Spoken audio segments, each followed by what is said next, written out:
What is up, everybody? Welcome back to the City Life Project YouTube channel for yet another live fight companion. One fight night 30, Kryklia versus Knowles. But we start with a little MMA before the kickboxing title match. We also have a co-main event title match, but only one of the two can win the title. Shout out to the hydration test. We all love the hydration test. It's saving so many fighters' lives, ladies and gentlemen, but not their livelihood. Anyways, we'll get to all that and more. Welcome to the stream, everybody. If you are new to the channel, we do live play-by-play commentary, reaction, and of course, live interaction with all you amazing folks in the live chat. Honestly, a sneaky good card. Some really good fights, some really good matchups, and some pretty good names on this card as well. So I'm excited for this one. Amazon Prime or Prime Video. Eersel's just too damn good. Happy Friday, everybody. Yeah, sorry. My friend came over. We're all having dinner together, and then I had to dine and dash to get on stream here. Good to see everybody. Scott, Mike, Joseph, Bonkai. Good to see you. Hockey from home. You know what's funny? Hockey from home is my friend also lost his voice. Hydrate my bank account. Yo, what's up, Gary? Good to see you. Good. Went for a good run. Got some work done. Streamed in the morning. That was good. Good productive day. Such a diva.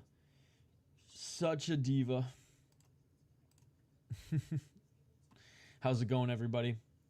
Again, sneaky good card here today. Starting with an MMA fight we'll run through here in a sec. 2 MMA fights to start this one. And then, I mean, whenever Thongpoon is in a fight, you know it's going to be fireworks. Yeah, it's one championship, so of course they have to squeeze a grappling match in there. But at least, I mean, it's...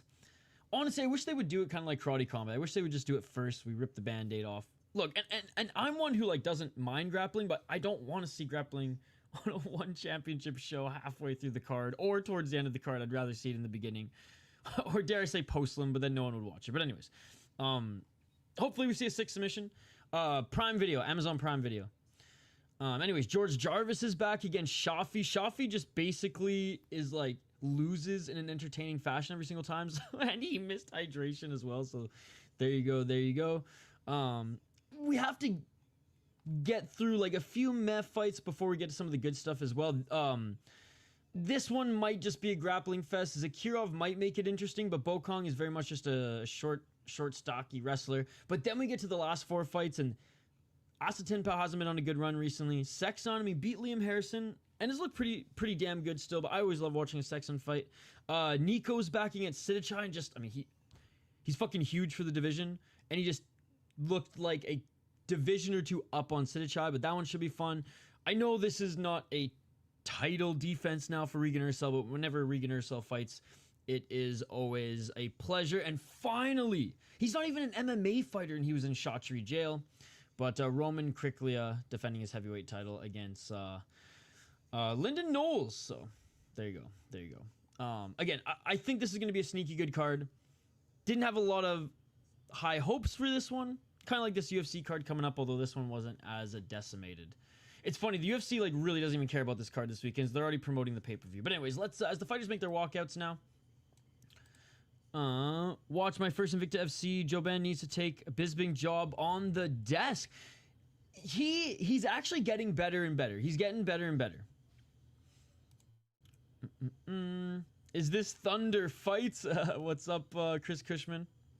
1 a.m. for you, Gary. Good to see you. I don't know how to react to that. Hey, let's go, Lyndon, all the way. He was just on Rush Hour Fight Club's channel and was also on CST. Hey, I always like rooting for the underdogs, although I think it's going to be a tough one for him. I did see that.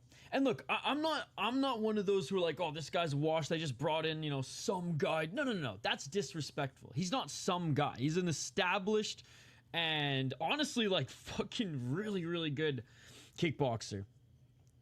Kryklia is just so dangerous, though. So I'm rooting for him.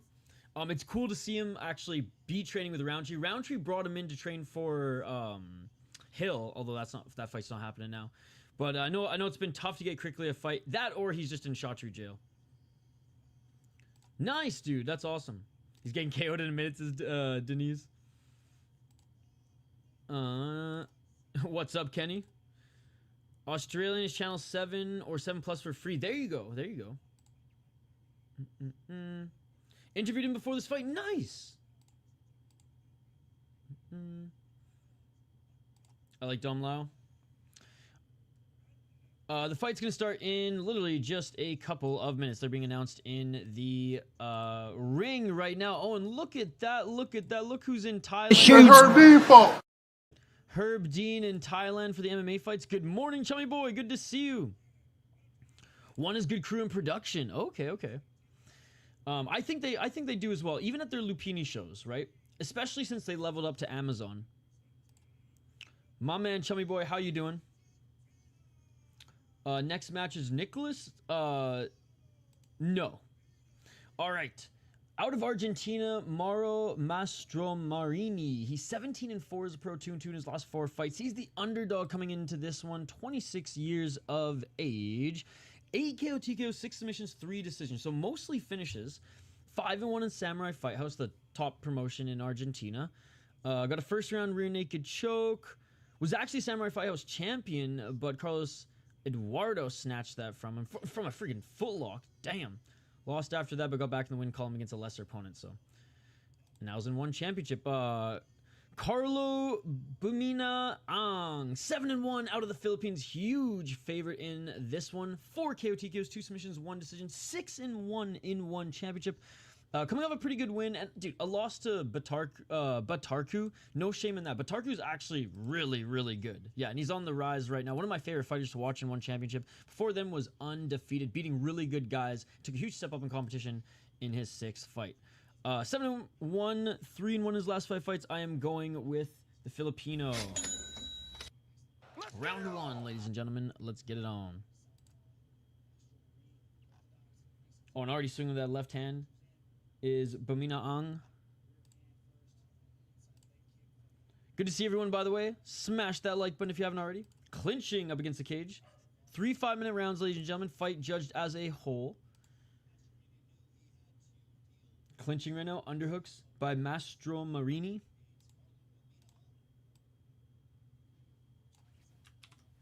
Four minutes and 22 seconds. Clinching in the corner, knees by Bumina-ang, but just really fighting for this position here is Mastromarini.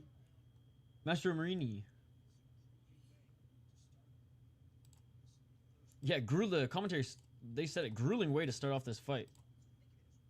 Like, you don't really have time to settle into it. You're just already clinching and jockeying for position up against the corner here. Hey, what's up, Rude? Good to see you. Carlos wins. Yo, what's up, Taco? Double screen BKB in 1. Hope everyone is well. Yeah, there's some boxing going on tonight. BKB, some bare knuckle boxing, N1 championship. Good to see you, Chris. Let's go, chummy boy. Yes, make some coffee. Carlo, Jarvis, Carrillo, Zakirov. I like it. I like it. Got you from home. Kenny, what does that translate to? Stay late yesterday seeing a friend of 2 in Japan. Oh, nice. They're visiting? Minnesota. 3:15. They finally exit the clinch in a low kick by Bumina-ang, and oh, big left hand falling to the ground, slipping though, not necessarily from the knockdown. There was Mastromarini, and entering the guard here is Bumina-ang, butterfly guard by Mastromarini. The fight's still going on. I did hockey from home. Side control by Bumina-ang. Yo, what's poppin', Curtis Clark? Good to see you. Good to see you. What's up, Kings World? Bumina-ang is winning thus far. It was a pretty, just like clinch fest to start this, but Bumina-ang ended up getting the top position here. He's in side control, landing a few shots. Let's see if he can land some grounded knees here. But oh, right back up to his feet is Mastromarini. Mastromarini with the left hand. Oh, Bumina-ang just dropped Mastromarini. Bumina-ang with 3 left hands on the ground as Masuyane, and 2 more shots there. Herb Dean calls it. This fight is over. TKO in the first round. Good night, Jim. Height, ladies and gentlemen. Whew! Just like that. Brute force, man. Brute force. Holy. Great win. He is now 8-1 first round TKO. Little grind fest up against the ropes for a little bit, and what a left hook to wobble him. Falling to the ground and just, yeah, 1, 2, 3. Oh, he went out after that second one. Dude's a beast. Yo, what's up, Mauricio? Good to see you, buddy. Good to see you. Movsar said he got a fight offer for May 17th. Wild guess, it's low. Oh, Lucene Kieta, since he's been in negotiation with the UFC and no one right now makes sense to fight Movsar. Dude, that would be huge for Kieta's first fight in the UFC. But honestly, I am all in. Cash him. Started well. Boom. Yes, I do. Hawk from home. They're not a good team. They have a lot of scoring power up front, but their defense and goaltending is not defensive. Like, their defense isn't defensive and their goaltending is not good. I do. Asa Ten Pow has not looked the same, man. And if the Seksan that beat, and I know Liam Harrison's getting old, but older. Love you, Liam. But if that Seksan shows up, yes. Back of the headshots and some. Coffee time. Yeah, Ovi, hell yeah, Ovi just needs 1 more. Wow. I think he will get it this weekend. I'm watching on Amazon Prime, Curtis Clark. Yeah, oh, I think Shane's watching the Raptors game tonight. Left hook was nice. Dude, it was beautiful. Torched, if you will. Indeed, brother, indeed. All right, so we got another MMA fight. I just got a free trial on Prime. Nice. I literally only have Prime to watch one championship now. I don't like. What else do you watch on Amazon Prime? Oh, Raptors versus Pistons. Okay, that's probably where Shane is. Nice. Hockey. I went to the Caps game last week. Yes, I do. Yes, I do.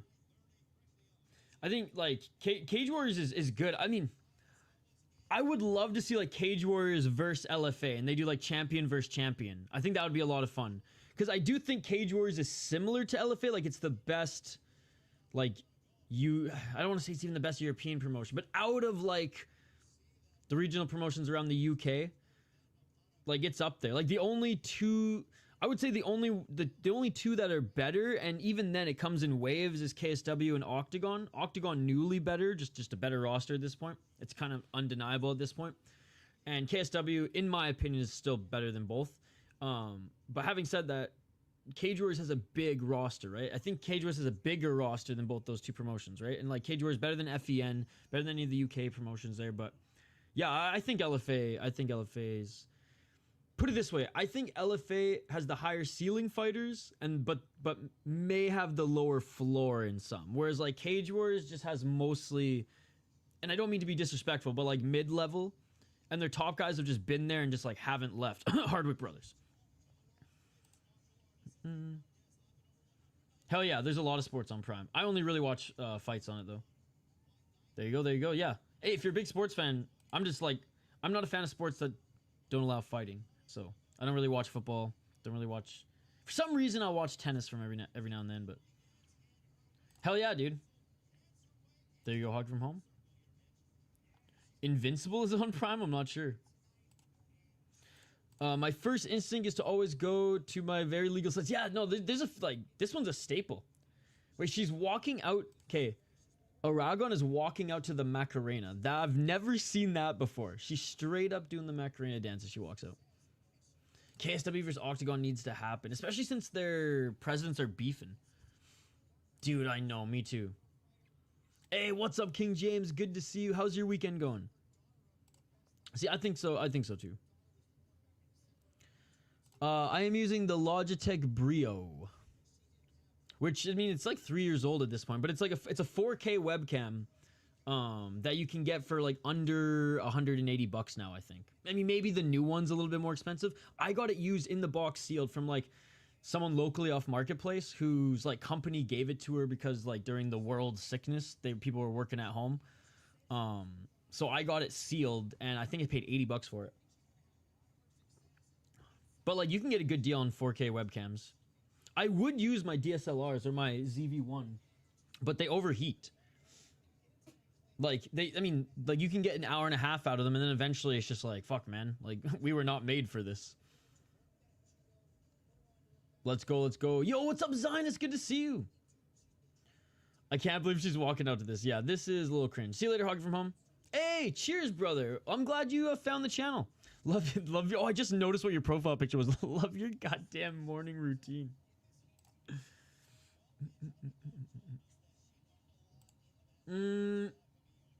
Commentator for Ryzen, obviously.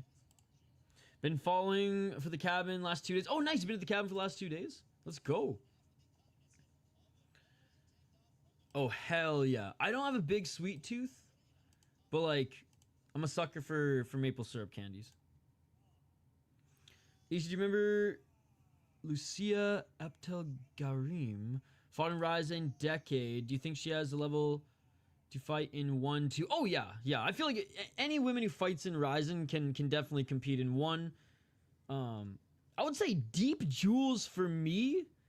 Like Ryzen brings the best of Deep Jewels and the best of 1 and Road FC over. But I think Deep Jewels has the best female Asian MMA like just league.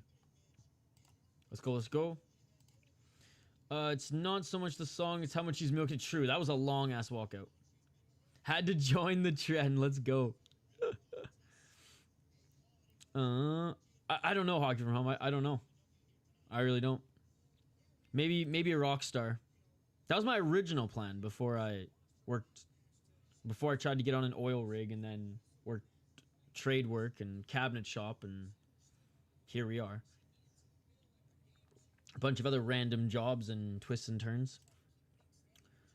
Oh, nice, nice. Oh, love me some raw honey. Dude, that's the one thing I miss from home is like, I mean, I'm sure I just got to meet some Minnesota farmers here, but like a lot of my friends were like local farmers and their farms were like in town because like smaller town Canada, right? I got all my eggs, I got my honey, like, fuck, man. Taco with the keyboard freaking out again? I recognize it now. Farmer, always. Hey, cheers, King James. No, I appreciate it, guys. Shout out to King James, man. He's living off the grid in a cabin, stealing someone's Wi-Fi, borrowing, and he's still hanging out with us here tonight. Appreciate you, brother. All right, so the two fighters making their walk to the ring now. 115 pounds MMA. Hopefully we get a sub here. Hopefully we get a sub.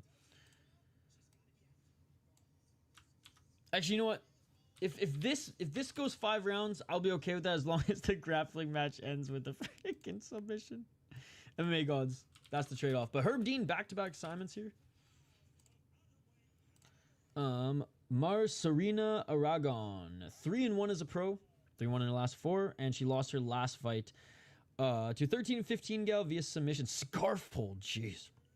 She's only 22 years of age out of Argentina. Damn, they're signing a lot of these Argentinian fighters. SFT though, and okay, Samurai Fight League and SFT. And Open Fight Lantam. I've been seeing actually some fighters hold like belts in this promotion. Open Fight Lantam. More and more like prospect fighters. Radzuan Jihin, 9-4 as a pro. Out of Malaysia, 2-2 in her last 4 fights. She is the favorite. 26 years of age. 3 submissions, 1 KOTKO, 5 decisions, 8-4-1. Just so much more experience fighting. Just way better opponents. Lost to Sawada. Sawada just fucking grapple fucked her the whole time. It was actually good. Even though I picked Sawada to win in her last fight, it was actually good to see her lose. Like, good riddance. Beat Hirata, which is a really good win. Lost a Stamp. No shame in that. Like, she actually fought a lot. Is that yeah, like she's fought so many like champion right now. She's fought so many better opponents, and she should clean up on this one. I don't know anything about her, though, but, like, seen her fight a few times. She's just better all around. All right, round 1, ladies and gentlemen. Let's get it all! It's Herb Dean's fault. 451. Oh, front kick by Aragon, who is a little bit taller and has some long legs. And oh, what a takedown by Aragon. 1-2 easy takedown. Yo, what's up, James C? Yes, it is. Yes, it is. And I just got some of that sub sandwich oil they use in the sandwich shops. Ooh. I don't think Moicano's on this card.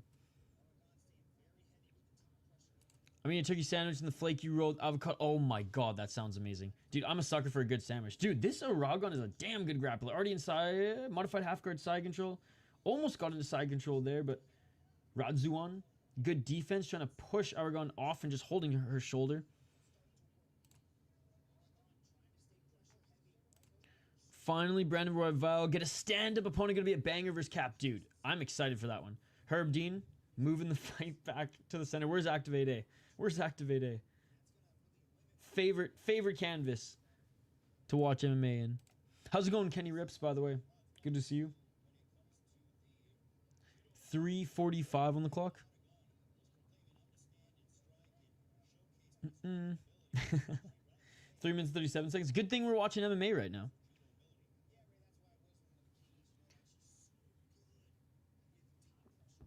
Still in the top position here is Aragon.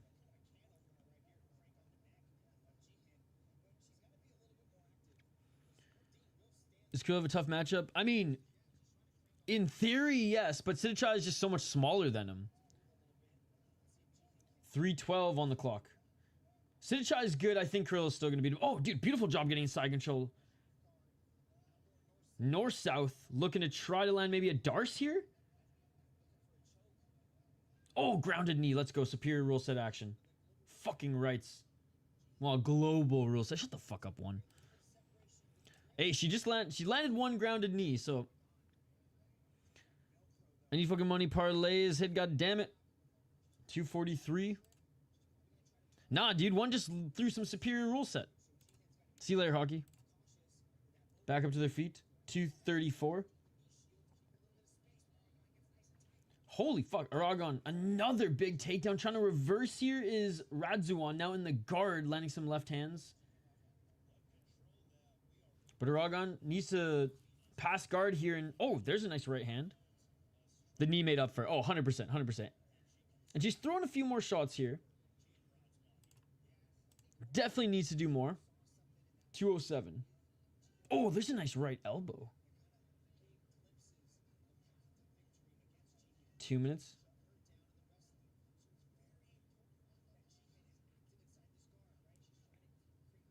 Radzuan trying to be active in the guard here, but not doing anything. Like, realistically. Defense, kind of, with that left hand over the neck, but... Aragon now on her feet. Well, feet planted, still in the guard. Trying to pass into half guard. 133. 100% King James. Herb Dean gonna reposition them. Man, Herb Dean is so much more active and attentive in one than he is in the UFC. Throwing yellow cards left, right, and center. Rearranging fighters left, right, and center. Actually cares about action up against the corner. Huge. Herb Dean fault. Masuyane girl has to win. Now, Wild Walker. Yeah, Macarena. 57. Oh, another right elbow by Aragon. Radzuan was looking to snatch an arm there as her guard got pretty high, but again, just a grinding out style from Aragon. 42 seconds.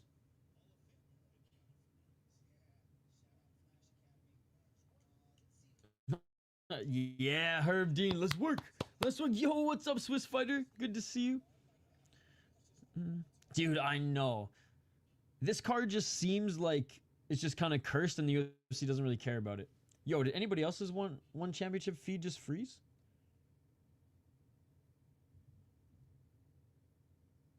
Yo, tell me mine wasn't the only Amazon. Okay, no, we're back. But yeah, some of the more fun fights on the UFC card. So Little Lethway available on YouTube. I'm wondering if it's restricted. I just think because of like Yellow card. Yes. Yes, let's get the yellow cards in the chat. Yellow cards in the chat. If you think Herb Dean needs to give out a yellow card in the second round, I need some yellow cards in the chat, guys. I just think because of everything that's going on in Burma, earthquake included now, it's just like them putting on Lethway shows is the furthest of their priorities. Yellows, let's go.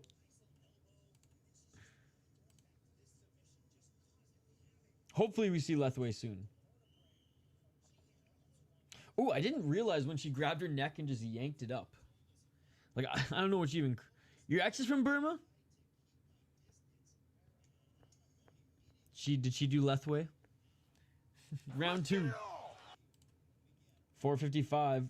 Oh, nice right hand by Aragon. So few practitioners willing to engage in Lethway.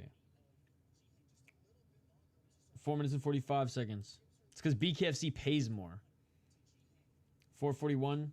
Left, right by Aragon. She's looking for that takedown again. Body lock. She's going to drag Radzuan to the ground.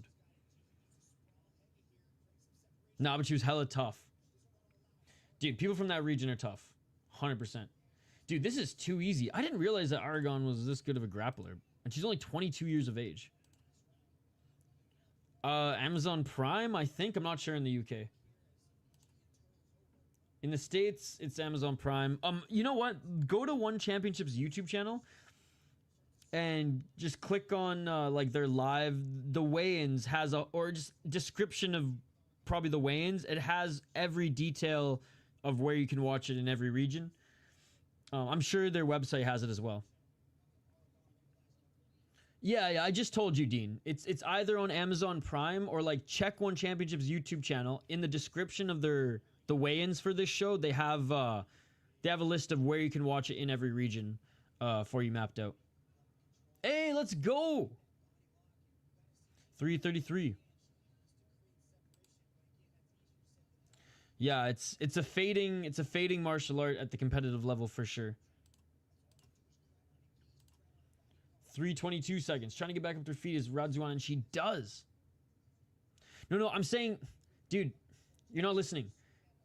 And I'm gonna get back to calling the fight here. So, read the description of the weigh-in video on their live tab. Okay, they have a weigh-ins, One Fight Night 30 weigh-ins. In the description of that video, they have a list of links of where you can watch it around the world. I'm in the United States, brother, and I'm watching it on Amazon Prime. Hey, what's up, Slappy? Good to see you. So I hope that helps, Dean. Oh, and a nice takedown by Aragon. It was like a judo throw right into side control, and she's looking for potentially crucifix. No, she's just cranking the neck. This is like a friggin' schoolyard choke here. Oh no, scarf. She's going for the scarf choke again. Never mind. Scarf choke. Look at the arm. That left arm is trapped. She's going for the scarf choke again. Yo, what's up, dude?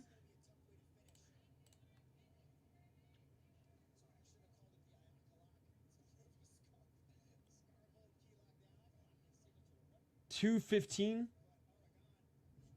Damn, I haven't, like, you don't see that submission often. Man, I did not realize how good of a wrestler she was. And now, oh man, she's looking for this choke again. What the hell? Nice job. Getting back on her knees is Radzuan. Aragon. Oh, some grounded knees. Superior rule set action. See, this is what we need in the UFC. Some grounded knees. 148. That was not a straight arm lock. I don't know what it turned into, but it went from like bulldog choke to scarf, and then the arm was trapped. Rarely works.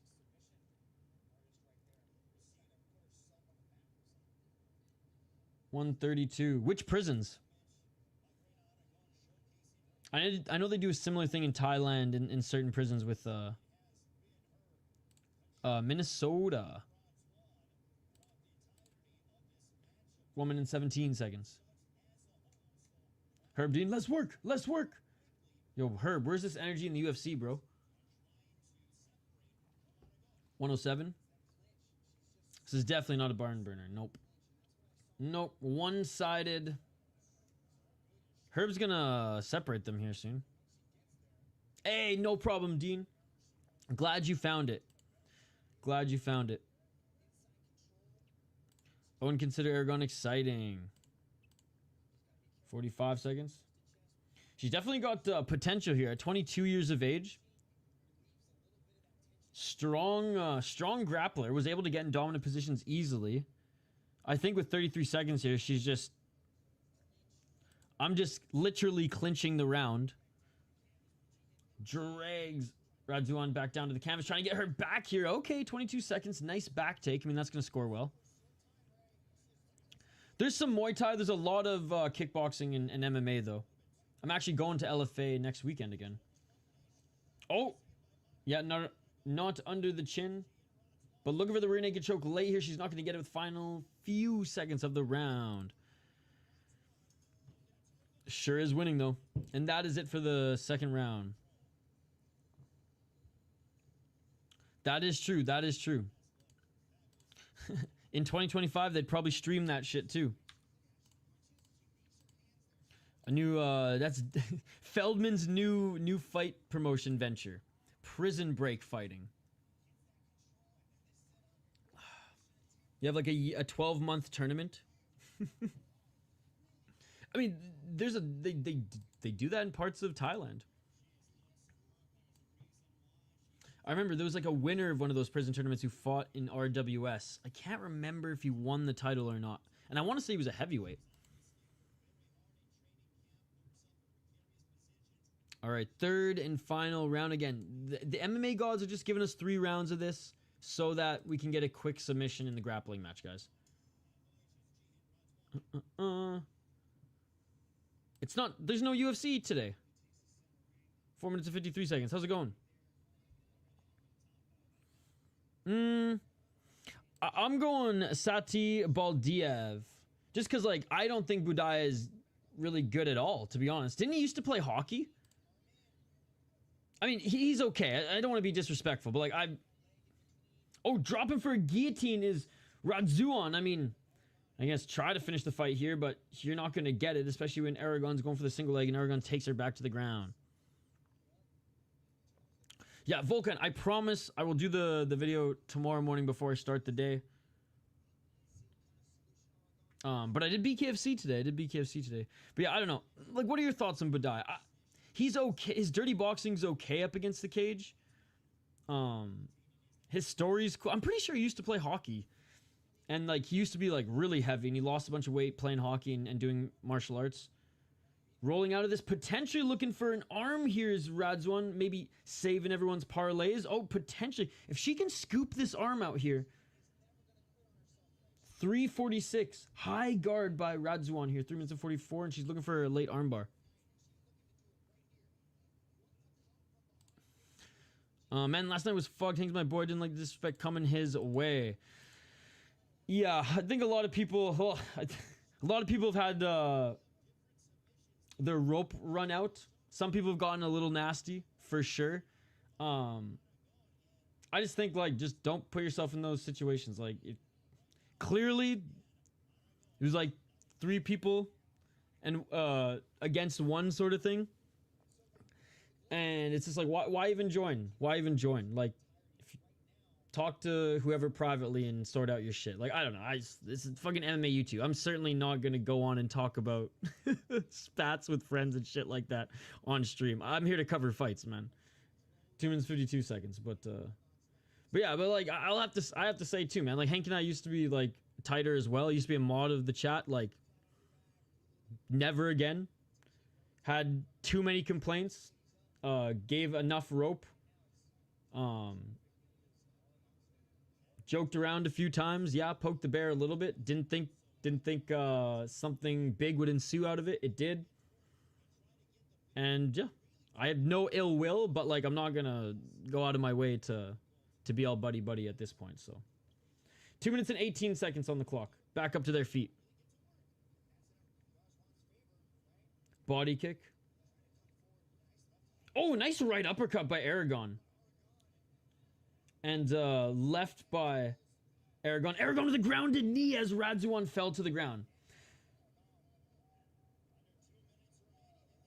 But yeah, dude, I will say this, Kingswood. Last night was tame compared to like some of these other streams. Like, it's just, I don't know. It's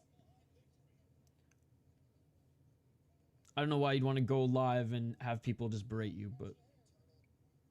And I don't know why people would just want to do that as well in the MMA community, but some people in the MMA community are pretty crazy. Anyways, like I said, I really don't care. These guys can do their thing. And like some of them I'm tight with and we talk MMA and it is what it is, but that's what I'm here for, brother. 1 minute and 20 seconds. And I'll say, like, I'm tight with Skate. Him and I are friends, like, outside of MMA YouTube, right? Like, we've hung out a few times, drank some beers. A bunch of the communities meeting up in Denver.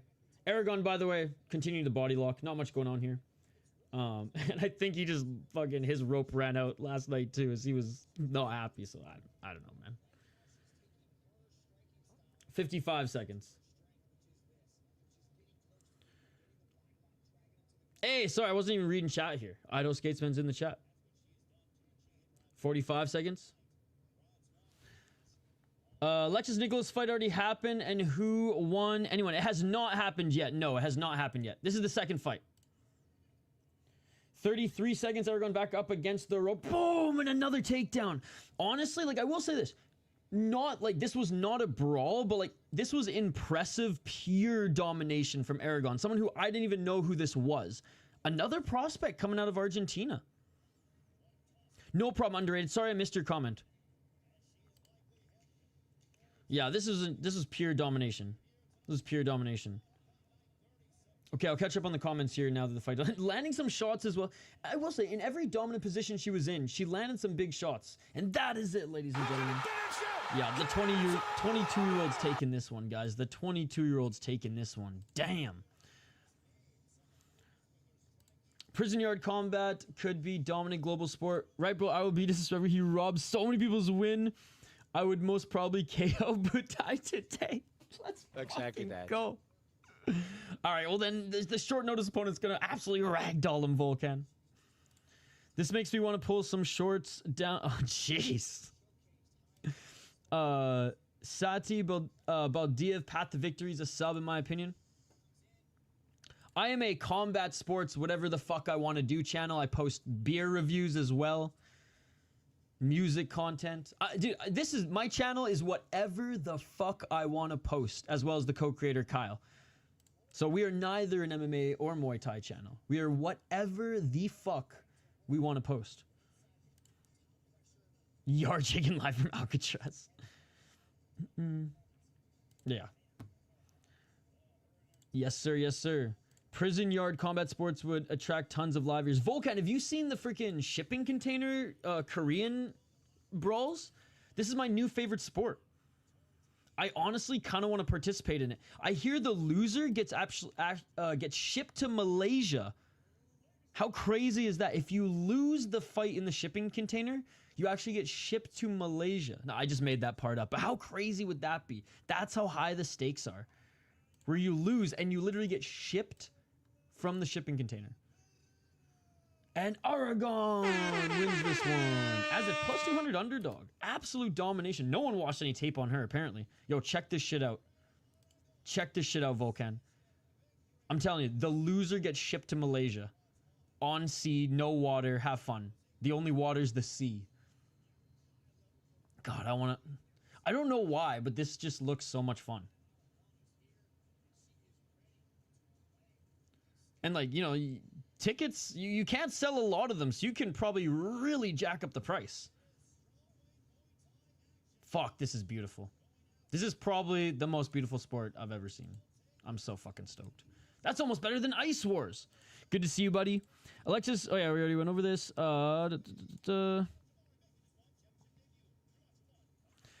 Yeah, I mean, a lot is boiled over, let's just say that. Another crash out incoming. Ain't no crash out. We watching fights, having fun. Sanctioned prison yard combat would dominate all combat sports globally. How's everyone doing? Good to see you, Chris Cushman saying what's up to Idaho. Yeah, sorry, underrated. I was behind on comments. Yo, what's up, Thomas the Tank Engine? Again, I didn't set it up yet, but I got my notes. Membership stream after 1. Probably like a half an hour after. I'm just going to get everything ready and we'll dive into that. Shank hand-to-hand and anything goes division. Thomas, yeah, how much freight did you haul today? Dun, dun, dun, dun, dun, dun, dun. Dun, dun, dun, dun. Tried, man. Just finished brewing some coffee. Yeah, Chummy. Are you doing okay, Chummy? Were you affected a lot by it? That judo was impressive. I think, look, not super exciting yet, but 22 years of age. Oh, speaking of exciting, dude. Speaking of exciting, we have an exciting fight coming up next year. We have an exciting fight coming up next year. You know, I'm going to switch. Whoops. I'm going to switch to the one page here because we have some Muay Thai. Bro, I'd honestly fight that shipping container for free. Or for just like a quick trip gift card. Like that, does that not look like a lot of fun? I don't know. That looks more fun than fighting in like the hockey rink shit. Oh, one updated some shit on their website. And not for the better. Got this weird northern part of Thailand, weird processed coffee about to be good. Ooh, I'm a big coffee guy, so I gotta try some Thai coffee.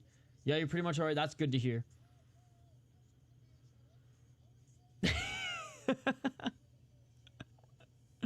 No, but how crazy would that be? A shit ton. The only one who suffers all the construction workers. Yeah, I bet. Invicta was good today. I didn't watch. I didn't have enough time, but I will catch up on it before bed. Yo, what's up, Jukonin? Chance, thank you so much. Calzone, baby. Let's go. Thank you so much, Chance. Appreciate you, man. Let's fucking go. As we have the first Muay Thai fight on the card here. Two really good opponents, ladies and gentlemen. And how can you not like Thongpoon? He's got his freaking name tattooed on his chest, too. He better be walking out in the signature sunglasses. But both of these guys are very dangerous. And this one should be a barn burner as we head to some Muay Thai. Ben got the membership. Let's go. Oh, by the way. All right, well, we'll wait. If this goes up and hits like 50 live viewers again or something like that, then I have 5 memberships to give out. So basically phone booth fighting. Yo, no way. Dude, yes. Just stay in touch. Bondi, this is my Twitter. And my Instagram is the same, just with an underscore. Or you can email me, email attached. It's in the about section of the channel. Yo, what's that? It's my new favorite sport. Shipping container fighting out of Korea. Container fighting is the future. Dude, it's not Russian, it's Korean. Thongpoon again. This is the best thing that ever came out of anything. Russian MMA organization from top ship. It's not even Russian, it's Korean, guys. Those containers need a clear wall for more people to watch. That is true, Gary. But then it wouldn't have its essence. I feel like everyone should just... maybe... No, Gary. They're a jumbotron right above of the shipping container, and they get to see the multiple angles. Man, I have a lot of criticism for Thongpoon. I just wish he had more than just hands. That's the thing. He just keeps his head there and just throws until somebody goes down. But I'm pulling for him the same fashion sense. Dude, it's literally its own sport. It's shipping container fighting out of Korea. Someone actually has seatbelt. Yes, there's seatbelt jujitsu. That's some Russian ass shit right there. Poon got this. MMA, but it's knees, elbows, and spinning kicks only. Dude, tomorrow there's 2-on-1 K1 slash, which was hilarious when I read that. Valet Tudo rules in Fame MMA. That last chick was plus 450, huge. Last day betting NBA in my life. If I don't hit tonight, I'm out for good. Who are you betting on tonight? Poon by brutality? They should put 2 kilos of heroin and send to Malaysia. Today's NBA is too soft. I mean, I just don't... Yeah. The league and politics stuff aside, the game is just not enjoyable for me. So... Some playoff games, and like, you know, I don't like Toronto, I'll say this, but out of all the Toronto teams, the Raptors are probably the ones I like hate the least, and when they went on their run, it was fun. I will say that. It was fun, but mostly just because I like Kawhi Leonard, okay? I could care less about the Raptors winning. I was just cool to see Kawhi be one and done, drop the mic, and get a huge contract somewhere else. But if you can last fucking however many rounds in a shipping container, I mean, what's a little military presence in Malaysia, right? Jesus Christ. The DEA of Malaysia. This guy can just fight his way out of that container. Dude, I used to watch the old game. My dad used to tape the games in like the late 90s and early 2000s. And, you know, he was a big Steve Nash fan, us being from Canada. But yeah, I don't know. If you can't fight in the sport, it's not for me. Hey, hope you're having a good work shift, Striking Ace. Tonight, no, but I will be doing you're not a member, but I will be doing a membership stream later, and I will be posting some sort of clip tomorrow before UFC picks and prediction. But yeah, there's nothing else tonight. I got the Jazz, Nuggets, Blazers, and Rockets. Godspeed, Kings World, Godspeed.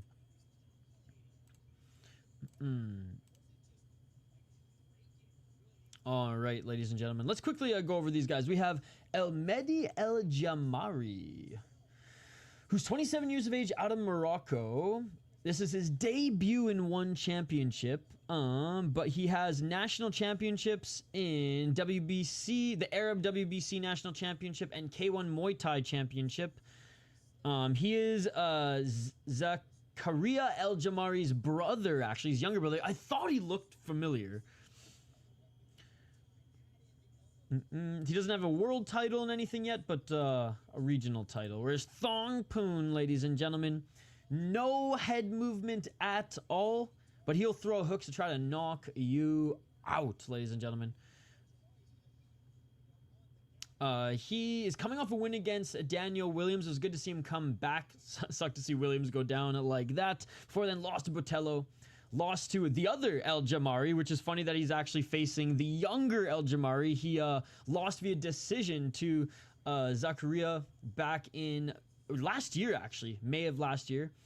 He does have a win over Kryklia and against Yang Dam.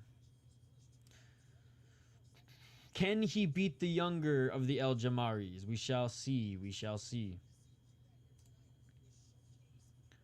I heard Loma's back. When? I don't know what date, but man, I've been looking forward for Loma's return. Invicta going down soon. Oh, isn't it on right now?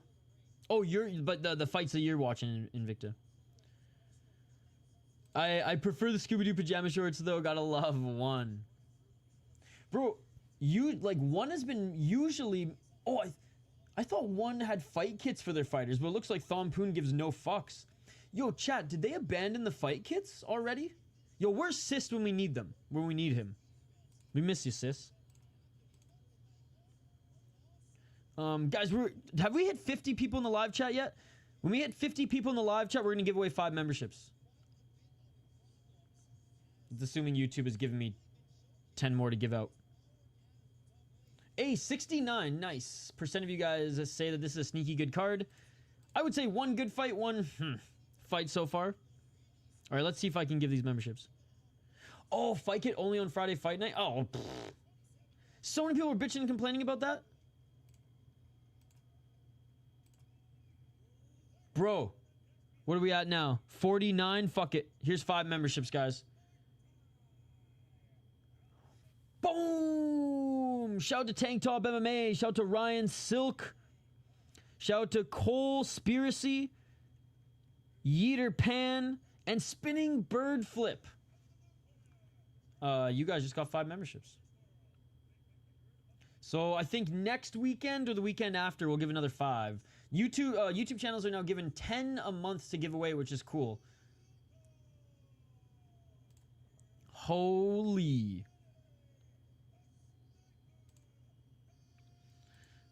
So yeah, so I'm gonna do beginning of the month and mid-month. We'll do 5 gifted memberships, and so now it's fucking incentive, Isha. It's like fucking sneak in, and even if it's a 20-minute membership stream. But tonight's late night one, we're gonna go late tonight. Yo, dude, you did not have to do that, brother.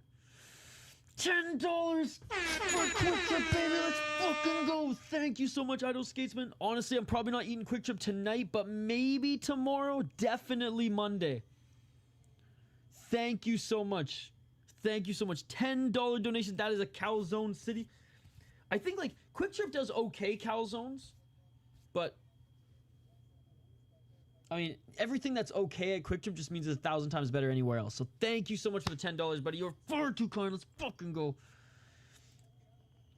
If you're up later, join us for some membership stream. Calzones giveaway for free. Yes, indeed. It doesn't matter. Quick Trip is love. Quick Trip is life. That is true.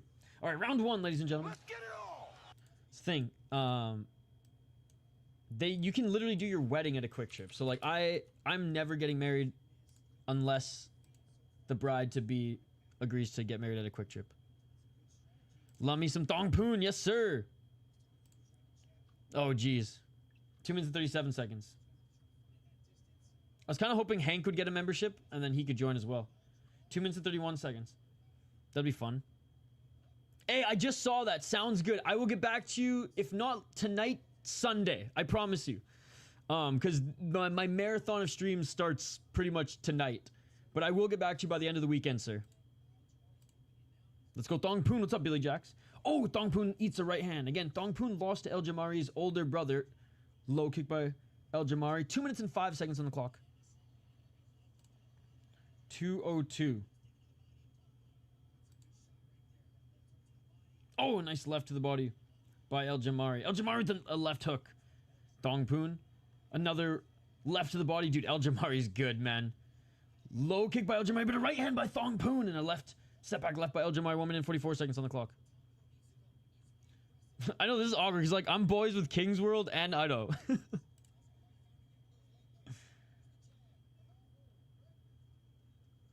And though I don't necessarily agree with you know, the snake stream against Hank, it's like I'm more on I understand the frustration side than not, but anyways. 1 minute and 14 seconds. I'll observe an eyebrow raise from afar. Last night, honestly, like I'm usually not in live chats. Last night I was just still at my computer and I didn't know it was going to turn into that. I thought it was just a post show. And I said, fuck it. And just started commenting. 55 seconds on the clock. They clinch. Ref separates. Thongpoon doing a better job in the last 1 minute and 30 seconds of employing that high guard. He steps in with the left elbow. Thongpoon kind of getting fucked up. El Jamari's good, man. Oh, El Jamari with a nice left hook. There we go. Oh, big right hand by El Jamari and he drops Thongpoon.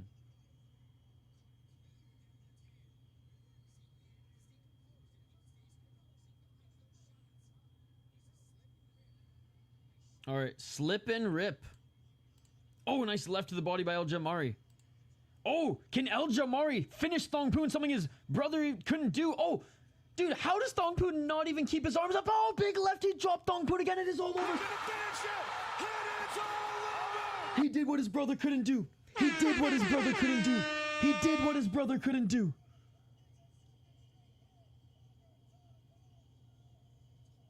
Oh my God, dude.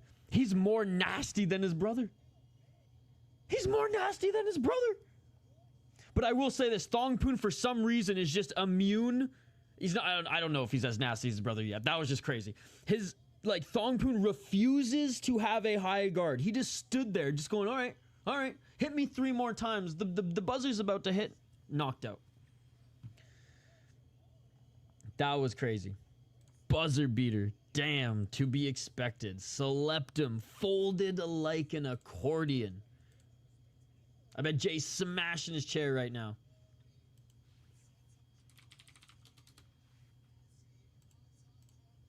Absolutely cooked him. The body shot was there the whole fight. Had him frozen. Damn, what a shot. He's a beast. How old is he? 27. Jeez. Who gave me that good? I'm able to give out 10 a month, but I gave out 5, and now you are a member, Ben. I think Jay's watching boxing. Oh, man. Okay, I'm going to go in his chat and be like, yo, smash a chair for El Jamari. Smash the chair for El Jamari.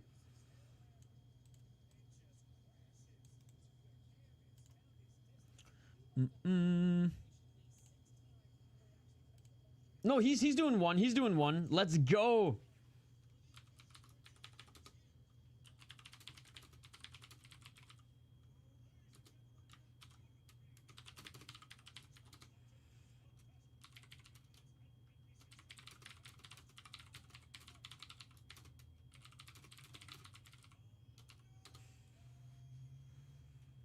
Oh my god, in the granites and fucking J stream. Yo, check your Discord chat right now, Idle Skates, and check your goddamn Discord chat right now. It was too much to text. Time for Thongpoon to get back to Friday fights, man. No, for sure, for sure. Or just like learn some goddamn head movement. Or literally, Thongpoon's game, if he just ducked, if he literally just did a little bit of this, a little bit of that, and did this. And I'm not saying that that would help him win fights overall, but look at this, look at this. Now, look, the body shot stunned him. I will give him that. But, like, there was not enough movement on the ropes there, and it just seemed like throughout this first round, again, he would drop the hands a little bit too much, and I don't know. It's just seemed like he's been a little too comfortable with just that rock'em sock'em style with the straight, with the stationary position. And he's losing, man. He's losing. And I like Thongpoon. I don't want him to lose. His game too lacking. I need some Thongpoon tonight. Alright. Well, we got some grappling next, ladies and gentlemen. Cool. Cool.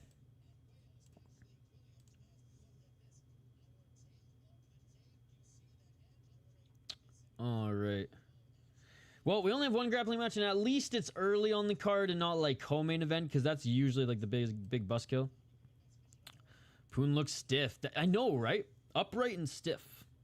Now, some of those body shots, I'm sure, caused him to be a little stiff. I'll give him that. That Thongpoon that goes hard. Though I know, dude, that's just half the reason I wanted to win. It's like, if you're going to wear that tattoo, like, fuck, man. At least get some more knockouts here.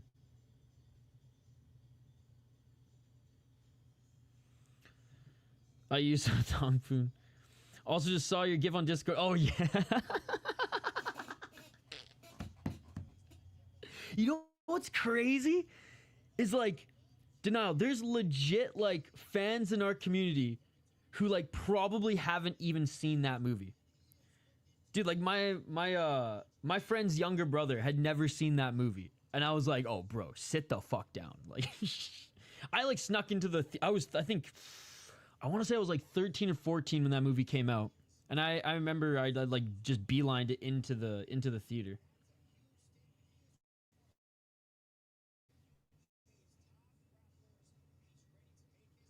But no, that movie that's one of the best. That's one of my favorite comedy movies of all time. Yo, what's up, Zach? Yo, Ben, let's go. Kick flips or flip kicks? Kick flips. Because I used to almost be able to do one when I was younger. Yo, Skate, I watched all of your YouTube videos today, by the way. I didn't realize you actually had skate videos from like 2002 on your channel. Blood Brothers. Is this fucking blood? Hey, what's up, Vinicius? Good to see you. Yo, Zek. I'm doing great, buddy. How are you? It was a really good BKFC card earlier today. Good PFL card yesterday. Yes, that's right. I said a PFL card. And so far, so good on this one championship card. After this... No, George Jarvis is in one more. So we have Paul Elliott versus Ryogo Takeuchi, who, by the way, Ryogo Takeuchi from Deep. Very excited to see those heavyweights throw down. Hell yeah, Zach. I actually went for a nice run today to a cool little spot that looked over this lake. Fired up half of one myself. Oh, nice. That's a sick spot. Oh, fuck yeah. Dude, I know that area. Like, I can't picture the street, but I know that area. Dude is walking out to the Naruto. So, Morpheus, you missed it. There was one chick who won, so fair enough, who walked out to the fucking Macarena. Oh, hell yeah, Zach. Hill sprints, not so much.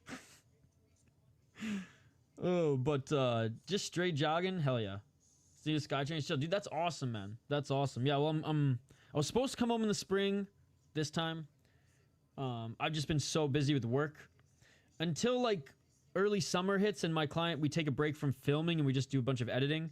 I can't really leave, so I'm hoping well, my plan is summer, take like a few weeks, like 3 or 4 weeks home. And then fly to Denver, do like a few days there, meet up with the boys for one, then come back to Minnesota. Got a good deal on rent? Dude, that's not bad at all. For Vancouver, bro, it's on Amazon Prime. I caught it just waking up from a nap and saw the stream on. Let's go, Morpheus. Here I'm still waiting for someone to walk out to Tupac. Herb Dean reffing this one, ladies and gentlemen. And again, it's only one round, 10 minutes. Whoever gets the most submission attempts, or obviously who gets the submission, wins the match. It would either be...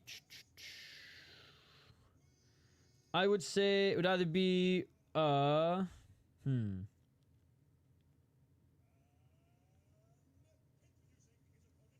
a good question. Probably One More Time by Daft Punk.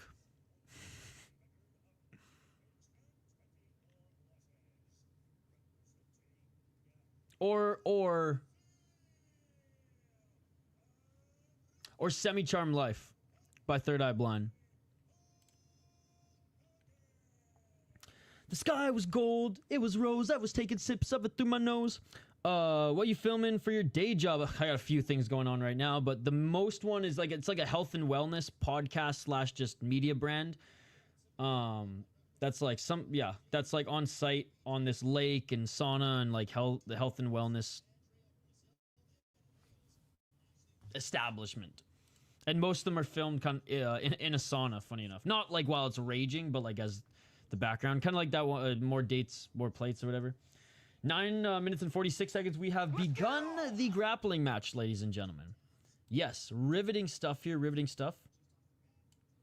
And again, like, I actually don't hate grappling as much as like the community, but it's just, I'll watch a grappling card for grappling. It's just, obviously there's some guys that I'm like, okay, I'm keen to see Rotolo Brothers, Mike Musumeci. Musumeci's not even in one anymore. Hey, what's up, Jim? Good to see you. Ooh, Cowboys from Hell would be another good one, actually. Like, I have so many. Like, I could choose some Megadeth songs, too, but I think Cowboys from Hell would be a good one. Yeah. I'd want something where the crowd could get fucking going, right? And I feel like Semi-Charmed Life and One More Time, the crowd would fucking get going. But if I, like, want to get, like, you know... Cowboys from Hell is, like... one of my workout songs. Okay, so we'll say, yeah, to get the crowd going, it'd be both of those two, okay? Let's break it down. Crowd going, One More Time, or Semi-Charmed Life. If I want, like, in ones to get, like, me going and I don't even care about the crowd at all, it would either be Cowboys from Hell by Pantera or the Pride FC theme song. And, like, it's not even close. Like, the Pride FC theme song, like, I would fucking... I'll kill a motherfucker. If that song, if I have to, if that song's playing, you know? I will run through a concrete wall and Chuck Norris if that song is playing through my ears. Yeah, me too. I saw Pantera for the first time, actually, this summer. I've seen Megadeth a lot, seen Maiden a few times, but I've never seen Metallica and I've never seen Pantera. And Five Finger Death Punch, actually, which honestly, Five Finger Death Punch was really good. I was pleasantly surprised. Ooh, that's a good one. Mama said knock you out. That's another good one. Andre subs this guy. Yeah, sorry, I can get back to the focus play-by-play on this, guys. There's like one type of rolling I'll be doing, and it ain't jiu-jitsu. Pantera's so underground, I'll never into it. I might check it out after 20-ish years. Dude, Pantera's awesome, man. I just love thrash metal from the 90s. Some hand fighting right now. 7 minutes and 12 seconds on the clock.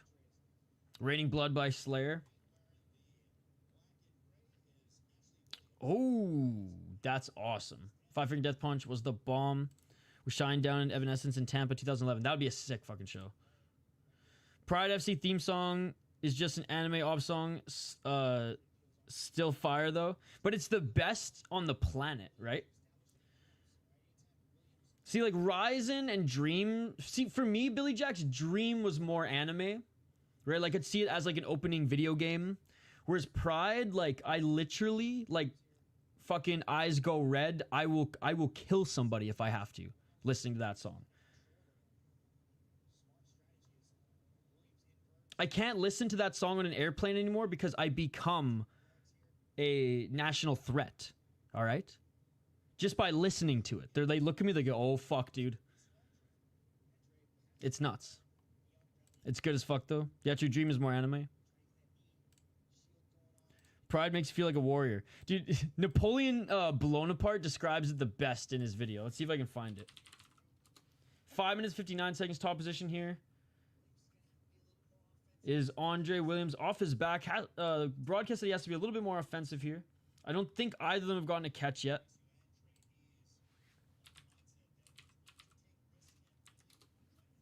.542. Trying to enter the guard. But scooting here is Williams, the Welshman, up against the Brazilian.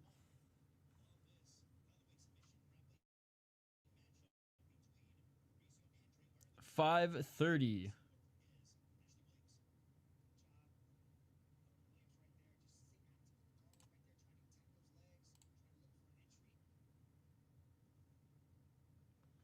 And nice job finding that ankle from Williams.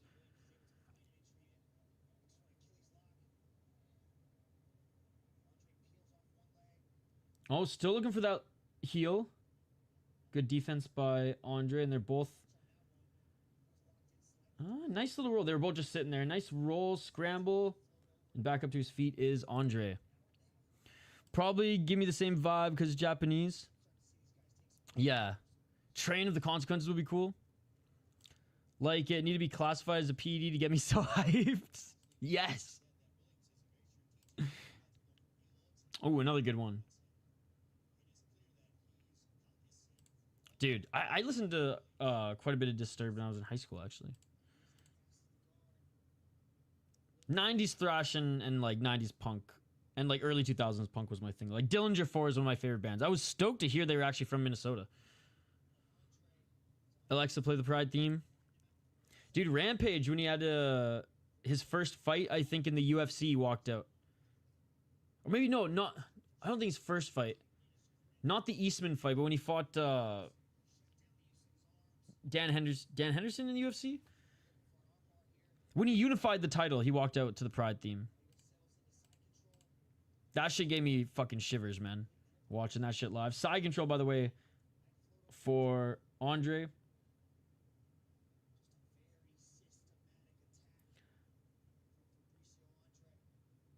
.338 remaining. Again, grappling match here, guys. As I continue to sift through this Napoleon Blown Apart video, I want to try to find his description of the Pride theme song because it's so good.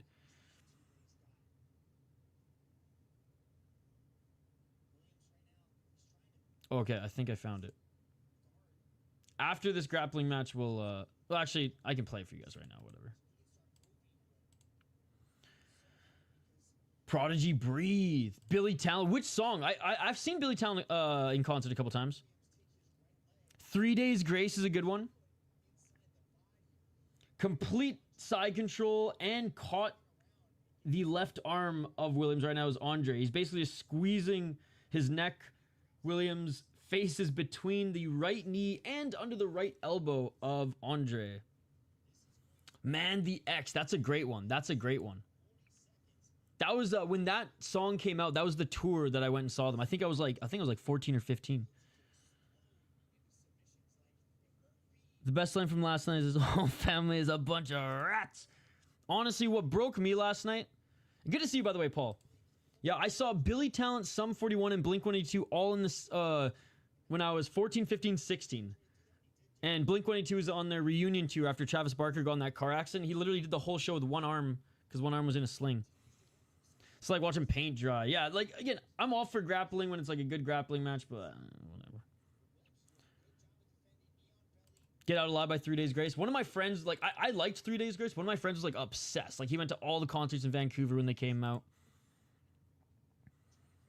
I'm watching Pain. I mean, you're in pain watching paint dry right now. No, what broke me, like, last night was just... I won't say I was trolling, but I was just having fun. Lightful, playful comments at, you know, at your expense and at Hank's expense and at No Chill's expense. And I kept asking Argenti for a smoke. But what broke me last night and that kind of like got serious was the fucking made me go to the store to pick up a mic that he paid for. The mic, the microphone. 1 minute and 15 seconds. Hey, Rami Rax. So go to One Championship's YouTube channel, click their live, and for One Fight Night 30, they have their weigh-in stream in the description of their weigh-in stream for One Fight Night 30.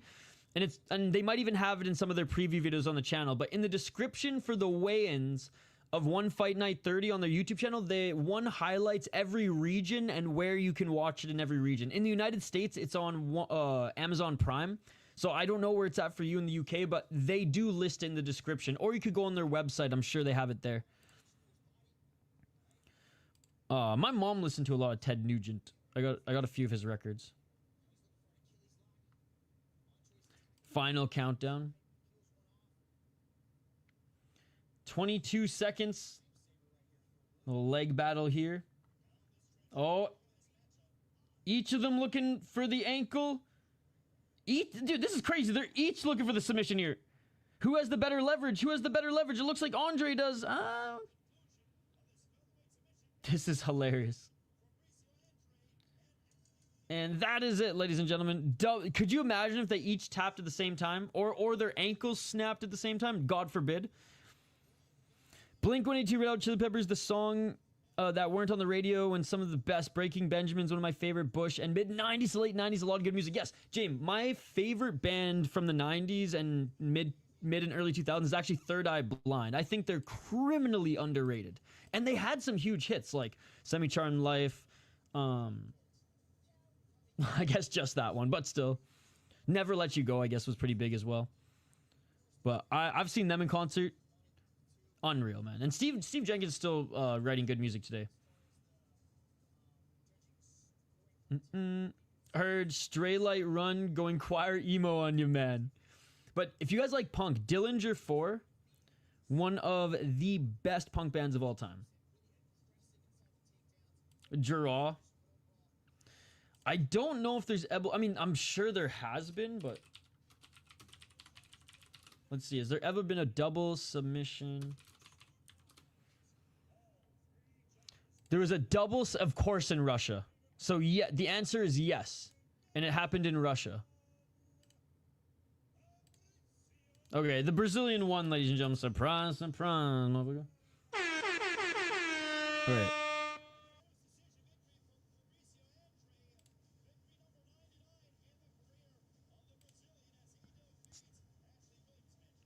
So apparently this was a double... Oh, wait, what the fuck? Oh, no, this is double knock... Oh, okay, no, this is MMA. I don't know what the fuck this is, actually. Oh, but they got superior rule set. I don't know what this is, but I love it already. Okay, apparently this was a double submission.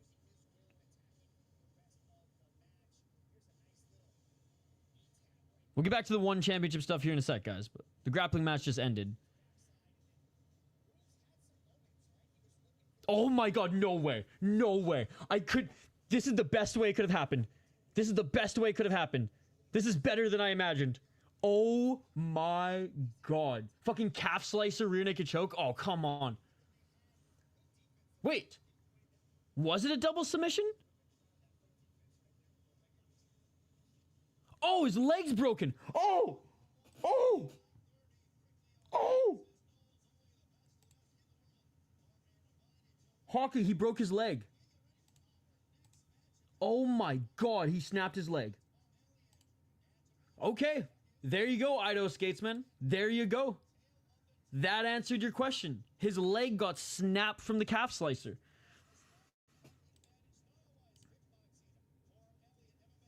I'm talking about legs being snapped, hockey from home.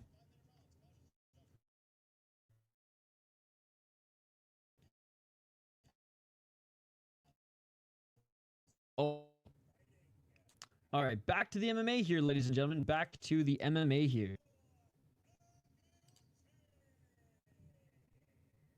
I have no idea what this is. I have no idea, or what that was. What if he didn't tap? Maybe he didn't. Maybe he didn't. Kurt Angle theme is pretty gangster too. Oh, dude, I would say that, like, way better, way better. Hell yeah. Hit me with your best shot. All right. Let's get to this next one, ladies and gentlemen. Oh, I think I just turned into a robot again for some reason. Hold on, one sec. One sec. Let's go.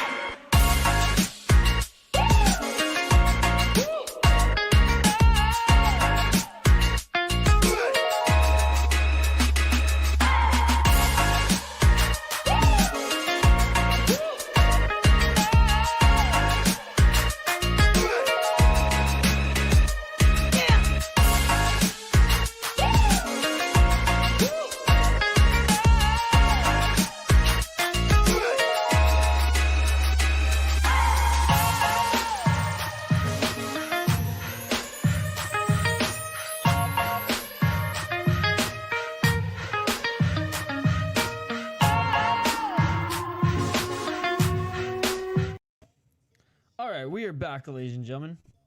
I don't know what happened there, a little slip of the internets, but hopefully we're good to go. Hopefully we're good to go. Idol look up Vitaly Big Dash versus Yuki Nomura. There was 1-on-1 championship too. So it looks like a good boxing match with power though. How have we found the new real life blood sport? Oh man, are we really having connection issues? What? Dude, there's no rhyme or reason for this shit. All day we've had no issues. And even on the start of the stream, no issue. Then suddenly it's like, whoopah!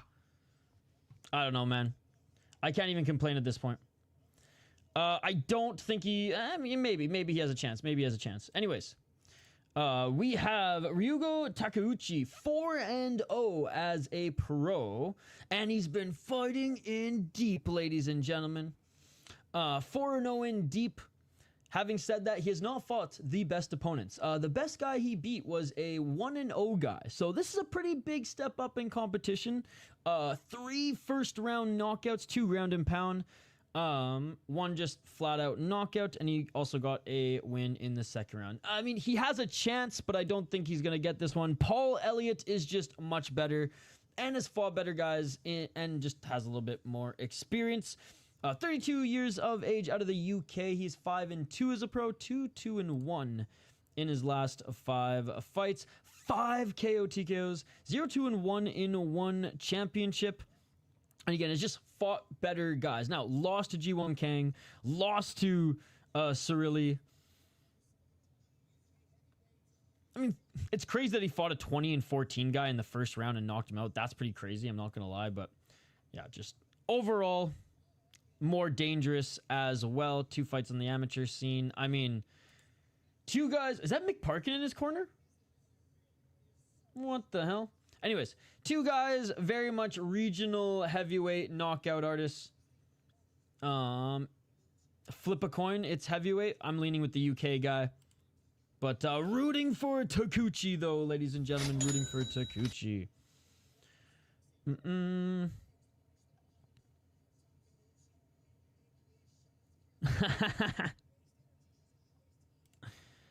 I mean, I hope tonight, Hog from home. That would be awesome. Daniel Cormier should not have had Sticking in My Eye by NoFX for his walkout song. That's hilarious. You're right. Culture Club, I'll tumble for it. Dude, there's so many good songs. We should do a stream sometime where we just make a list. We just make a list of the best. Do you really wanna hurt me? Staying Alive. Oh my god, Staying Alive would be a vibe too. Staying Alive would be a vibe too. Dude, I remember when I used to play Counter-Strike in college. whenever I was the last one standing, and I was never good at video games, guys. I always was the worst out of all my friends at video games, and I was always the worst on my Counter-Strike, with my Counter-Strike friends. I'd have to either have a snooze or some cannabis to even be able to like concentrate enough to not be the joke out of the group. But anyways, whenever I was the last one standing, in our like Discord or whatever on the chat, someone would start playing that song and I'd just bop to it.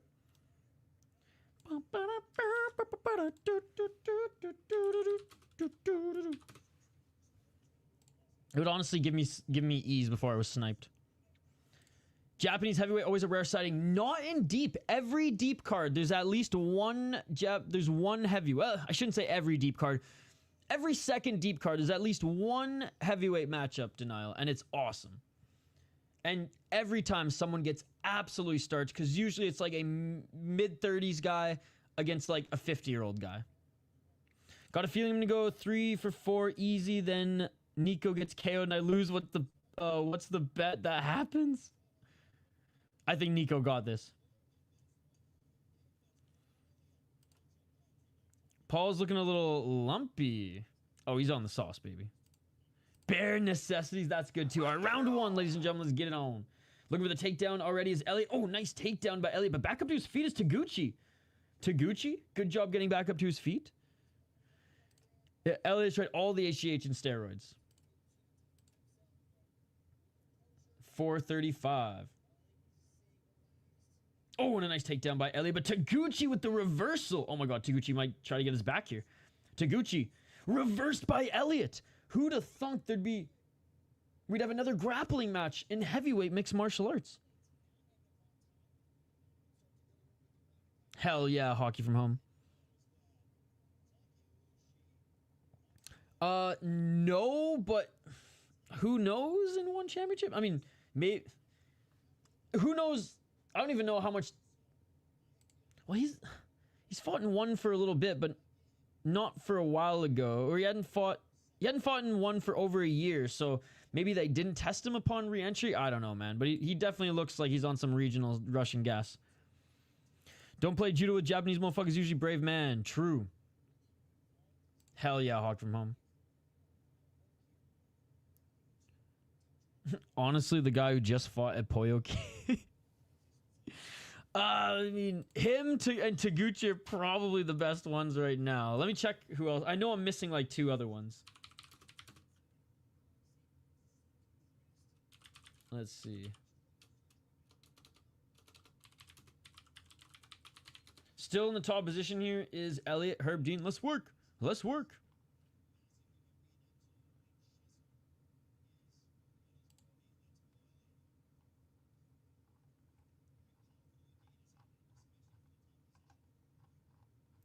.258. Now landing some shots. The Tito Ortiz, 2 shots to the body, 1 shot to the head.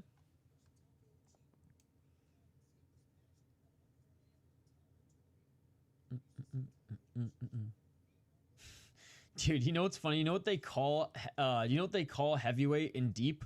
The megaton weight, because it's open weight at that point. If you're over 205, you can weigh up to 300 pounds.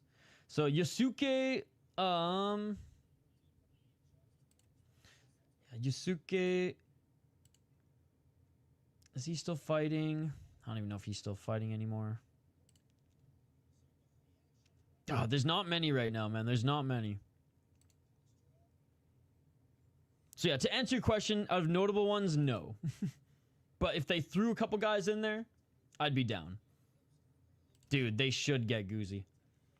Honestly, let's just start fucking tagging the Ryzen accounts and Bara. Honestly. All right, 152, ladies and gentlemen. Still in the top position here is Elliot. Honestly, Herb Dean was more vocal with the women to work. He loves sushi. Dude, how cool would that be? Walking out to Johnny Cash in Japan. Has that ever happened before? Honestly, if... Fuck, Lene Hart. Alvin Gozy Hines. Oh, fuck. I'm getting goosebumps just thinking about it. 1 minute 18 seconds. Dude, they would love him in Japan. They would love him in Japan. Puts up his fucking... and right away... Oh my god! Every girl want a selfie with him. Shit, every dude as well. He could win it, then call a shot to the UFC. Dude, he could win it and just be like, yo, fuck the UFC. I want to go to Ryzen. No, don't do that, Goozy. Do not do that. 49 seconds. Oh, man. This is just as entertaining as that last grappling match. Hell yeah, go Capitals, baby. Its brain is producing out of the top of his... Oh, protruding. Protruding. I thought you said... But yes, protruding out of the top of his head. An even better word. I don't even know what my brain spat out upon reading that so quickly. But yes, you can literally see his brain cells popping out of his head right now. All right. Oh, nice right elbow. Oh, there's some good ground and pound at the end of the round. Oh, big shots here. Oh, big left hand, right hand. Trying to just survive, and he does. Save by the bell by Takuchi. Now the question is the King of the North, Paul Elliott, gonna gas? Dude got some serious head meat. The real Megamind. Elliott has lumps that aren't muscles and needs a biopsy. Oh man. All right, round two. Let's hope that the undefeated deep fighter. All right, they're icing the lumps on his head, ladies and gentlemen.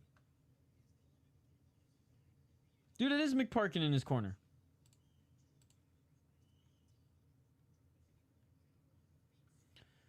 Chance, that's what I was saying. It looks like those weird fatty lumps dogs get. Hey. He looks like he's straight out of KSW, not, where the fuck did he come from again? BFC. Oh, he heard him. He heard him. Elliott just landed a big left and a right. More right hands. Taguchi dropped him. Taguchi covering up from the ground. Elliott, big shots in the top position. Elliott back up to his feet. Taguchi looking for the up kick. Oh, up kick by Taguchi. Oh my god, he heard him. Taguchi just up kicked the shit out of Elliott. Elliott ends up in side control. 4 minutes and 33 seconds. That up kick hurt him. That slowed him down, man. Elliott was just about to finish Takuchi. Takuchi with the up kick. Almost, I don't want to say almost finished him, but that hurt him. More hammer fists coming from Elliott. Herb Dean's going to readjust these guys soon. Oh, another up kick. Grounded up kick. Almost superior rule set. And Herb Dean rearranging them. Gotta love one championship.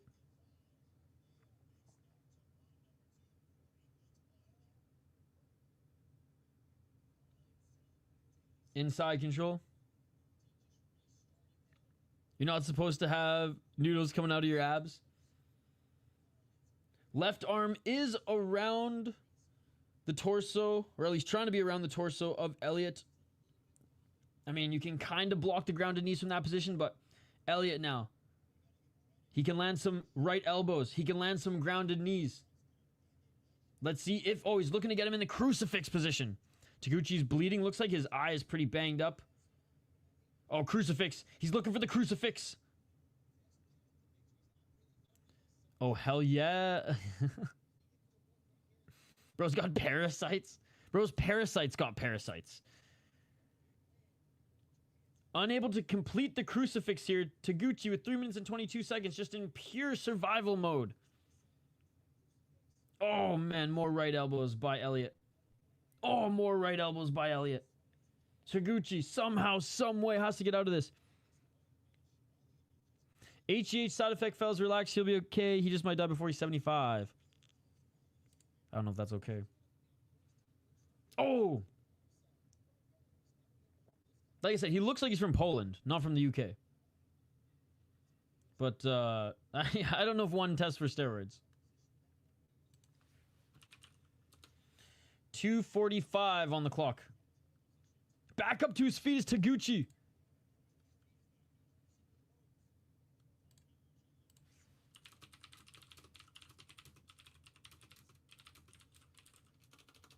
I'm just in the Ryzen Discord be like, so they don't test for roids in one anymore?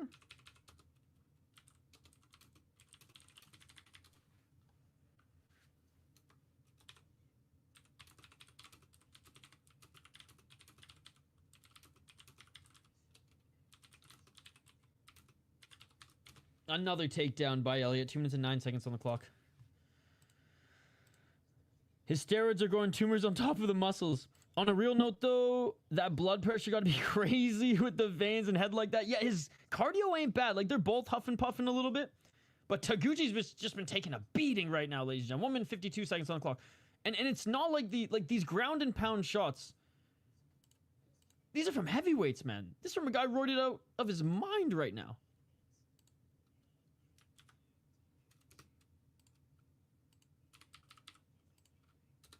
North-south. He can land some grounded knees here. Superior rule set. It is fucking jacked for real. HGH, Decabee, Bull, Tren, all ain't worth it in my opinion. Do a cycle of test and work hard, motherfuckers. 100%. Exactly that. As much as I'm scared to lose the rest of my hair, like, bro, once I'm like mid-40s, early 50s, hair gone, knees hurting, you know, stretching every day is not just doing it for the back anymore. Dude, I cannot wait to get on the fucking HGH and just start ripping it up even harder than I already do. Taguchi's more surviving than fighting right now. That is true. I don't think Taguchi has been fighting for the last 3 minutes and 50 seconds. I think he's been surviving pretty much this entire second round. Oh, hell yeah.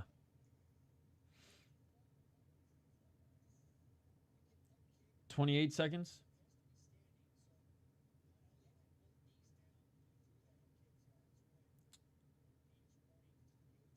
Oh, I guess Taguchi can't throw an up kick if the knees are down?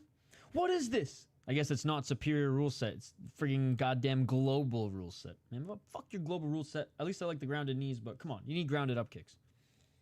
One used to have the superior rule set, but they eliminated it back in 2015?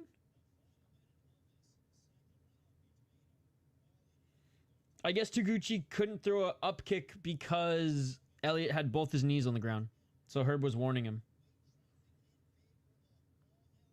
Oh, man, Paul Elliott, more shots. Right hand by Paul Elliott.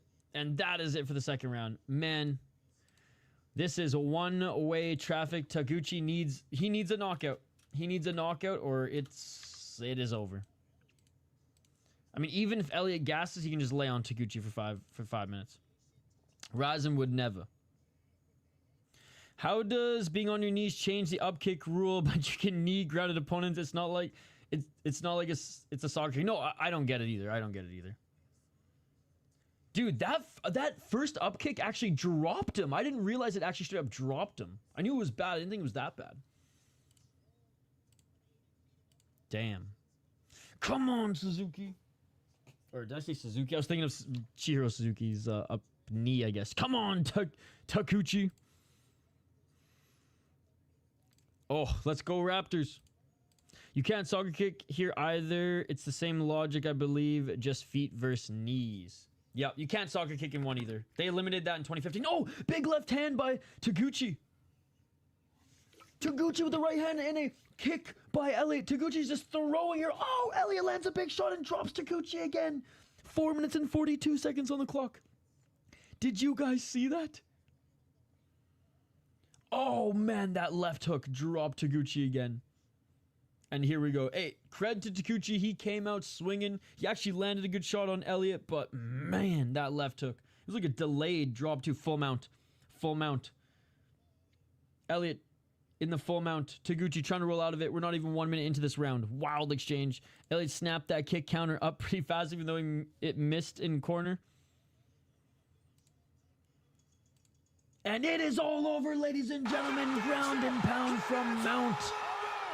And the roids upon roids, Paul Elliott. Honestly, his nickname should be Russian Gas Paul Elliott, ladies and gentlemen. And honestly, I'm not even ripping him for that. What a dominant performance against the undefeated 4-0 Ryugo Taguchi out of Deep. And knowing Taguchi, he will fight next weekend on Deep. No, I'm kidding. Not next weekend, but probably in a month. There we go. Bro, Phil the Free needs to get at least on one of the things this guy's getting on, and he can fight another 5 years. Who doodled on the side of Elliot's head?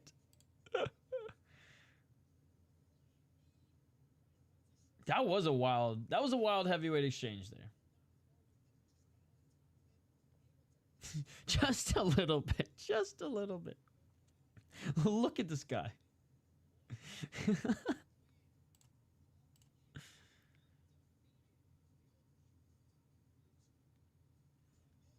Elliot put that enhanced beef on him. Shout out to the horse meat, baby.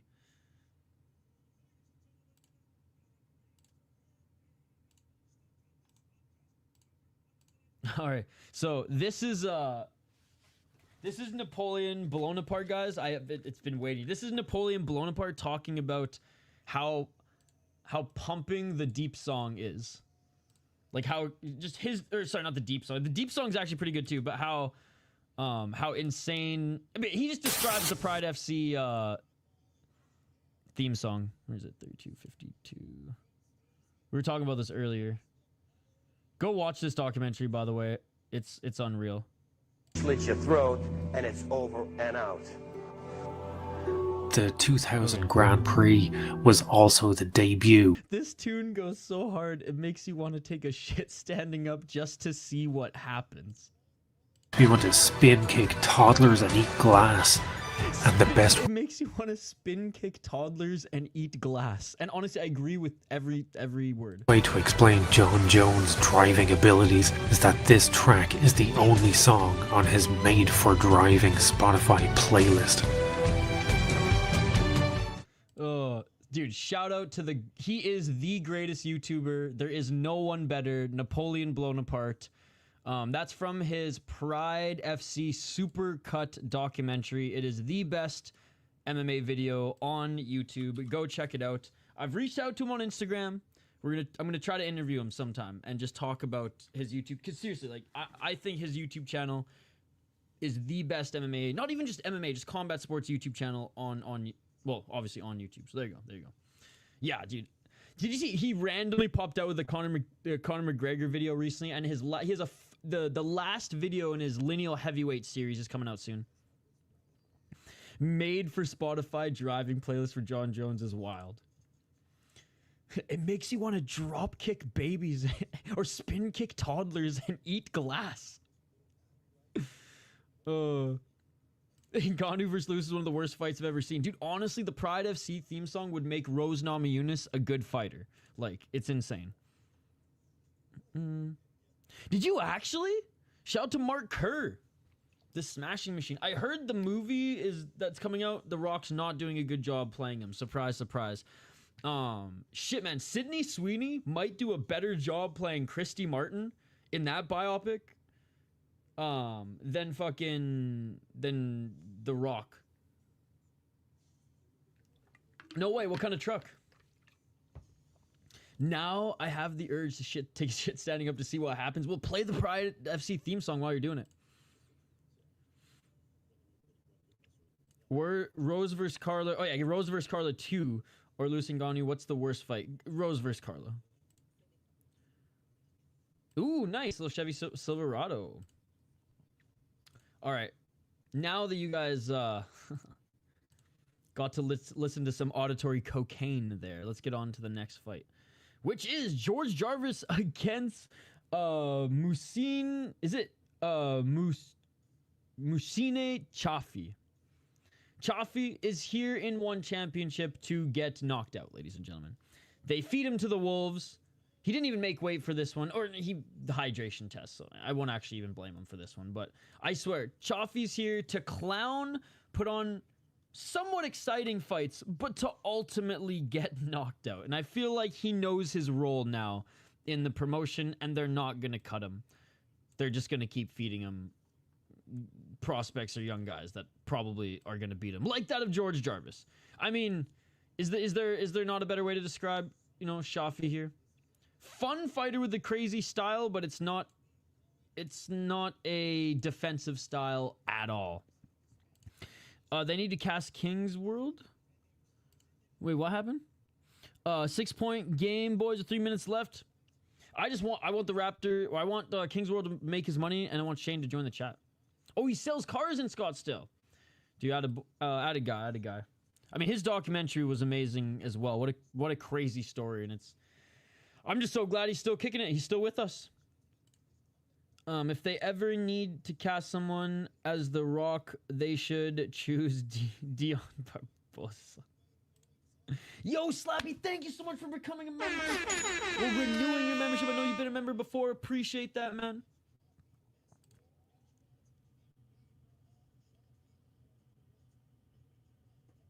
All right, here we go. The fighters are about to make their walkouts now. Slappy, thank you so much for being a member. After one championship, I'm going to set up the membership stream. It'll take probably half an hour, an hour. It's going to be a late night one, but it's Friday. It's Friday. It's barely 9 o'clock. I mean, Eastern's 10 o'clock, almost 10 o'clock, but whatever. Ali Abdelaziz. Where's Noah? Where's Noah? George Jarvis is a Muay Thai beast. Absolutely.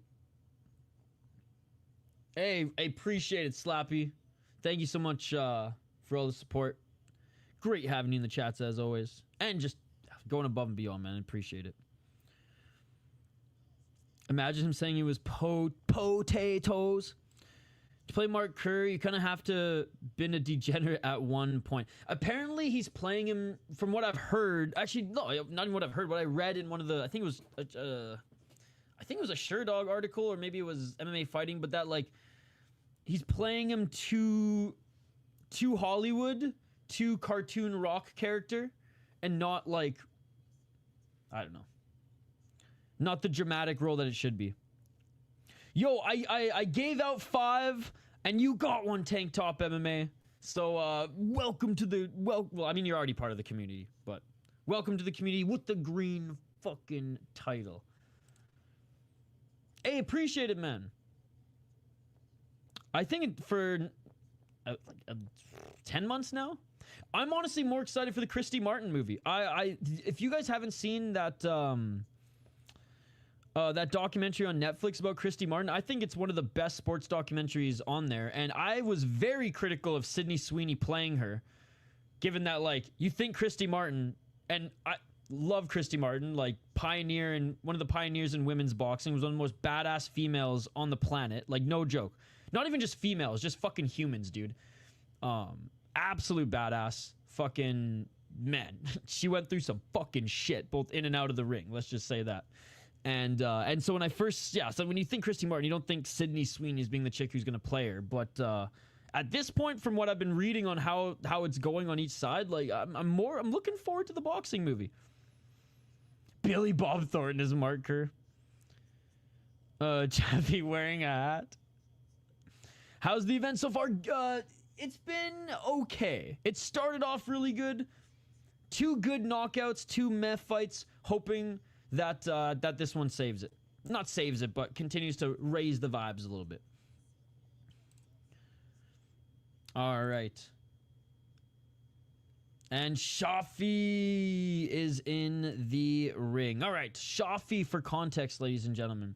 27 years of age, half Moroccan, half Spanish. The assassin, Shafi, has lost both of his fights in one championship. I only laugh because in those fights, he was so cocky, man. He was so cocky, and then he got knocked the fuck out against Menshikov. Now, he put on a good 3-round fight against Sin Summit. He didn't get knocked out in that one, but I think he got knocked down like 2 or 3 times. That was a fun fight that actually, that win earned Sin Summit, I believe, his 2nd title shot. But regardless, he got absolutely destroyed by Menshikov. I thought he had more fights than that in one championship. I thought he had like at least 4, but apparently only 3. Anyways, George Jarvis, ladies and gentlemen. 24 years of age. G-Unit is... George Jarvis has more fucking fights than Shafi in the one championship. Anyways, he's 3-1. Lost to Chanajon, no shame in that, and then beat Al Takriti, Ricardo Bravo, and then Rung Wawi, which was a huge victory, especially knocking him out in the 3rd round. I'm going with George Jarvis on this one. Buffalo Soldier. I hate Dwayne Johnson, but the movie looks pretty good. I mean, I hope they're both good. Hey, see you later, Thomas the Tank Engine. Hell yeah. Hell yeah. I didn't catch Invicta. I was busy this afternoon, but I always love watching the Invicta cards, and I'll catch up on it probably after member stream. Hey, let's go. Jarvis all the way. This dude walking to Buffalo Soldier's crazy. Dude, that is awesome. Dude, she dominated. Like, I feel like if anybody even watched some tape, they would 100% have picked her underdog. Like, that's how one-way traffic it was. I did not at all. I'm not going to lie. Did zero prep for this card. I'm here just watching as a fan, like you guys.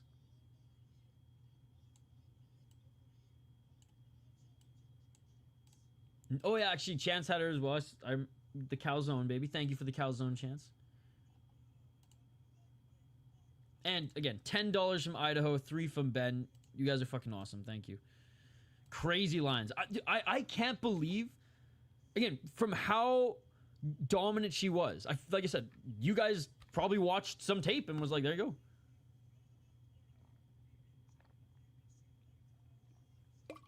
Kryklia, I thought she would squeeze it out, but she dominated. She's only 22.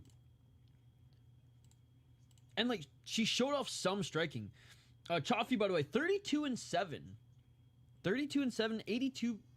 Oh, not finish rate. I was going to say 82% finish rate. No, but win rate.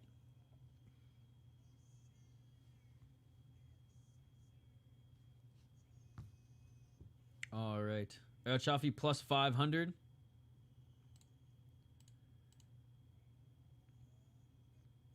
All right. Jarvis being introduced now.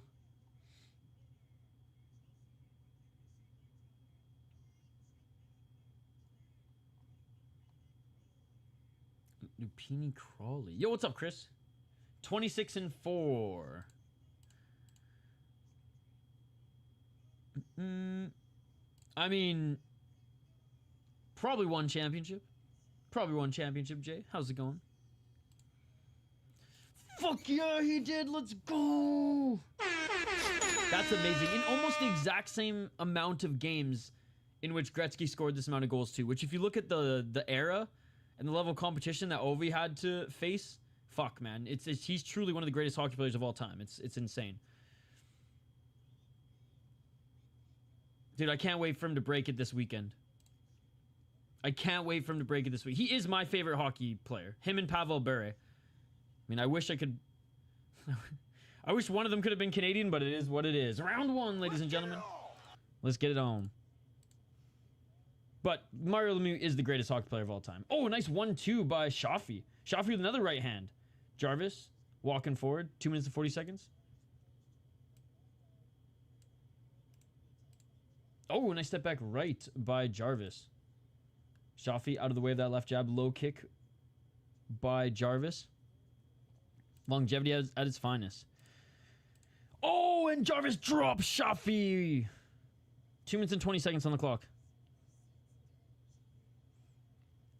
How crazy is that, Mystic MMA? Guys, just let that stat soak in. Oh, big left hook by Jarvis. Chaffee still hurt. Jarvis, right hand, left. Looking for the tie clinch is Chaffee. Chaffee with a knee. Chaffee just trying to get some distance. 1 minute and 58 seconds. Ray Bourque is the GOAT? Nah, dude. I love Ray Bourque, but Mario Lemieux is the greatest hockey player of all time. Everyone keeps saying Gretzky isn't. It's crazy. People who say that don't watch hockey. Straight up. 1 minute and 42 seconds on the clock. There's no universe that Gretzky is better than Lemieux. Oh, spinning back fist, but that was after the ref separated them. Chaffee has every right to be mad about that. Honestly, the ref should give him like 10 seconds just to like chill. Keeping the record warm for Matthews. Matthews is like the only one in the league right now who maybe could break it. 1 minute and 14 seconds. Gretzky was the chess master, right? With all the right pieces, he was unstoppable. Lemieux didn't need anybody. Lemieux could do it all himself. Oh, a nice right hand by Chaffee. Left and right by Jarvis. I think it goes Lemieux, Bobby Orr, Gretzky. I think Bobby Orr is better than Gretzky too. 48 seconds on the clock. That one is definitely debatable. That one's more of a, I just like the tough guys more. And he played longevity. He played forever. It's crazy. Played till he was like in his, what, late 50s? Right hand by Shafi. Oh, Jarvis walks in 1-2 and a knee to the body. 25 seconds on the clock. 23 seconds. I think as far as like the new wave of greats, Stamkos probably not in there, but McDavid and Crosby. Maybe McKinnon as well. Love Stammer though. Oh, and Shafi. Missed with the 1-2. Jarvis with the right hand. They clinch. Final seconds of the round.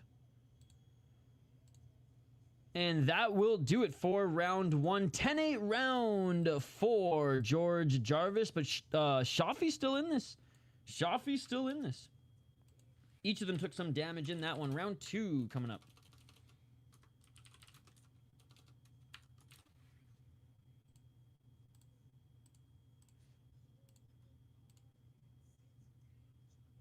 Oh, could they contend for goal record? I don't... McKinnon... McDavid, maybe. McDavid, probably the most of the two because he'll play longer. Stamkos, I don't think will play long enough. McKinnon... Definitely, I think Matthews is on better pace. Dude, that's awesome. Yeah, I fucking hate the Bruins too, but... I mean, Gordie Howe, you could make an argument that Gordie Howe is up there too, right? 2 minutes and 43 seconds. Hey, Mike knows. Mike knows. I even spelled his name wrong.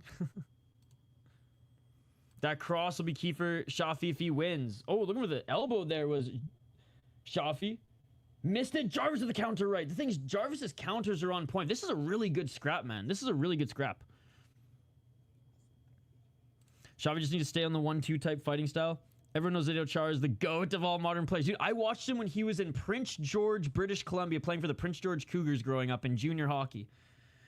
Nice job again by Shafi with a nice 1-2 before they engage in the clinch back at center. 1 minute and 59 seconds. Dude, I got to watch Bugard, Bufflin, Dan Hamhuis, Zdeno Chara, all these guys pass through Prince George. Oh, nice spinning back fist by Jarvis. And he tried to finish up the combo after landing that left hand with another spinning elbow. Low kick by Jarvis. Shafi walking forward. 1 minute and 42 seconds. Body kick by Jarvis. Probably in the, top 10. Not in my top 5, but top 10. Yeah, like, I honestly, you know what? You could maybe even put Gordy. Gordy's definitely in the top 5 of all time. Oh, 1-2 by Shafi. Jarvis the spinning back fist. Yo, what's up, Shane? 1 minute 17 seconds. Yeah, the commentator said it perfectly. Shafi has to be all the way in or all the way out. Picking apart on the outside or, yeah, or just going ham. Because Jarvis's counters here are incredible. 4 beer, 9% hazy IPA. Dane made it home. Fuck Thongpoon. Oh, 100%. Oh, and a big shot by Jarvis again. He drops Shafi right at the end of the second round. I will say this. Shafi may never win a fight in one championship, but boy, is he ever entertaining. No clowning in this one. Oh, counter left by Jarvis. Shafi with the tie clinch. Nice knee. Jarvis didn't like that. 33 seconds. 30 seconds remaining in the round. Don't send him back out there. Jarvis looks like he has the broken nose out of the two. 15 seconds. But yeah, Mystic, I know a lot of the people who work with the promotion. Oh, spinning elbow attempt by Jarvis, just missing. Shafi threw one, but then just got countered by Jarvis. Dude, that's the thing. Jarvis has just been one step ahead of Shafi here, but great fight. Great fight level. Jarvis did the fucking Neo at the end there. But yeah, Mystic, I have a few friends who work and actually like high level roles now with Ice Wars. So I'm actually bringing on my friend, Fourth Line Voice Darren, who has his own YouTube channel. He has the biggest fight catalog of hockey fights on YouTube. Go check him out, Fourth Line Voice. He's working with Ice Wars and Galante in some of the like player relations or fighter relations and matchmaking. And he's going to jump on the channel and talk about it soon. Chaffee can't do spinning strikes after being knocked down. Chaffee fights fearless, though.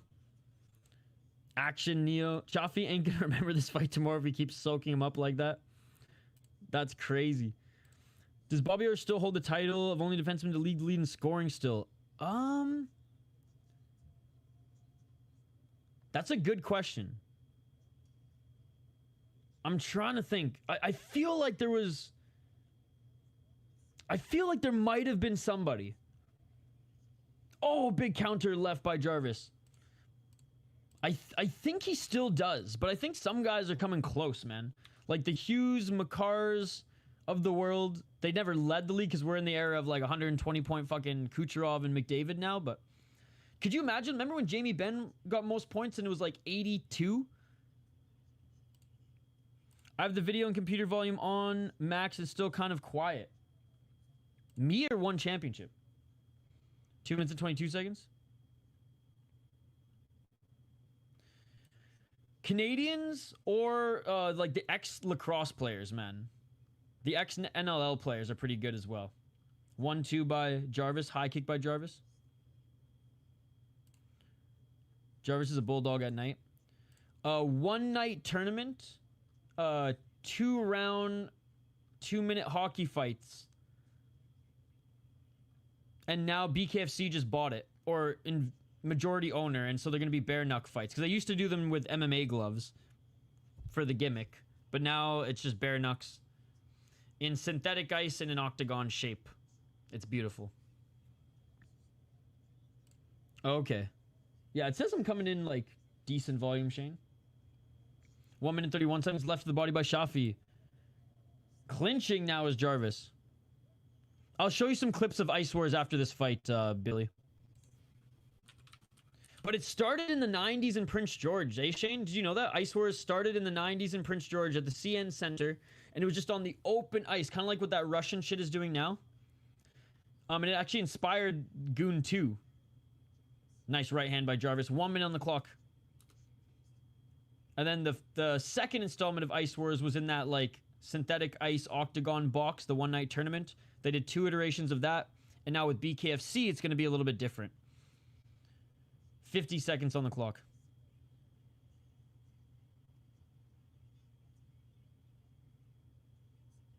And looking for that right elbow was Jarvis. Looking for the left elbow was Chaffee. Chaffee missing with the right hand. And a counter right again by Jarvis. 35 seconds. But yeah, I will 100% stream Ice Wars, even if it's on at the same time as UFC. Fuck the UFC, man. I'd rather do Ice Wars. Left by Jarvis. 18 seconds.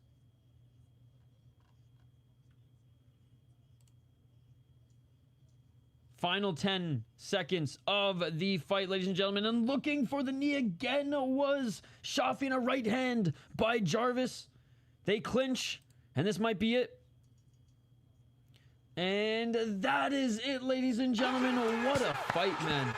What a fight. You know what? Like I said, Shafi may never win a fight in one championship. Doesn't matter. They're going to keep him because he's fucking entertaining, man. He's fucking entertaining. That was a great fight. That was a great fight. He got beat every single round and got knocked down a few times for good measure, but fuck, he's fun to watch, eh? He is fun to watch. I'm typing in my friend's chat right now too. Shafi may never win an MMA fight. Whoops. Or sorry, Muay Thai fight. Oh my god. My autocorrect does not want to type Shafi. It keeps going to chafing.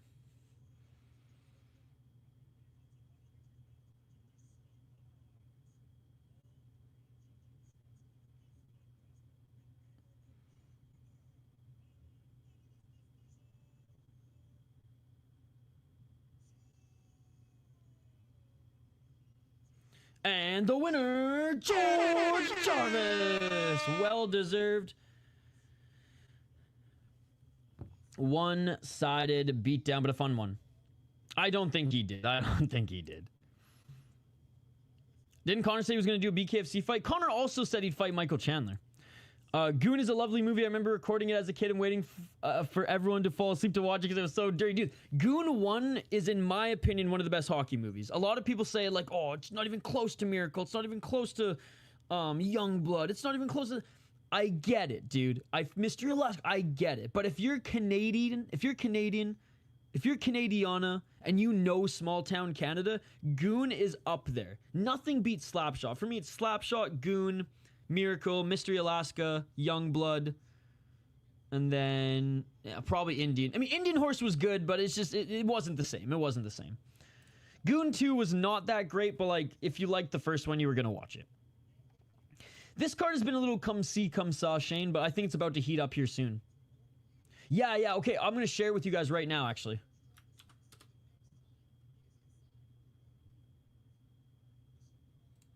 So this was the second iteration of the tournament. The first iteration of the tournament, I believe, occurred in 2001, or like it was either 2000, 2001, or 1999 in Prince George, BC, at the CN Center, where the Prince George Cougars of the WHL play. And it was just way more hick and Colwood, whereas this was the second iteration of it. I didn't cover this on the channel, but they actually gave me a free stream to like tweet about it at the time. Not that I have any followers on Twitter, but still. Cover. No, and Czech's only 5'7", but he comes well away. Oh, he wanted to keep throwing, even though Cornell was down. Cornell, college hockey player on the ACHA level in North Dakota. Oh, a little stiff right from Cornell, and now he's going after Czech. Czech comes in. Oh, these guys are feisty. They're feisty. Yeah, a lot of ex-enforcers, a lot of like junior / men's league players who never went anywhere, a lot of lacrosse players. Amesbury won the first one. Mike Goldberg on the call. Damn, Zakirov is already fighting again. He just had a nasty ground and pound KO, what feels like only a couple of weeks ago. I think it was a couple weeks ago. What's up, Sleeto? Yeah, Slapshot is the best hockey movie of all time. And it's all right.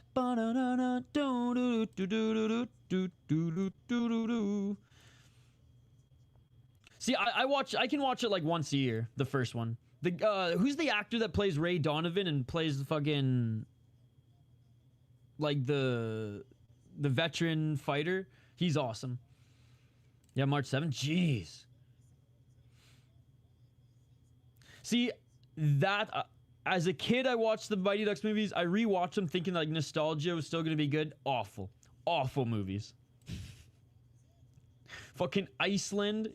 They don't even play hockey up there, bro.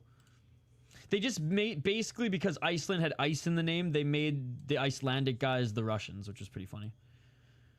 I mean, the Jamaican the Jamaican hockey team was kind of a gimmick. I don't know. I mean, like when I was a kid, you know, D1, D2 was good. D3 is probably the best rewatching them. But I think Miracle is like 1,000 times better. And I'm like Canadian. And I still think that movie's amazing. You take someone's nuts off of those skates. Ice Wars.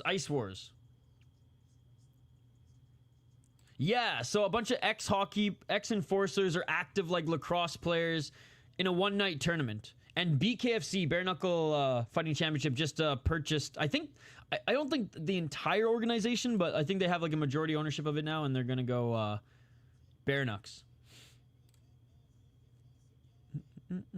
Ah, yes. Liv Schreiber. He crushed it in Goon, dude. He was so good. And the goalie. Rule number 1, don't touch my Percocets. Rule number 2, do you have any fucking Percocets? I'm on your team. Yeah, the goalie was good, too. All right, ladies and gentlemen. And the Russians on the team. We have to initiate them to the team. What do you have in mind? Sign his dick. What? Sign his dick. I've been playing hockey my whole life, son. I've never signed no dicks. Yeah, he had some good lines in the movie. All right, Bokang Masuyane. Yo, what's up, Andrew? I know Andrew's seen Goon. I'm watching this. Looks fucking awesomely funny. Oh, dude. Field lacrosse players, like they are the worst. Box lacrosse, real lacrosse players are the toughest athletes on the planet. Good, man, good. How you doing tonight? Yo, Chris K, like we were talking on the last stream, I used to be a season ticket holder to the WLA. And that's like lower level, but still like insane. All right, we have Sanzhar Zakirov up against Bokang Masuyane. I always fuck up Bokang's name. Anyways, the little giant 10-2 as a pro. 1 KO, TKO, 1 submission. He is a decision merchant, if I've ever seen one, ladies and gentlemen. 4-2 in 1 championship, 5-0 in EFC. Lost unanimous decision at 1 Fight Night 25. 212-1 guy. Beat Yamakita, beat Minoa. Out-grappled them. Lost to Jared Brooks. I'm glad Brooks actually was able to choke him out. Before then was on a huge win streak, ladies and gentlemen. Was undefeated until he lost to Jared Brooks. And on the amateur scene, a respectable 6-0. Very much a grappler. A short, stocky grappler, ladies and gentlemen. Zakirov, who is the huge favorite in this one out of Uzbekistan. He's a problem, ladies and gentlemen. 12-0 as a pro. Fought in Amir Temur Fighting Championship. 5-0 in 1. 6 KO, TKOs, 4 submissions, 2 decisions. And ground and pound his last fight against 7-3 guy. Beat Wada. Wait. Okay, different Honda. Oh, no, wait. Honda fought in 1? I guess so. Anyways, beat Honda. A bunch of cans before that. And a 6-0 guy in 1 Friday fights. Fought in Octagon. He's beaten his best guys in 1 Friday fights in Octagon. But still, he is more lanky, has more tools, can rely on more than just grappling. Yeah, I think Zakirov is going to win in this one. Thing is, Bokang isn't threatening to finish the fight. Zakirov is. So there you go. I don't know if you can watch it for free. I'm watching on one. I'm watching it on Amazon Prime. I can't, Andrew. You gotta. If you want a membership, you can renew it. Or you can be in the chat. Not next weekend, but the weekend after. I'll give out some memberships again. I can't choose, Andrew. It's random. Yes, this is the last card. I think there's literally nothing after this. I officially quit NBA betting for good. Did the Raptors lose? Get up, Bokang! Hell yeah. Does he play for the Timbermen? Yeah, dude, a lot of my friends played box, and it's just, it's a beautiful game. It's a fucking beautiful game. Gotta come up with the killer sign title for Isha. If y'all missed Zakirov's the last one, go watch it. Dude's a sniper on the ground. 3 weeks ago. I can't believe it. 3 weeks ago. He's very good, man. He's very good. Being a minus 800 fighting 3 weeks ago is wild. But again, 21 years of age. Okay, he just did a backflip. I think he's fine. You know? Dude, Andrew, how amazing is that? Ovi has 2 goals. No, he tied it, Andrew.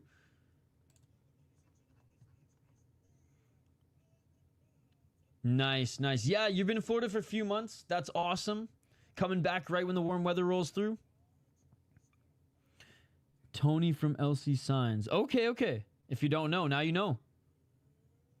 I'll bookmark that. I just like the name Bokang from Spokane. Dude, if he was from Spokane, that would be perfect.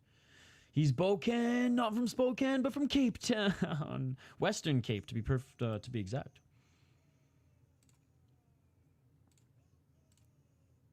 All right.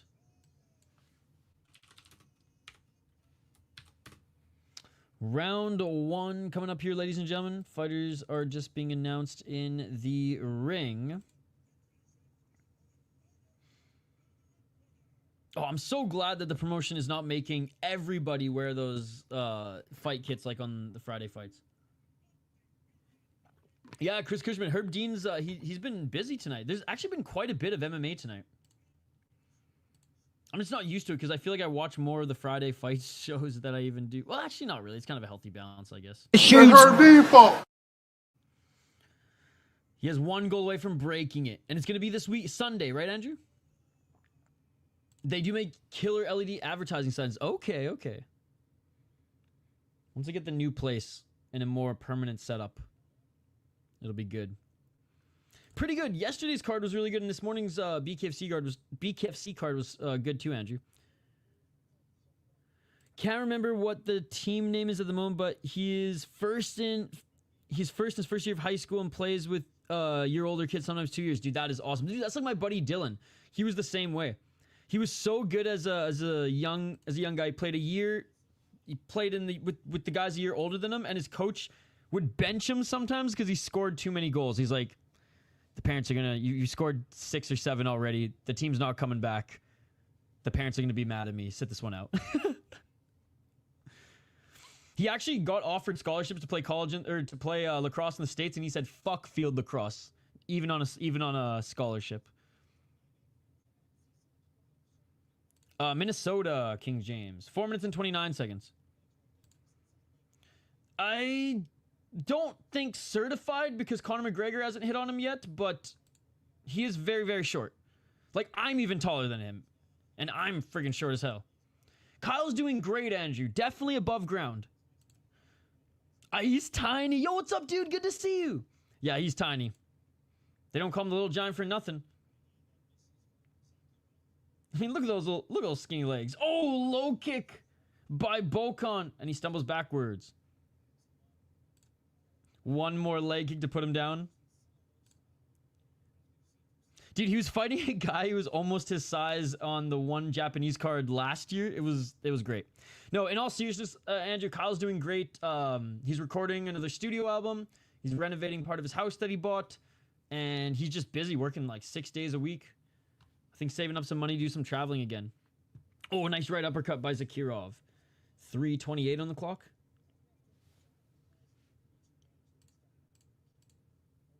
Low kick by Bokang. Low kick by Zakirov. High kick by Bokang. I'm sorry, I'm laughing whenever he throws kicks. It's just...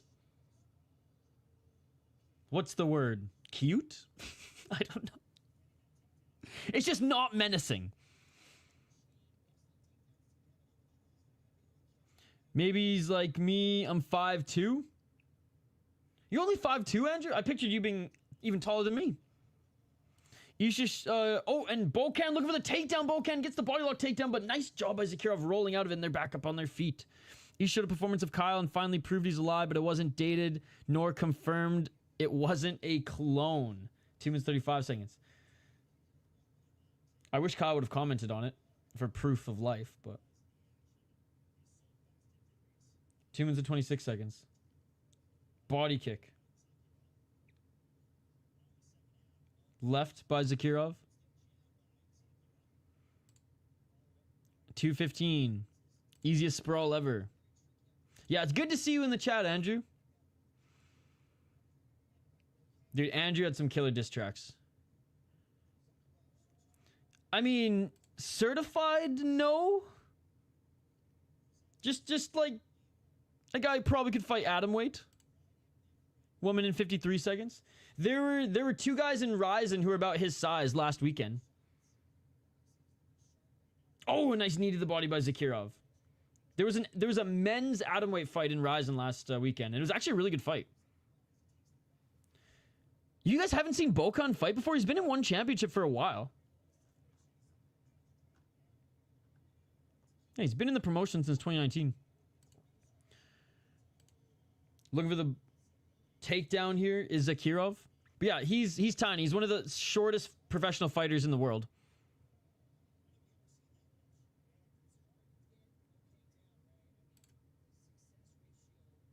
Yeah, I said if there was an atomweight division, and if there was like if he was in Rise, and he'd be fighting atomweights. Like maybe even Seika Izawa. Center of gravity so low. How do you get him down, dude? And Zakirov is having a tough time getting him down. Come back with all new stuff. Nice. Yo, Degenerate Dane with the super sticker. Let's go. Thank you so much, Degenerate Dane. Dude, Degenerate Dane last night donated a fucking $10 donation, and he just donated a $5 on this one. Man, thank you. You're far too kind. Oh, big left and a right by Zakirov. Zakirov with the right uppercut. Bokang blocked that one. I'm literally jumping on YouTube right now to see what the super sticker is. 24 seconds on the clock in this first round. It's a lemon smooching a freaking cantaloupe. I'll take it. I'll take it. I fucking love the cantaloupe, brother. Thank you so much, Degenerate Dane. Andrew B's diss tracks versus Benzino's diss tracks. I don't know who Benzino is, but yes. Yes, he did. Yes, that was on the Japanese card. That was on the Japanese card. Gustavo Ballard is tiny as well. But wait, they must have fought. But maybe I'm just getting mixed up. Did they not fight? No, okay, maybe they didn't fight. He fought Ogi Kubudon. No, they didn't fight. Ballard fought someone who was tiny as well recently. For some reason, I thought... Oh no, kids, he fought... Maybe Yamakita was just pretty small as well. Ballard fought on a recent card against a guy who was pretty small too. But yeah, but Gustavo Ballard's tiny as well, guys. Two little big men, little. Zach is good.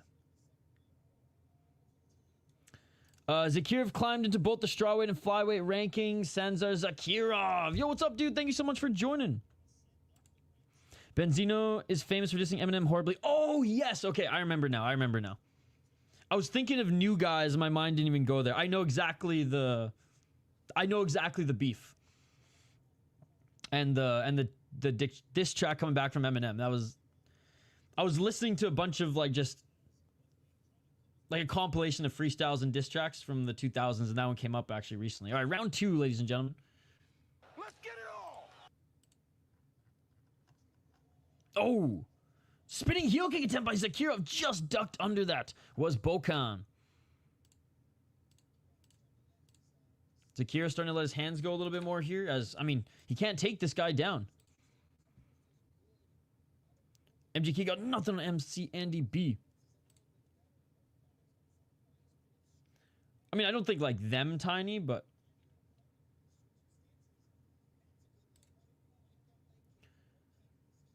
Bokang known for German suplex illegal in 1.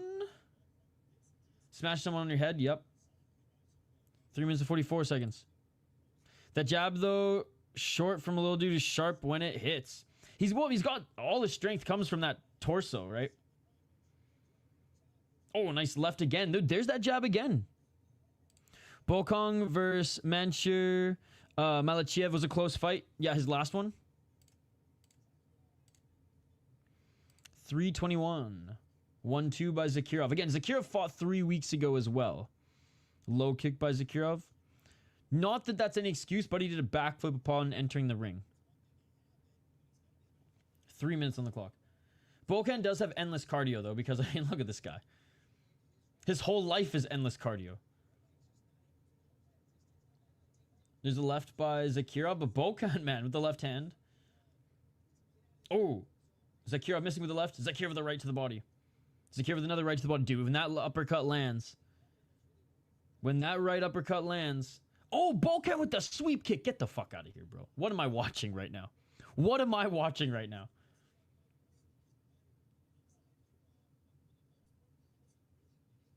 2 minutes and 32 seconds.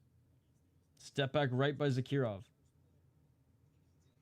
Letting this motherfucker jab you when you're built like a water bug is embarrassing. Snow White is there watching her boy Bokang. Oh, looking for the takedown again as Zakirov almost landed a high knee.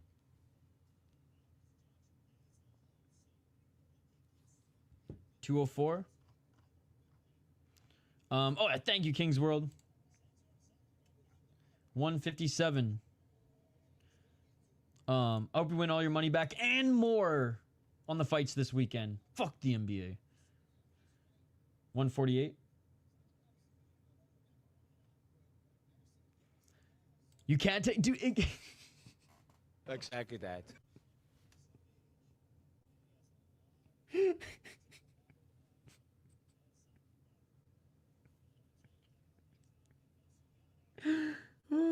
Yes.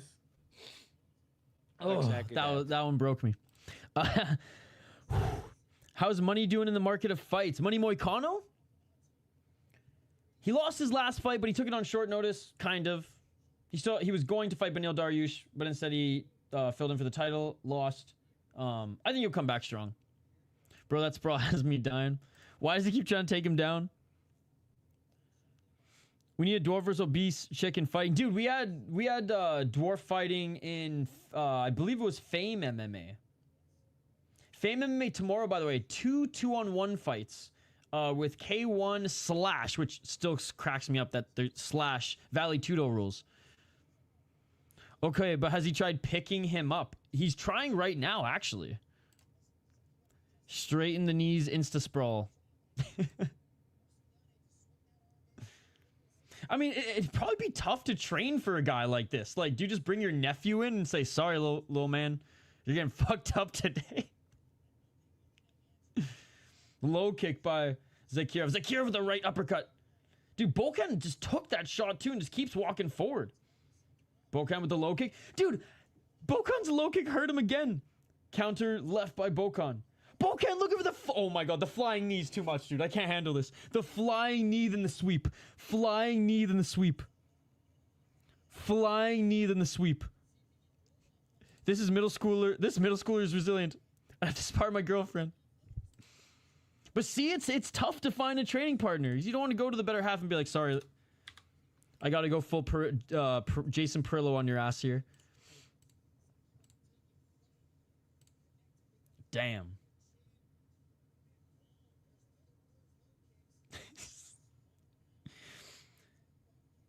Dude, you know what? I will say this. Bokang can take a... Dude, look at the flying knee. Oh, if it was with the other knee, it would have landed.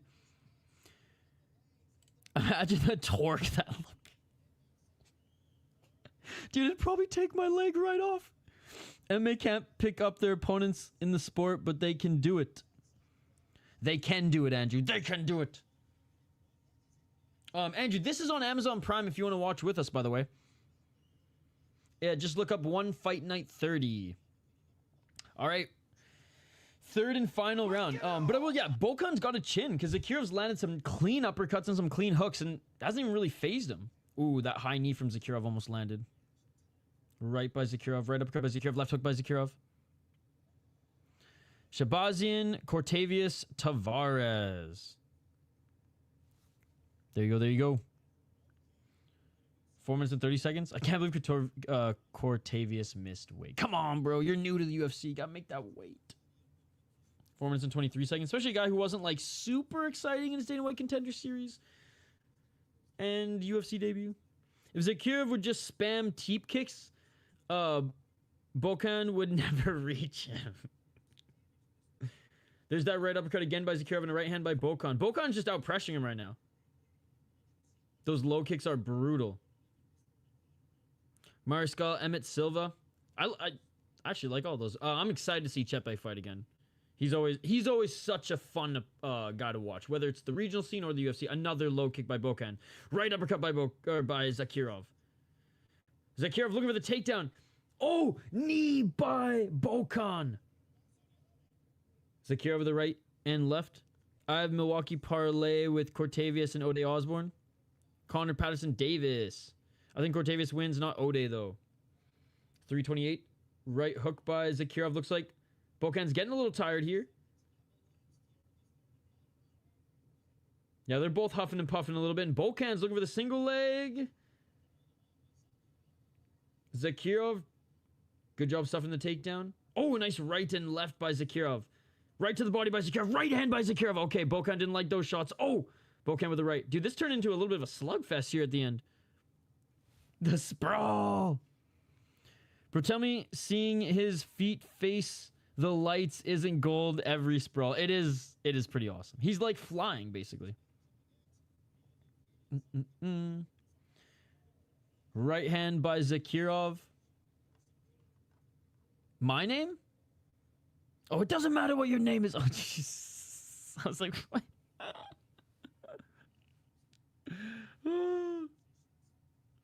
Little dude's got a chin.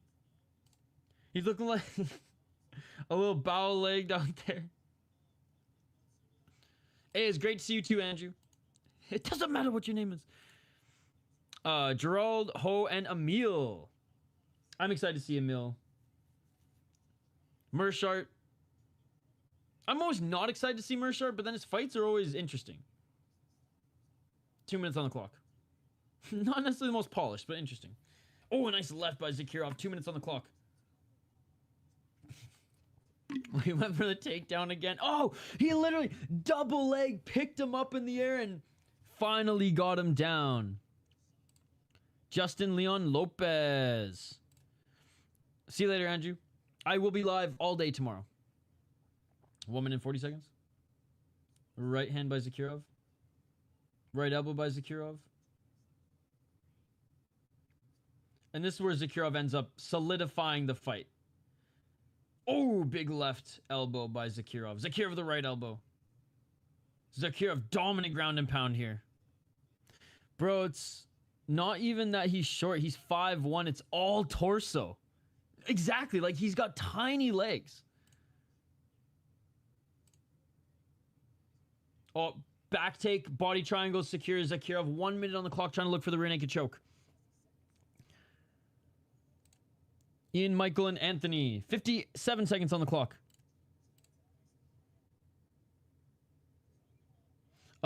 Kings Road giving his UFC picks for the next 2 weeks, by the way, guys. So take note, take note. On what size his shoes? Honestly, he's... Now I'm like, look, his feet look like they're the same size as Zakirov. So probably a solid 9. Ikram, Giga, and Randy. Randy! Tripod, I bet. Jesus Christ. 24 seconds on the clock. 10 seconds. He beating him up bad. Oh, dude, some of these hammer fists from the back are brutal. I'm actually just mixing random UFC names together. Back mount by Zakirov. Can he finish him, though? Can he finish him, or is he going to be saved by the bell? Saved by the bell, ladies and gentlemen. Saved by the bell. Bro gets turned away at the roller coasters, poor guy. Ground and pound from the back. Dude, Bokang makes Demetrius Johnson look tall. Honestly. Bokang makes Henry Cejudo look like Stefan Struve.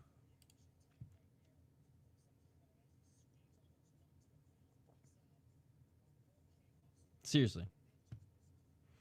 Ground and pound from the back. Yeah, it's like, all right, I only have a minute. I'm not gonna go for the submission attempt. One likes damage, one likes third round domination. Let's end this with elbows. For 3 weeks notice, man, shout out to Zakirov. Bokang 10-2 for how much of a meme matchup it looks whenever he fights. Like, he's good. You can see, like, good takedown defense, solid hands, good chin. He's a solid fucking 125er. Probably would be better at 115. Hell, he could probably make 105, but still. The black tail didn't do too bad. The bigger they are, the harder they fall. When he falls, it's hardness.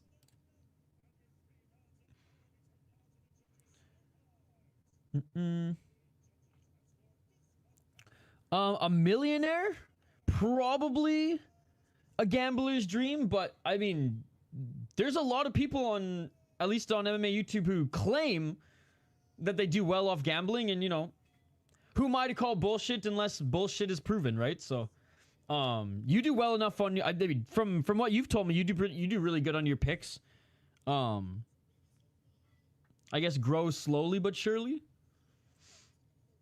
For me, like I'm not in the world of gambling, so for me, like that is an impossibility in my mind. But I don't do it, right? So like maybe it is possible. But you have way better picks than I do. So if anyone's gonna reach it, it's gonna be you. Herb Dean could fight both these dudes at once. They do well off gambling because the casinos let them.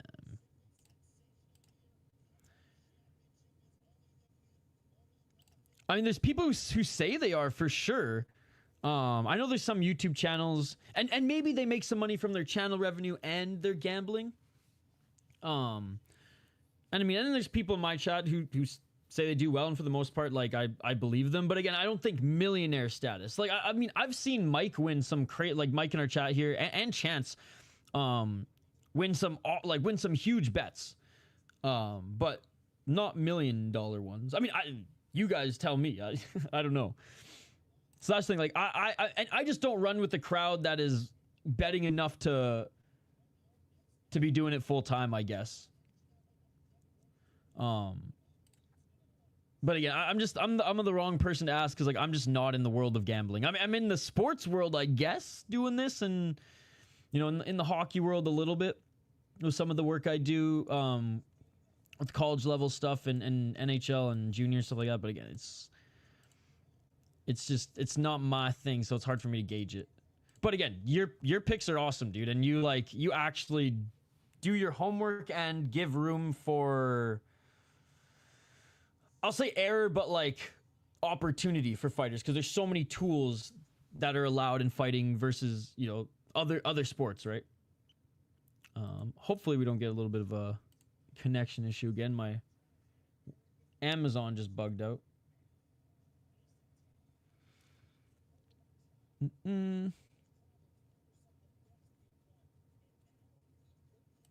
There you go. Local man shakes fist. Most YouTube people are phonies, but you can absolutely make $1 million, even just purely from Arbit Rage. All right, there you go. Excited for this fight. I've turned 500 into 80K more than once. There you go. There you go. So King's World, talk to these guys. Don't talk to me. I mean, like, talk to me. You know what I mean? I'm far from the expert. I'm not even a casual. Not million. I was pushing it, but let's say 2 UFC bets a year, then you like 80 to 100K. You got to drop like 20 to 30 a bet. But yeah, and again, like when people say they're making, I won $1 million tonight, or I won 20K tonight. $1 million, I'm probably saying, okay, shut the fuck up. But like 20K, it's like benefit of the doubt if they do it, right? If they're just some random Joe Schmo, then okay. Like Dana White is a huge gambler, but he has money to burn. Yeah, him talking about his gambling on, I think it was Schultz's podcast, was crazy, actually. Sports betting is usually best as supplemental income if you bet mainly favorites. Last year, if you bet on every favorite from Moneyline, you can make like a 3% return. Okay. You have to find a book that will take that action. 20K is what I want 5 times a year. I'm Gucci. I know Funkmaster Flay, I mean, he lives in Vegas too. I don't think he's in the chat here, but he was in BKFC chat. I don't know if it's quite a living, but I know he does. Let's say his weeks sometimes are determined. His week's happiness is determined, not just happiness, is determined by it as well. But I think he works part-time too. Both sides for net gain. Most won't let you bet more than 5K. Bro, these guys living in Vegas are G's. Hey, appreciate the chat chiming in though, guys. Because, look. You can call me a nerd or whatever, but like, it's just, you know, I grew up in a province, 2 provinces that for the longest time it wasn't easy to sports bet. Now you could obviously jump through hoops, and I had a lot of friends who did, but like it was just never something that I was into, so I never got into it younger. And now that I'm into fights, you know, I'll bet a few bucks here and there on some underdogs that I'm confident with, but it's not for me. Supplemental income. The best way to make 20K gambling is to bet 40K long shot bets in MMA or straight lotto tickets. Hey, like this video? Yeah, thank you. And shout to everyone hanging out with us here. Shout to Kingsworld. Kingsworld's been a subscriber for a while now as well. Appreciate you guys. Subscribers long and old. New and young. I don't know what I'm saying anymore. Let's get to this fight. Asa Ten Pow, USA, coming in here. Slight underdog despite getting absolutely murked by an MMA guy in his last fight. Okay, I can't rip on him too much here. He did fight John Lineker, Hands of Stone, who, despite just continues to throw hooks for 5 rounds until he's tired, John Lineker, it's been working. It's been working, and he absolutely destroyed Asa Ten Pow, but made Asa Ten Pow's technique look just completely unusable in that fight. So this is a big comeback for Asa Ten Pow because he just didn't look like he had anything on John Lineker. And John Lineker, that was his first or second Muay Thai fight. Seksan, ladies and gentlemen, just came off a huge win against Liam Harrison. And first round was competitive. Second round, man. Or I guess he also beat Solin. Ooh, he fights so much, I always forget about that.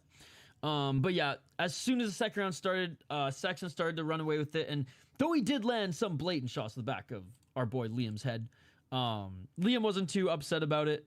And he said, I think in the press conference when they were asking about shots to the back of the head, he's like, bro, I was already like rocked at that point. Like, what's me arguing gonna do? Like, I was already fucking on the way out when he hit me with those shots that he didn't even really know. So he didn't really blame him for those. Lost a tough one to Asahi, and honestly just didn't look like Seksan was himself in that one. Also, his opponent just did really good to neutralize a lot of his movement. Before then, what a fucking streak. Man, it took him long enough to get off those Friday fight cards, right?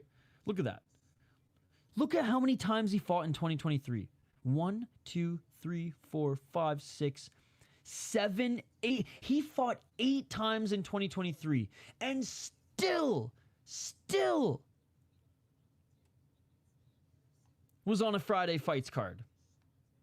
Only his last 3 fights, 2 and including this one, have been on a fight night or a numbered card. So glad he's actually making some decent money now. The man who yields to no one. What an insane moniker. I'm impressed by his performance. I bet it all on Diamopoulos tomorrow. I bet plus 120, plus 52, and plus 30 this year. Best year betting so far. Small gains add up over year. Thoughts on Hank? We already went down this rabbit hole earlier. How's it going? Nothing in the AM, bro. Look at this way. If you go into every event thinking you're going to at least double your money, you'll end up broke. You enjoying the fights? Nothing the AM, bro. The man who yields to who? No one. I'll say this, nothing the AM, bro. No hate towards him.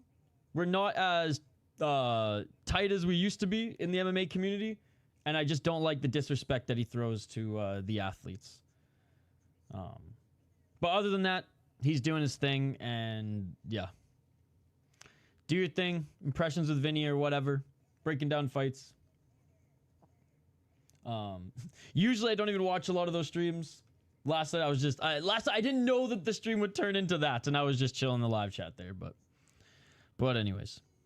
But you know what I will say? And this is the last thing I'll say on this. Hank did give us the best clip ever. The best clip ever on this channel came from Hank, and I have to thank him for that. I don't give a fuck if the decision's rigged! I don't give a fuck if the decision is rigged, baby. Hank Plosia number 2. Hopefully not tonight. Hopefully not tonight. Think Eersel can make it in MMA?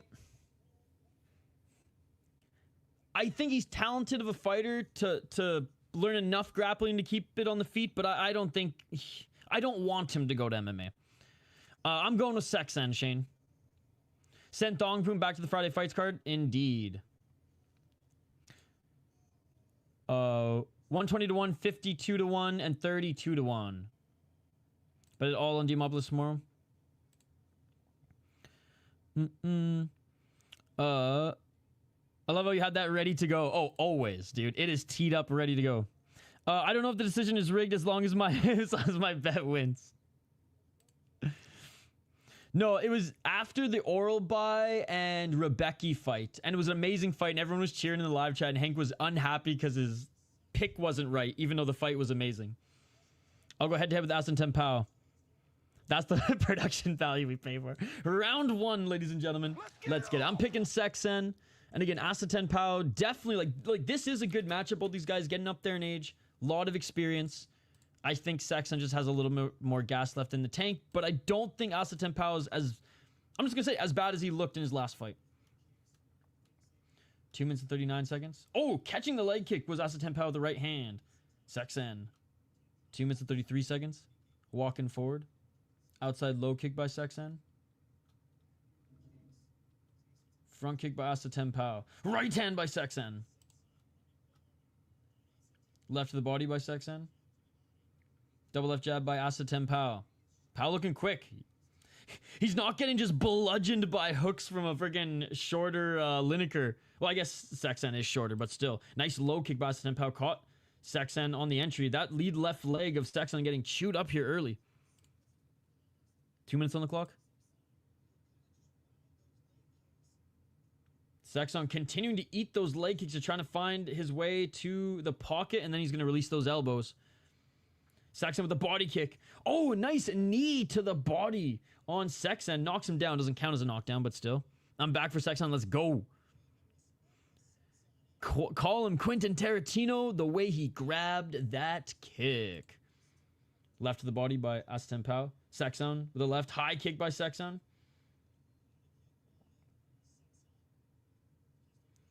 Right to the body by Asa Ten Pow. Left by Ten Pow. Left hook by Ten Pow. Dude, he's getting the better of Seksan here in this fight. Finally, Seksan, one of his kicks lands. Doesn't get caught. Seksan catches the kick. Asa Ten Pow lands a right hand. Those shin-to-shin kicks really got to make you question your career choice. Dude, life choices. These fucking Thai guys and Asa Ten Pow friggin' kick trees down for training. It's like Scott Parker in the National Hockey League in the 90s. Freaking used to wrap chains around his knuckles and go punch trees in the off season to strengthen his knuckles. Because his logic was, if I can punch through tree, not like fully through it, but like break legit bark off tree with chains on my knuckles, they're so hard, I can break through someone's helmet with one punch. Oh, nice knee by Asa Ten Pow. 35 seconds on the clock. Scott Parker was an absolute savage on the ice, by the way.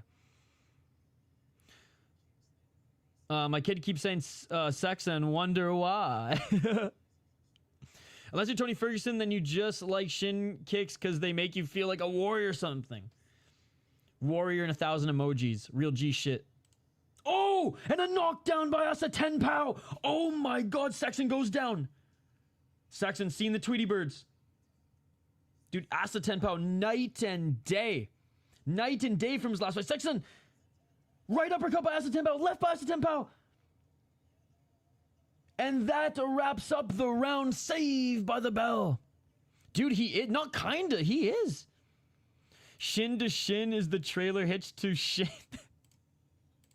Bro tried to make iron hands and probably ended up with carpal tunnel instead.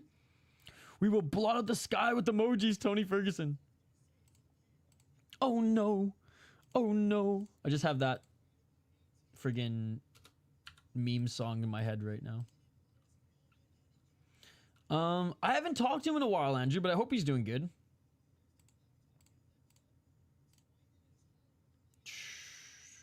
Beautiful hook, man, to drop Seksan here. Oh my god. Oh, never mind. It wasn't the right hook. It was straight. I thought that was a hook, but no, that was a straight right down the middle. Damn. 10-8 round for Asa Ten Pow. Close to a finish indeed.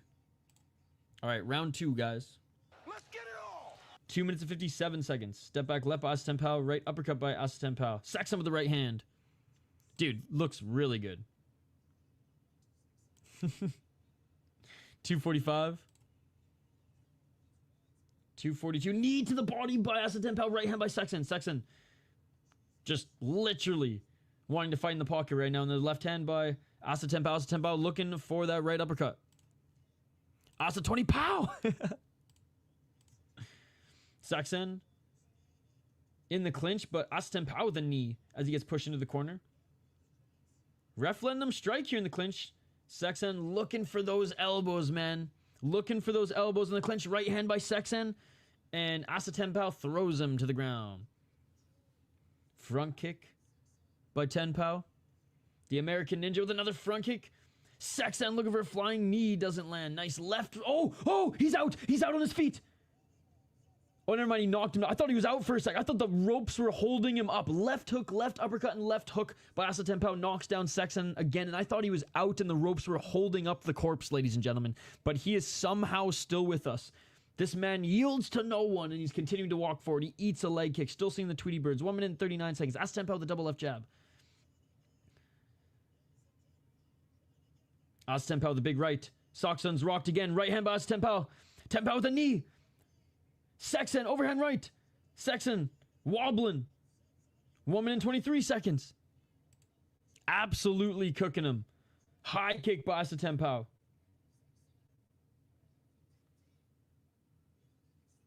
Seksan missing with the right hand. Seksan might want to consider yielding to someone. Maybe just once. 1 minute on the clock. Low kick by Asa Ten Pow. I mean... Lineker is just an anomaly, bro. Like, how dangerous is Lineker? Absolutely shut down Asa Ten Pow so early in that fight. And Asa Ten Pow's walking through Seksan right now. This is a beatdown. Hands is the difference. That range, too, eh? 39 seconds. Seksan does his best work when he can get in close and land elbows. 32 seconds.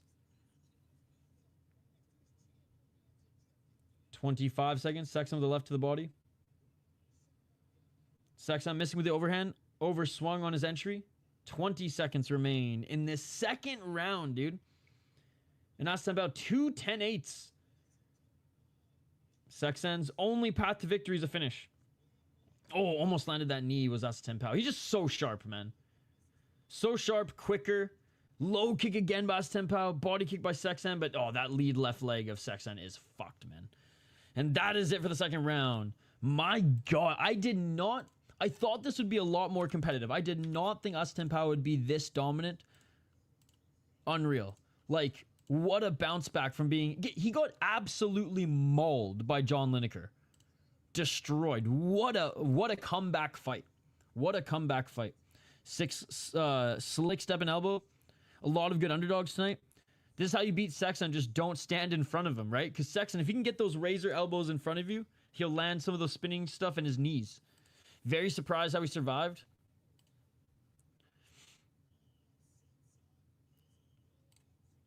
ETP not throwing his hands anymore? Oh, no. He's throwing his hands, bro. He's absolutely destroying Seksan. He'll have to chase... All right, ladies and gentlemen. Third and final round.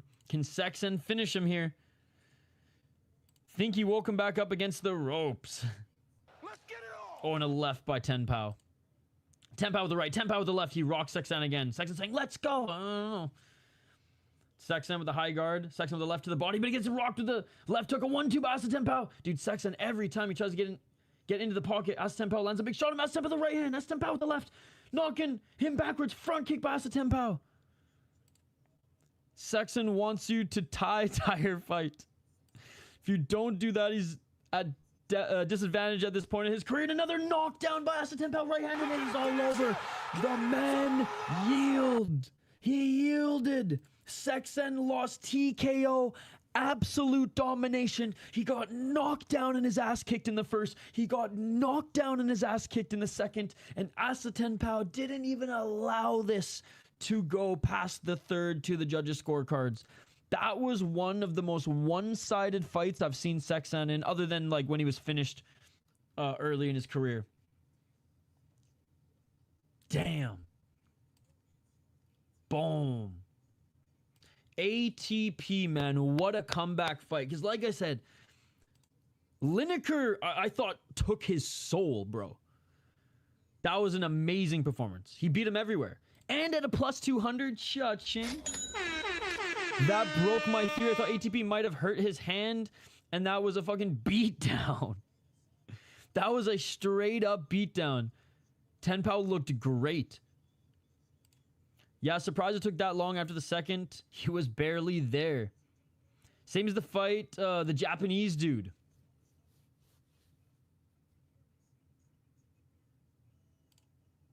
Hell yeah.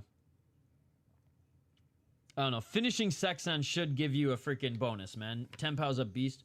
My girlfriend will not be happy. Hey, I like Asa Ten Pow. Obviously, I'm a fan of Seksan a little bit more. So it's unfortunate to see that it wasn't even competitive, but it is what it is. He was noodle legs from half through the second. Nasty performance, 100%. Oh, and Seksan, giving him praise. I mean, Seksan's getting up there, man. 36. How many fights has Seksan had? It's a stupid amount, right? And fucking won championship. Didn't even actually start paying him real money until recently. It's fucked up, but anyways, at least they're paying him more than the regionals. All right, 283 fights, 203 wins, now 75 losses. Rambolek rematch incoming. Dude, right? John Lineker stole his soul, comes back and murks Seksan?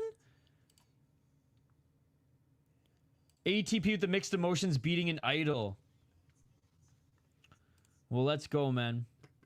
West Palm Beach, American Ninja.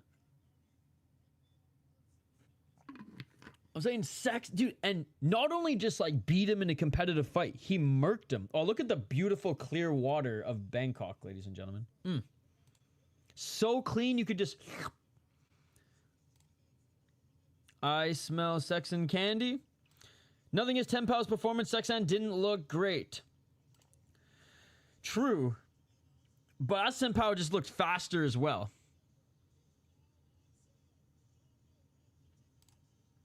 Maybe Seksan is in the decline, starting his decline now. You know, it's kind of it comes in waves, and it'll be interesting to see who he fights next. Look at that clean, beautiful river. Oh, jeez. Not in the AM, bro. Really liked the clip, by the way. I don't give a fuck if the decision's rigged! I don't give a fuck.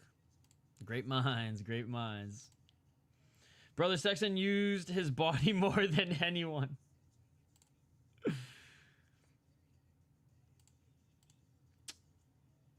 Goated clip. It really is. It really is. The context behind it's even funny because it was, like I said, it was the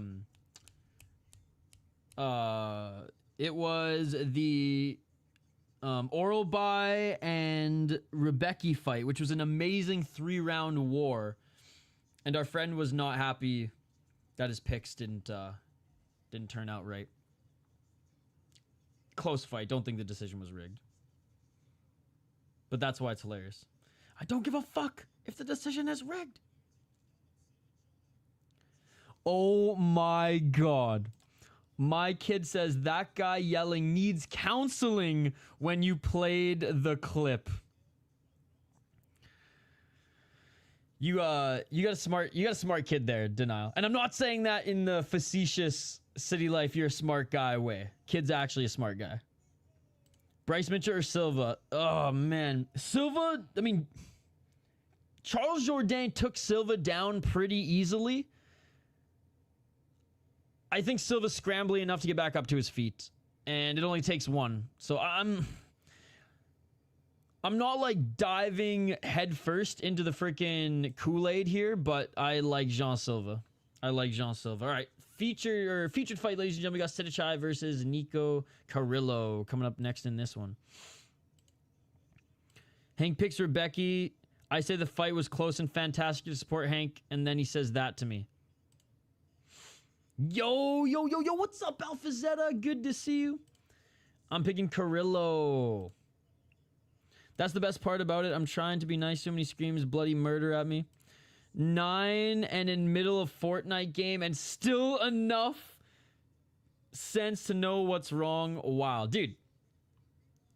Kids are smart, man. Kids are smart.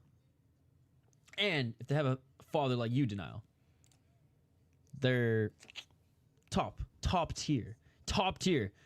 They're gonna be fucking crazy athletes and geniuses by the time they're fucking in high school. That kid's going places. Dude, have you seen, if you go on Denial's YouTube channel, he like posts shorts of him and the kids training. Dude, these kids are badass. I've watched some fucking sparring footage of them. They're going places indeed. Dude, the 9-year-old probably will be Goozy's training partner before we know it. 3 years, growth spurt. The way he's training right now, shit. Soon he'll be able to hold pads for his old man. Which, I mean, is that not why we have kids, ladies and gentlemen? To once they grow, to have little motherfuckers who can hold pads for us? Or vice versa? Just funny that adults can't see anything wrong with such things. True. I think Nico wins, younger, faster, and more explosive. That honestly, like, hold on. I got a screenshot.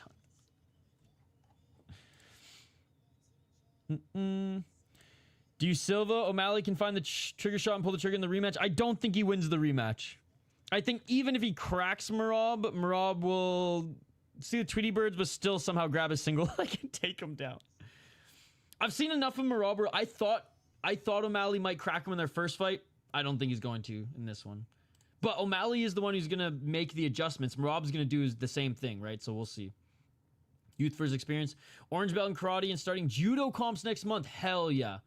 Also, just so you know, you're down 1 with 3 fights left. Is here to get me snacks and hold pads. Yeah.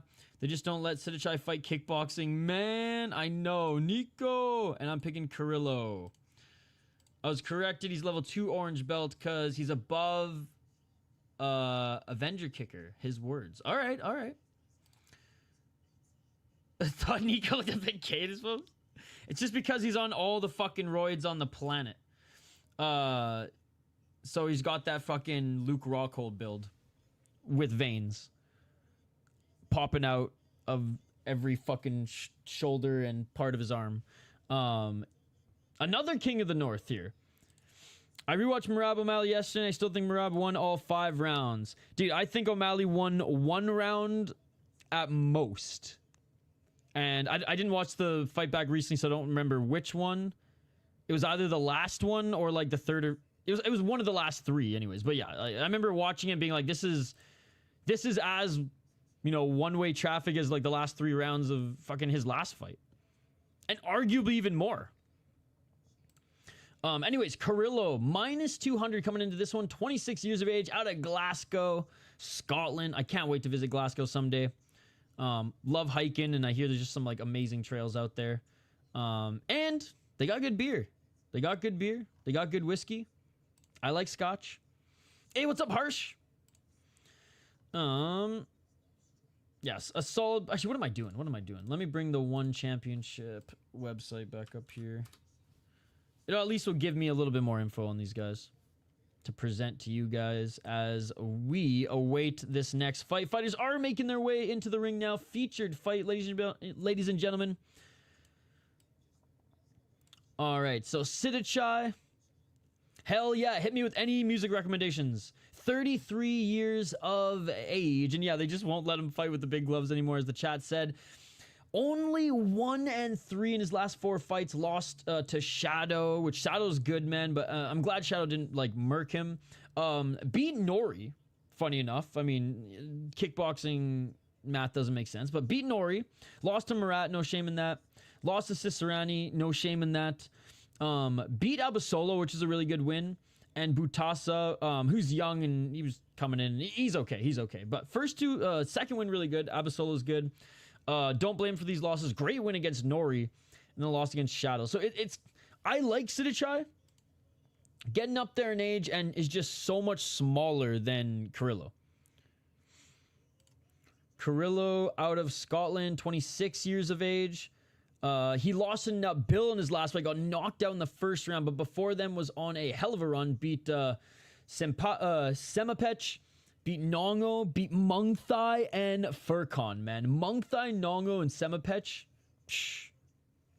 And then lost to Nabil, as everyone's doing. God damn it, Super Lick. God damn it. All right, so Carrillo, 27 wins, 4 losses. Nico will win. It's really not a music recommendation, but more of a YouTube channel. Oh, okay, okay. I listened to the first 2 songs. I haven't listened to the last one, Shane. They're pretty good. It's weird. I don't ever remember hearing them in high school, which I thought I'd recognize at least one of the songs. I can't watch this card. Dude, Amberly, it's on Amazon Prime. Good to see you, by the way, Amberly. Did you end up checking out Aurora Wave? Not yet, but you know what? I'm going to write that down right now. Because I'm going to do my final preps for the membership stream after this, and I'll play the music in the background.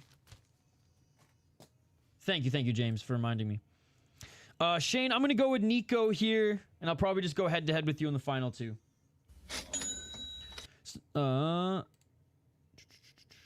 Mauricio, good to see you. Krill gonna eat him early, I think. Paul Krieg. I mean, how can you not love the Bear Jew?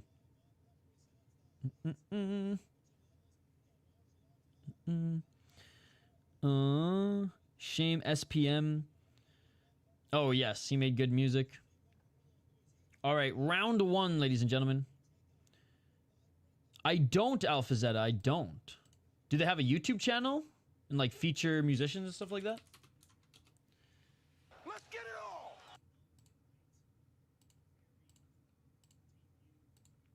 241. Nico, high kick attempt. The final 2 have heavy favorites. I don't have Nico. I got the dog here. Oh, Nico with the left hook. All right, I'll check it out, Alpha Zeta. Appreciate it.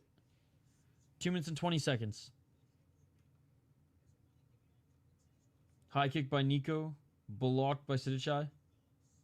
Dude, he's fucking massive. Oh, and a low kick by Sitthichai. Yet Nabil still made him look small, right?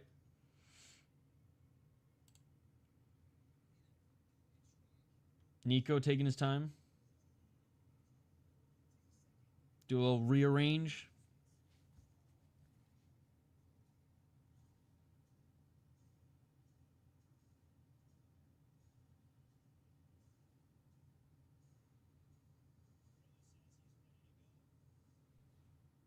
Nico getting ready to go here.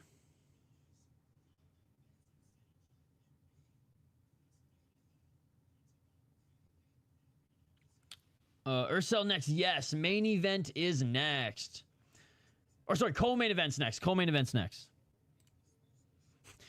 When I think Eersel, I just think, you know, he's a main event guy, but how long can Nabil make weight? Dude, he says he doesn't even cut a lot. Like, he said he plans to stay at this weight class, like, for a while. No doping, really? Come on, one on my side. Eyes your ass. Dude, well, earlier tonight, there was a Scottish guy. The other Scottish guy was fucking...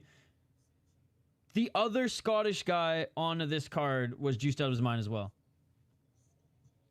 Where's the 50k one fans? This card not good enough? I grew up in British Columbia, Canada. I live in Minnesota now. 1 minute and 30 seconds. Nice left elbow by Carrillo. No doping they're going to tell you about. They too busy making sure you're piss thin enough. 1 minute and 17 seconds. Nice job by Carrillo. There's a cut on the forehead of Sitthichai right between his eyebrows. Sitthichai, high kick blocked by Carrillo. Caught by Carrillo. Carrillo couldn't land that left hook. Knees in the clinch by both the fighters. Elliott was juiced up. 58 seconds. Yeah, chummy boy. Look up Paul Elliott. Oh, Sitthichai with the right hand. Sitthichai, left didn't land. Carrillo, missing with the left, but man, really swung on that right. Front kick by Carrillo. Carrillo with the left. Oh, man. Sitthichai trying to land an elbow in the clinch. Good hand fighting by Carrillo. Carrillo with the 1-2. Sitthichai with that left elbow, though. Fucking Waterworld is what I'm calling one right now. It's just crazy because, like, yeah. I mean, fighters are going to keep cutting weight regardless of that. And to beat the test, it's so dangerous in that, like, you have to basically cut weight and not piss, which is, God, it's already uncomfortable to cut weight. And that's really messing with your body at that point. Oh, high kick swinging and miss by Carrillo. Tried to follow up with the spinning back fist and doesn't. And that is it for the first round. Honestly, despite the cut, Sitthichai's not doing that bad. Do I think Carrillo's winning the fight? Absolutely. Oh, there was that elbow. There was that elbow in the clinch. Carrillo, 10-9 round. But his speed is definitely helping him out, but I don't think Sitthichai is slow. Carrillo's just hitting harder with some of those shots too, and he's really putting a lot into those shots. Like, I think if that right hook lands, fuck, man.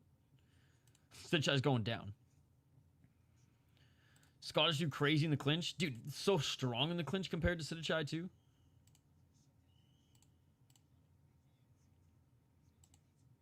All right, here we go. Round 2, ladies and gentlemen.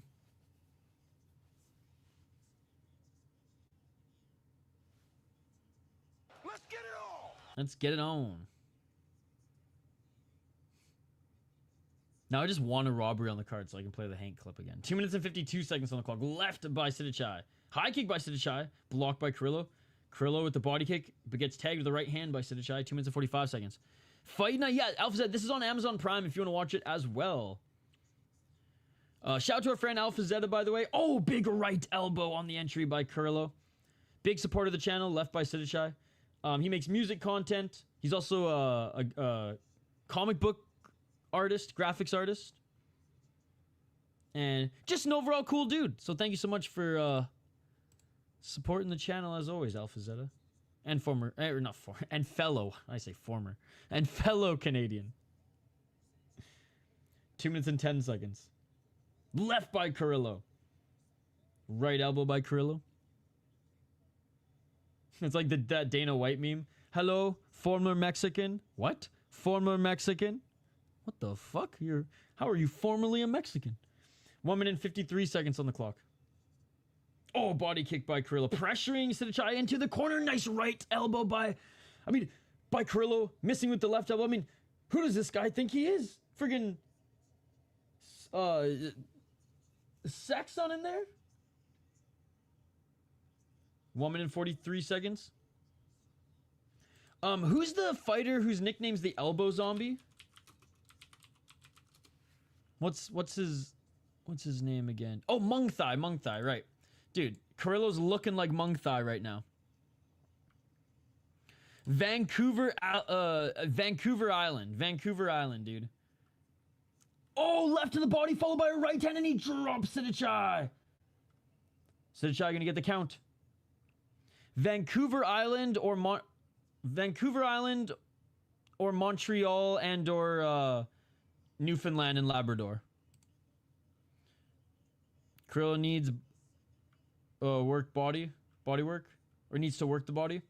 Oh, there's a left to the body and he drops him. Look at that. Coach denial. Coach denial. Coach denial. It is all over. It is all over. Coach denial, ladies and gentlemen. Let's fucking go. Let's fucking go. Coach denial. Right when he commented it. Right when he commented it. Boom, left to the body and drops him. Good night, Jim Kite. Damn. But yeah, Fighters Club. I'll write it here.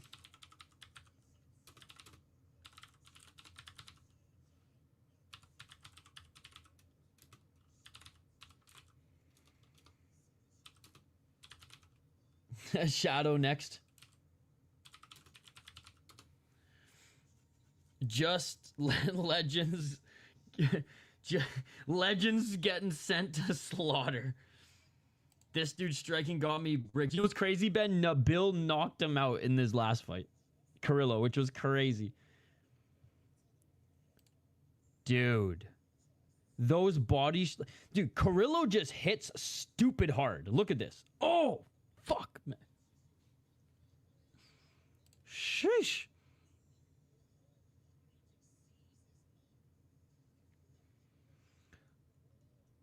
Damn. Whoa. I don't know why more people don't go to the body. Hurts much more, and if you can hit the liver, it's over. It's like, it's that one point. Well, almost. Remember that Canadian kickboxer who fought the American dude from Wisconsin, your boy Curtis Clark? He got hit in the liver like 4 times before he actually went down. But I actually messaged him on Twitter after we talked for a bit, and he said, man, I thought I could take the next shot, but he hit me again, and he's like, I pissed blood for 2 days. 2 days! And I'm like, oh my god, dude. So it's like, there's an off switch, and it's not just... There's 2 off switches, and one's the chin and or temple, like this region, right? This region, and the other's the liver, man. Yo, what's up, actual casual? Good to see you. Good to see you. Body blow like a bagpipe. That was a brutal finish. That body shot was crazy. Elbow had the guard high. It was there for sure, and his fucking power with the hooks is wild for his size. I hate how they use Sitthichai and Nongo name to do this kind of stuff, man. I know. And now they're gonna start using Seksan, dude. Now it's gonna be Seksan is now gonna be thrown in the Nongo Sitthichai freaking Sam A category. It feels way worse getting punched in the face. I've been punched in the face quite a bit. And I would say I would rather break my nose 5 times in a row. I'd rather have someone punch me in the nose, break it, put it back together, or at least back into place, do it 5 times in a row versus getting a fucking liver shot like that, man. And I've broken my nose a lot. Maybe that's why it doesn't faze me anymore. I'd rather be knocked out than punched in the liver all day, every day.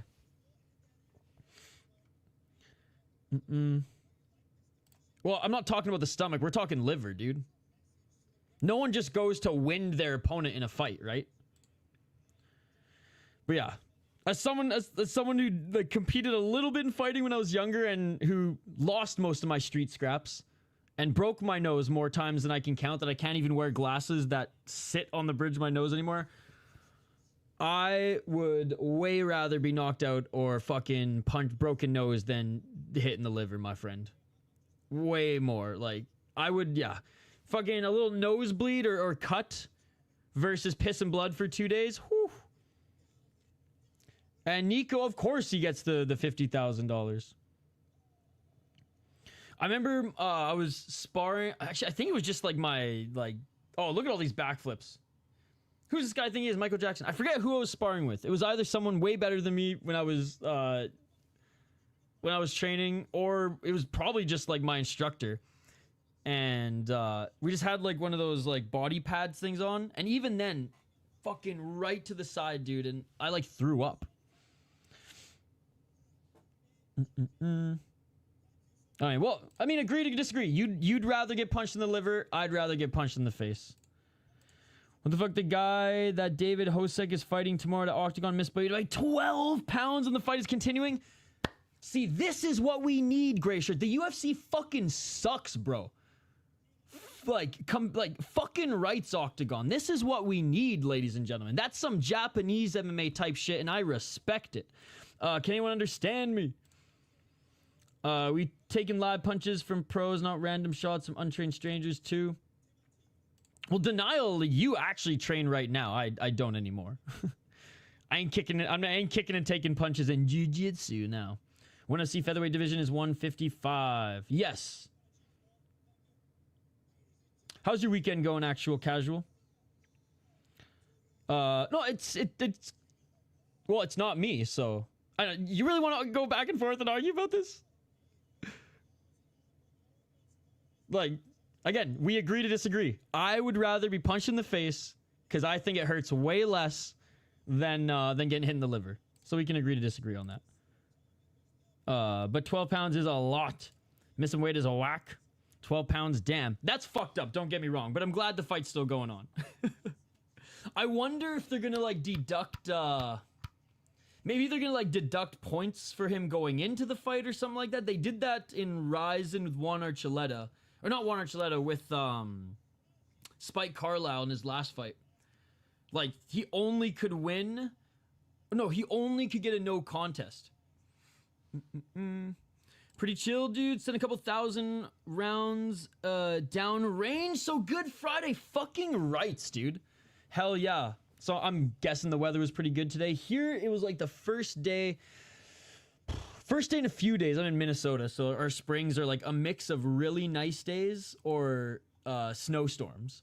And we're coming off a few days of flurries, but it all melted today. It was super nice. Went for a nice run. Covered some BKFC. Ran a few errands. So, yeah, can't complain. It's a good start to the weekend. I'd rather be choked out. If you miss weight, that should be like half your purse. No bullshit. Well, this what Ryzen did with Spike Carlisle is he had to give up some of his purse. He came into the fight down on the scorecards. And if he would have won, it would have been a no contest. So he got hit with 3, but he could fight. He could still fight. And he did still fight, won a decision, so lost the fight. It became a no contest. Oh, no, he lost. He lost on the scorecards because he came in down. Even though he won, it wasn't enough to get the points back to win the fight. And so if he would have gotten the knockout, it would have been no contest. Same here, living at altitude. Hey, well, it's one of the... It's kind of like back and forth in spring, right? One day's good, one day's shitty. Today we got the nice day, and if tomorrow's shitty, well, hey, we got a whole day of fights to watch.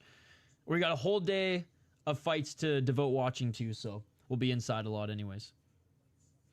You must give up your firstborn child if you miss weight. I'm gonna head out. Hope Regan don't lose as well, but if he does, they're gonna do a 4th fight anyways. Absolutely. Have a great one, chummy boy.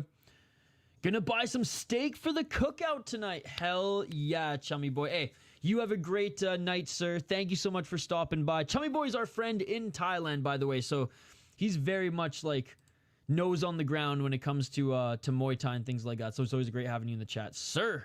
Thank you so much. I mean, again,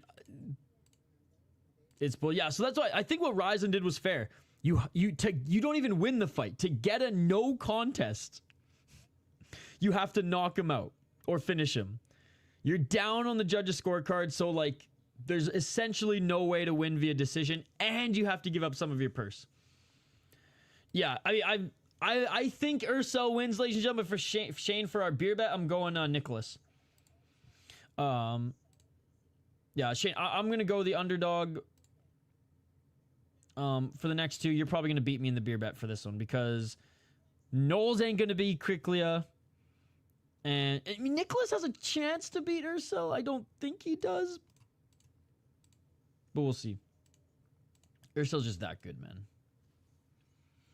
He's just that good. All right. What the heck are these ads? They're not even showing the one championship game, which apparently was a huge flop. I downloaded it. I wanted to like sit down and like just make a funny video on playing it because I hear it sucks.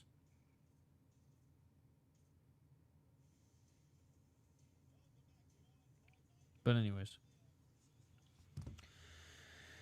All right. Who do you guys have in this one? Alexis Nicolas Barboza. For the Kickboxing World Championship that only Nicolas can win due to Regan Eersel missing a weight. 26 years of age for Nicolas. He has beaten Magomed Magomedov in one championship, and he has a win over Regan Eersel. They are 1-1 in their rivalry. He beat him 5 rounds in their first fight, and Regan Eersel beat him 5 rounds in their second. Both fights were really good. Excited for the trilogy here. And yeah, if Nicolas wins, they're definitely going to do another one because of the whole fucking hydration shit. Eersel's always on point. Man, how crazy is it that we got BKFC 1 and UFC all back-to-back and deep tomorrow? I'm not going to lie. And this is... I'm the real MMA fan. I'm the real MMA stan. I hate the unified rules. So we have deep as well. So we got BKFC... Well, and... I will say this actual casual. Yesterday, and I'm the biggest PFL hater on the planet. PFL was awesome yesterday. It was a very entertaining card. There was like only 1 or 2 stinkers out of the 8. I think actually only really one. The fucking what's his name? Storley. That fight was boring. Other than that, all the fights were good. You're allowed to use elbows now. Single elimination tournament. So PFL was really good yesterday. I didn't watch one Friday fights this morning, but I heard it was really good. BKFC, more one championship. Octagon tomorrow as well. There's Octagon in the morning. There's also a Fame MMA, which is a crazy fun Polish freak show MMA promotion. They have 2 fights, 2-on-1, with Vale Tudo rules, which is gonna be wild. Obviously UFC tomorrow, and then we have Deep, which I love the Deep shows. It's Osaka first round tomorrow. I think 8 or 9 fights. And then Grotchen's on at the same time as Deep. So after Deep, there's probably going to be some Grotchen still on. So I'll watch a little bit of Grotchen as well. Because Grotchen has been employing the superior rule set as well. I mean, real rules, right? In Deep and in most of these Japanese promotions, you can kick them in the face. You can stomp. You can knee grounded opponent. You can up kick grounded opponents. And it's just a better product overall. Which is why I love it. So anyways. We are blessed this weekend yet again with a ton of great shows, brother, and we can't cover all of them in a row. Oh, and Glory. There's also the Glory heavyweight first leg of the heavyweight Grand Prix. Or are they calling it a Grand Prix? Whatever it is, the heavyweight tournament. So yeah, there's so much to watch, and I'm fucking stoked. We're gonna cover as much as we can. What's up, Blake? Are you in the United States or Canada? If so, Amazon Prime. Good to see you, by the way, Blake. Good to see you. This should be good. I got Eersel. In the words of some dude named Drake, what a time to be alive. It really, like, if you're a fan of mixed martial arts, it's so easily, and just combat sports, it's so easily accessible these days. I mean, I guess when the blockbuster days, you would just go rent fucking Strikeforce DVDs and whatnot. But still. Easier. BKFC times 2, right? There's another BKFC show tomorrow. And as always, thanks for your job. Oh yeah, no worries. I think I'm less of a hardcore and more of just a junkie. Because I don't follow like the ins and outs of a lot of these leagues, right? But I watch them a lot. And usually Friday, Saturday, and Sunday, I just try to stream as much and cover as much combat sports as possible. But I would definitely say I'm less of a hardcore, more of a junkie. It's more like I can't stop fucking injecting it into my veins, bro. Grotchen's a Japanese promotion. So my favorite, like, kind of underground Asian promotions right now, Deep, Black Combat, which is Korean, but they employ the superior rule set as well, and Grotchen. Gladiator is not as good as Grotchen, Deep, or Black Combat. That's another one out of Japan. And I don't even think Gladiator has been... Some of their fights have superior rule sets, some of them don't. Hey, thank you, King's World. So he made weight but didn't make hydration. So he lost the title due to his piss being a little too thin. But yeah, out of my favorite ones, I'd say Black Combat and Deep. But like I personally, and again, the level of martial arts or mixed martial arts in these two promotions is night and day, okay? But I enjoy watching Deep more than the UFC. Isha's like the Cookie Monster, but for MMA. True.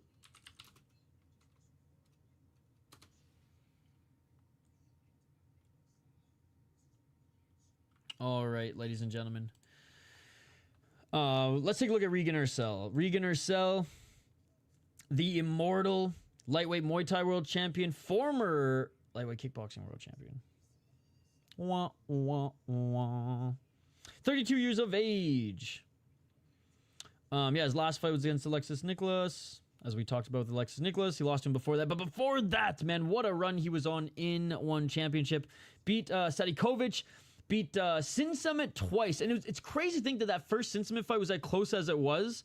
Then he made it pretty well known who the right person, the better fighter, the right victor, the better fighter was in their rematch. That first fight was an awesome fight, though, by the way.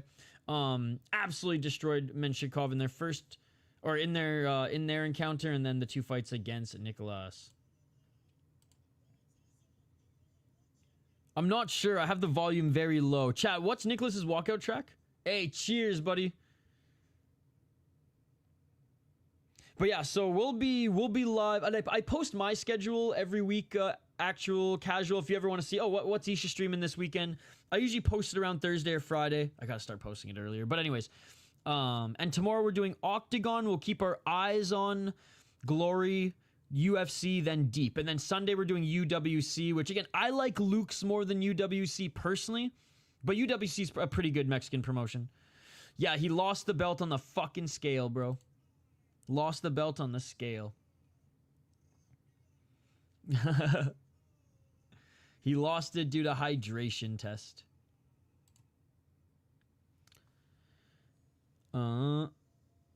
Never break skin, dude, but always inhale. All right. I don't know why my chat is locked. Okay, there we go. There we go. I'm not using OBS. No. I'm going to start eventually, but just because like my other channel on the network that I fucking co-manage uses this program as well. It's just easier to have everything under one roof. Eersel's wearing the 300 movie Immortal mask. Well, his nickname is the Immortal, Shane. Daniel Santos pulled out of like 13 fights. It's crazy, man. He missed weight by a stupid amount today too, right? I had to catch up on all my UFC stuff later. God, I'm not sleeping tonight. I'm not sleeping this weekend at all. Because I gotta finish prepping for membership stream, which there's not much. I have pretty much all my notes ready. But finish prepping for membership stream, which is gonna be a late one. Shane, you're probably gonna go to bed before, because I'm not gonna be live for a little while.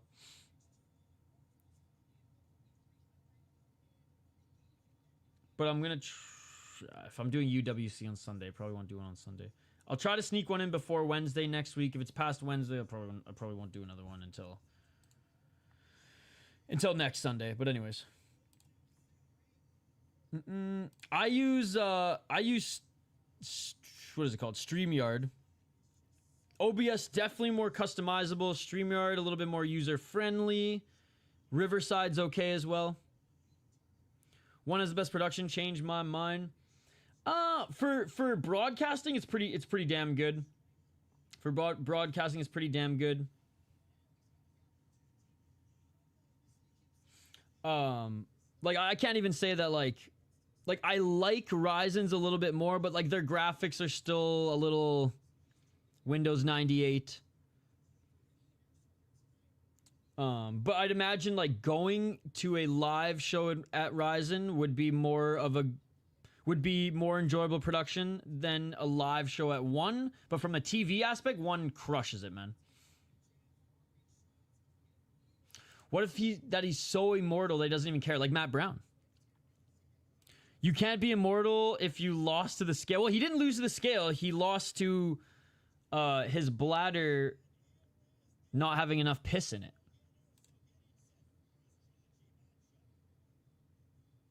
So, interesting stuff there.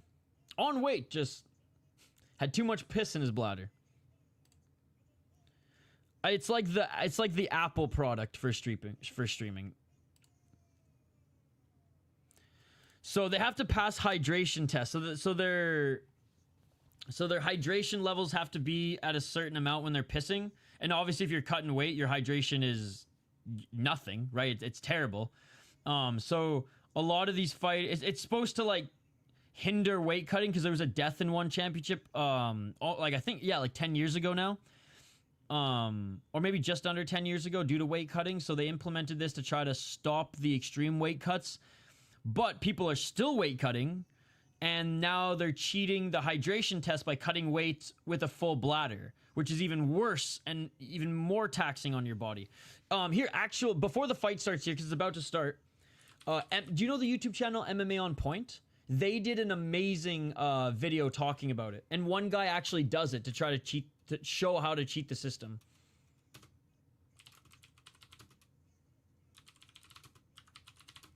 And actually, Rich Franklin got in trouble for going on this one championship stream.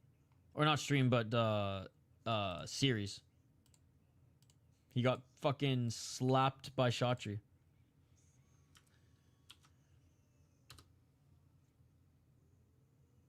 Not even really an IV. Like, I'm sure these guys are allowed to IV. I don't know, but I'm sure they're allowed to IV after. You just literally have to make weight, but while you're sweating your balls off, not sweat your balls off enough to be completely sweated out, which is... that's impossible, right? So it's interesting. This, yeah, the hydration said, this video actually explains a lot of it. It's really good. Not having enough piss because he was trying hard to defeat the scale. All right. Round 1, ladies and gentlemen. Let's get it on. Let's get it on. In the trilogy fight. Low kick by Nicolas. 2 minutes and 47 seconds. Oh, a nice 1-2 by Eersel. Eersel eats a low kick. One more fight after this. I see. That's interesting. Thanks for taking the time to explain and link and not judging. Oh, no. All good, bro. Oh, nice elbow by Eersel followed by a 1-2. It's possible if you're not a weight bully. Unfortunately, everyone's a weight bully. Well, not even unfortunately. Just, like, everyone's a weight bully. Even a little bit. Like, even the Colby Covingtons cut 10 pounds, which 10 pounds is not 30, right? So it's... The 30 pounds is a weight bully, but... Even GSP cut 10 to 15. 2 minutes on the clock, and he was the guy who walked around at his weight. The guy who walked around at his weight there. 2 minutes on the clock. I have no issue. If everyone's doing it, I have no issue with it. Would I like there to be more weight classes? Sure, but is the roster of MMA fighters overall big enough?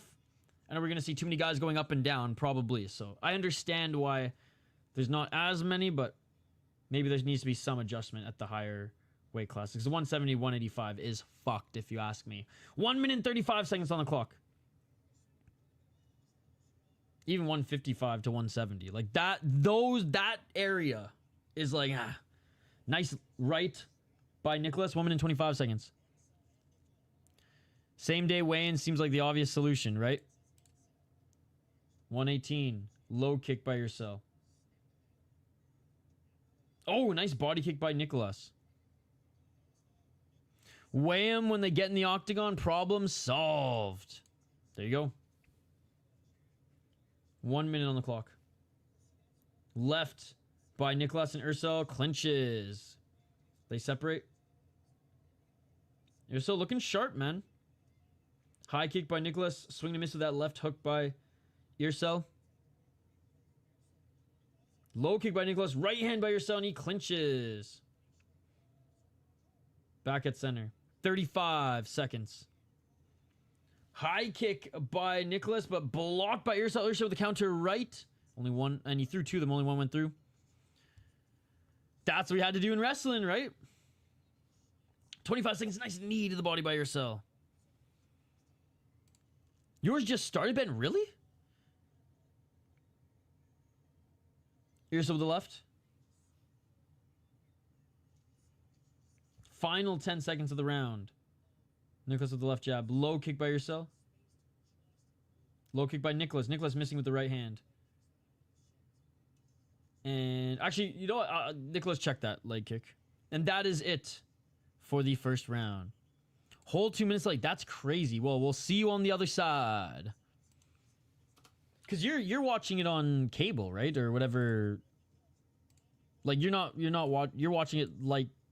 You're watching it totally legally is what I'm trying to say. Just fucking land papers, Jim. Spit it out, Isha. All right.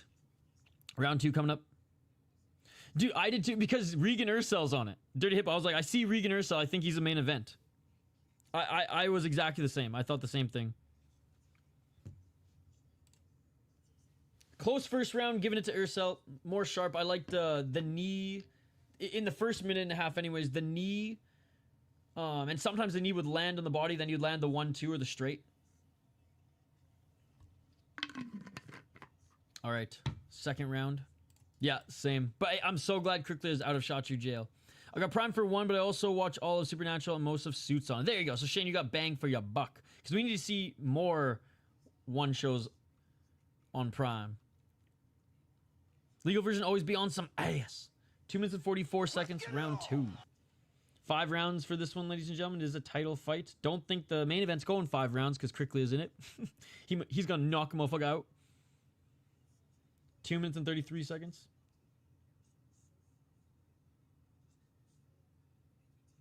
Eersel with the low kick. Body kick by Nicolas. Nicolas with the left and a right. Eersel blocked those 2 shots and looked to land a counter right. And knee by Eersel. Slips on that one. Nicolas does catch him on the way down. Oh, big left hook and right hand by Eersel. Hey, Johnny Bones, man. Good to see you. Left by Nicolas.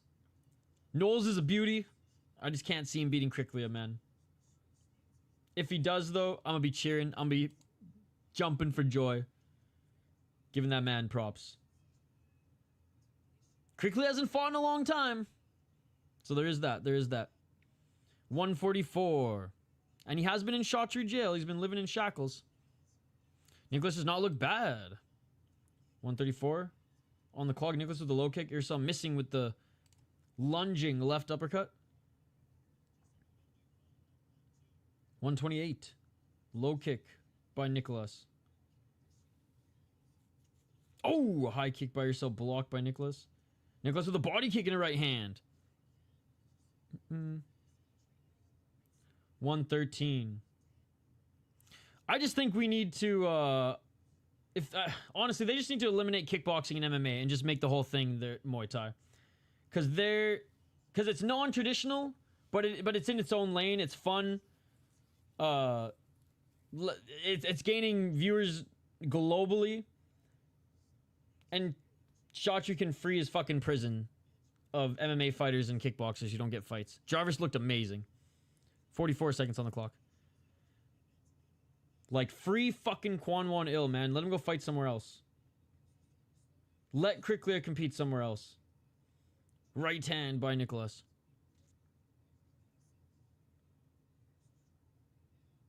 $25 seconds. Finally freed Pampayak for different reasons, even though he fucking fought Muay Thai and shit, he's looked bad since. 15 seconds. And they clinch. Yes. Oh!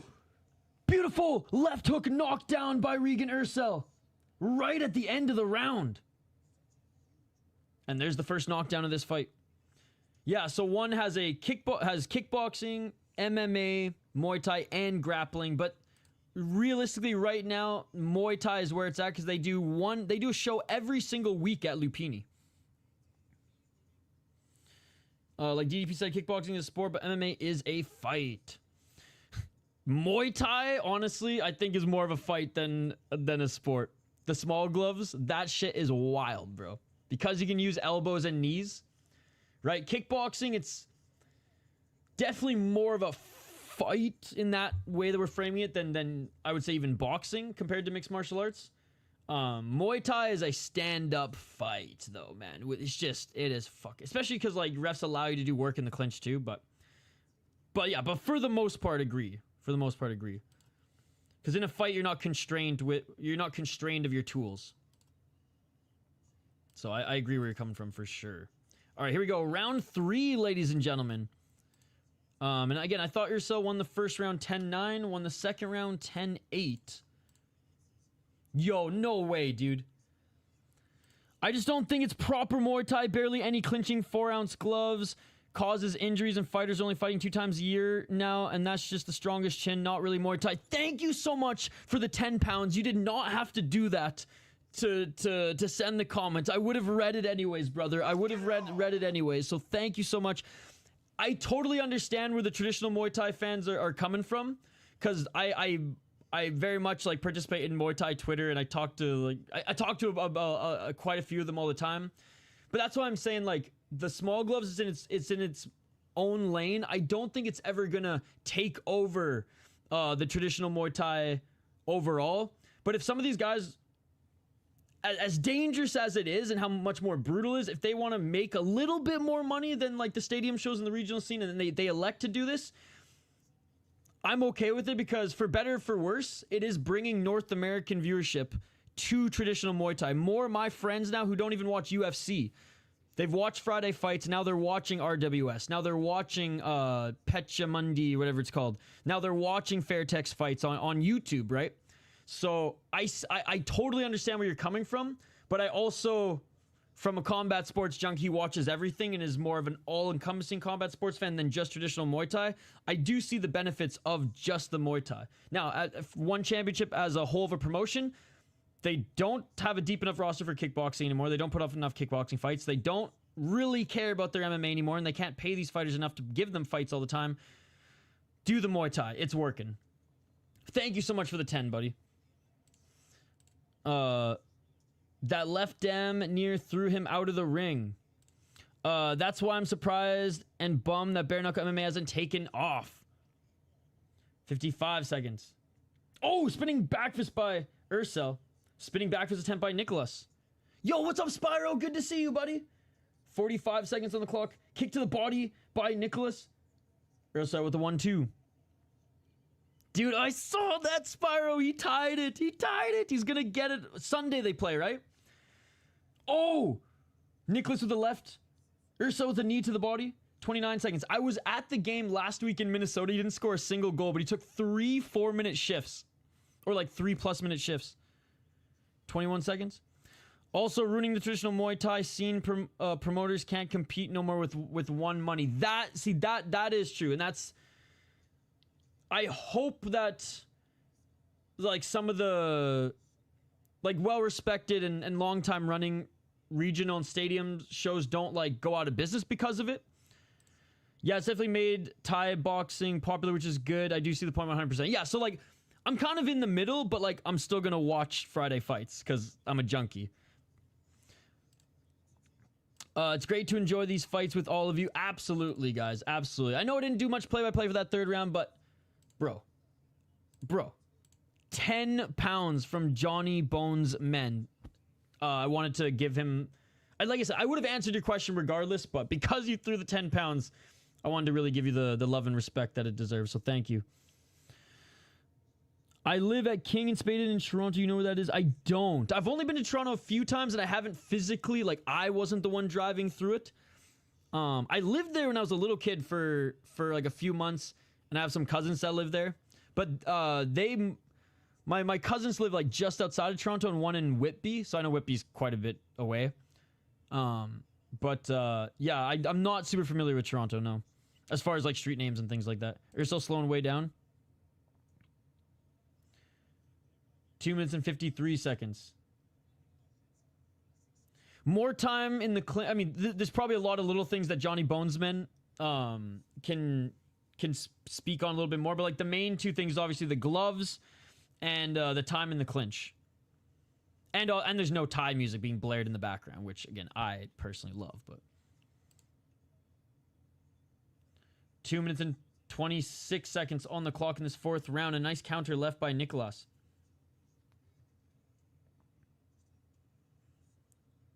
I mean, I don't know exactly what you do for it, but how you described your job, it seems like you could probably work from anywhere. I mean, if you lived in the city of Vancouver, you could probably find similar opportunities as Toronto. Victoria on the island, probably not as much, though. A nice left and a right by Nicolas. Yeah, Eersel, more on the back foot here in this round. I know in Hot Shots Part 2, they dip their hands in honey and Reese's Pieces. Actual casual, have you watched the weed boxing in freaking Thailand yet? They require you to smoke an entire joint or a bong rip before getting in the ring and fighting. On the walkout. It's pretty wild. Want to see rules over traditional Muay Thai? The latter can go extinct for all I care. I don't agree with that. I don't agree with that at all. I love, you don't like those Pechamundi shows? Or the Fairtex fights? Late Friday nights? I quite enjoy those Fairtex shows. 1 minute and 15 seconds on the clock. I don't understand how one has to die for the other to survive either. I think they'll both continue to coexist. 103 in the fourth round. Nice 1-2 and a low kick by Nicolas. I got Nicolas winning this round. Low kick by Eersel. 48 seconds. Eersel looks more tired than Nicolas. Yep.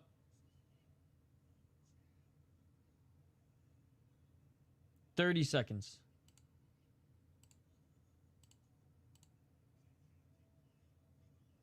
Checking the leg kick is Eersel. I think 2-1. I think Nicolas is going to take this one. Oh! Ah, Eersel landed a 1-2. I will say this. Nicolas is swinging more. I don't know if he's landing as much. And when I question that, it's kind of like, ah. But Eersel's definitely been on the back foot more here, and it seems like he's been outstruck a little bit. Oh, knee to the body by Eersel, followed by left, and that is it for this round. Good fight. Eersel's gassing. Clinching is the big thing for me. Also, if you watch traditional Muay Thai, it's so much more technical. People like Carrillo, for example, just aren't as good at traditional Muay Thai. They can coexist, though. By the way, Eersel's better boxing yet. I think 3-1. I think 3-1.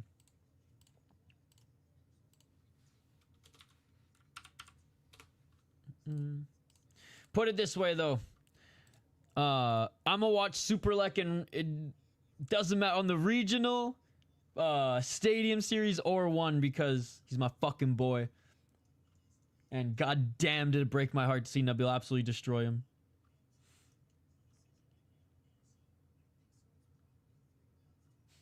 Okay, how would Nabil do in traditional Muay Thai? I've been wanting, like, I'm sure there's some footage of him on the come up, but like, holy fuck, man. Hey, what's up? What a case. Good to see you.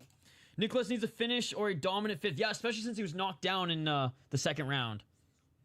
Nicolas should invest in low kicks. How you doing? What a case. 2 minutes and 47 seconds on the clock in this fifth and final round. Super fat. I think he wins if he trains properly for that. Yeah, super like fucking... Wait, no, wasn't hydration test for him too? I'd be the first one to make fun of him for his rice fucking diet if it was the rice diet. But wasn't it the freaking hydration test too? Yeah, he would. Look, all the props to Nabil. But like, and Nabil might have even beat Superlek if Superlek came in actually prepared. But he just didn't seem like he wanted that one. It's good to see you too, man. What's new? 2 minutes on the clock. Knee to the body, right hand by Eersel. Overhand right, swing and a miss by Nicolas. Nicolas with the 1-2. Nicolas got good cardio, man. Like, dude, you know you have the reach disadvantage. Come on! Oh, right hand by Eersel. Oh, nice. Nicolas with the left. Straight left by Eersel. Right by Nicolas. Left jab by Nicolas. High kick attempt by Nicolas. Blocked by Eersel. 132. 129. Outside low kick by Nicolas. Right hand by Nicolas. Oh, that's another thing, Johnny Bones, man. No fucking hydration test on the goddamn regional scene. Yo, what's up, Brian? 1 minute, 16 seconds. High kick by Nicolas. I think Eersel's up 3-1 and he got a knockdown in the second round. Oh, big right hand by Eersel. But all it takes is a big knockdown by Nicolas to really make things interesting. 1 minute on the clock. But if Eersel can just not get knocked down this round, he should have it in the bag. Hey, it's a good color. I'm full out fucking green here today. I'm the green bastard. Parts unknown. Oh, nice left hook by Eersel. By the way, apparently there's a spin-off Green Bastard movie coming out. Dude, he's the Sean Woodson of Muay Thai. Do you know who Sean Woodson is?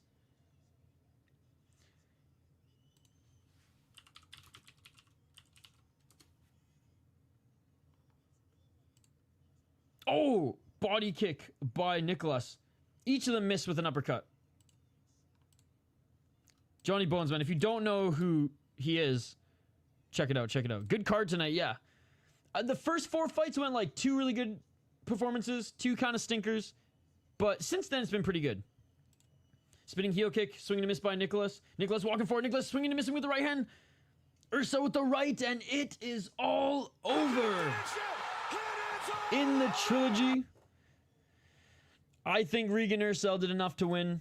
Actually, I know. Even if the judge don't give him that third round, the most I think Nicolas could be awarded in this fight is the 4th round 10-9 and 5th round 10-9. I don't think he got the 5th round, and Regian Eersel got the 10-8 in the 2nd, so Regian Eersel should take this one. Jalen Turner too, yep, just way bigger than the rest. It's crazy that Sean Woodson fought heavyweight boxing at one point in his career. But, you know, BJ Penn fought freaking Machida as a heavyweight in K1, although he didn't weigh in as a heavyweight. Eersel win, yep, Eersel won. 3-2, but that second round was a 10-8, so he got this one, and they are likely, well, they're going to have to fight again for the title now, right? Because now the title is vacant. Goddamn fucking piss test, bro. And not of the steroid variety. It's on Amazon Prime. It's on Amazon Prime. Nicolas knew it too. You got Prime Video, what a case? That's why he emoted like Marab round 5.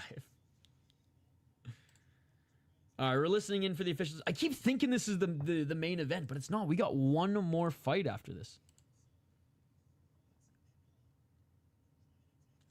We got one more fight after this. Hell yeah, what a case.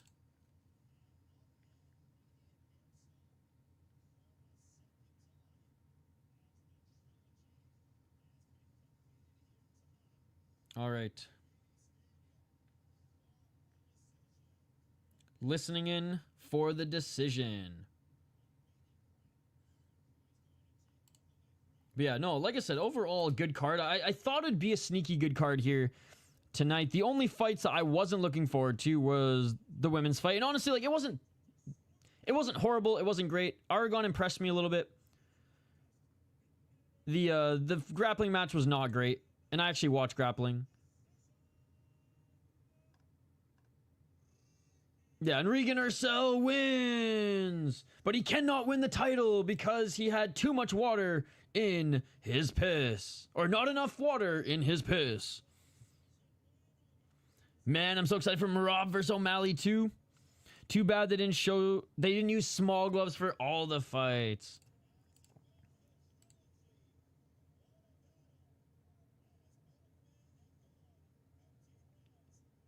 Because I don't think Eersel hasn't fought Muay Thai at all in one, right? He just fights kickboxing. Oh, never mind. He's... Oh, what did I say? Eersel. Who am I thinking of? Not Eersel. Or Alizov, sorry. I don't know why I even went there. Because there's a few guys, Alizov included, who never did the Muay Thai, right? Gregorian as well.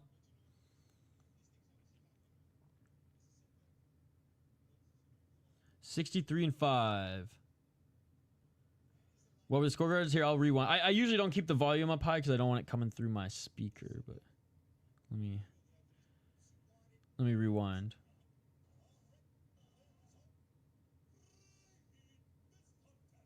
All right, listening in. It said majority decision, not unanimous.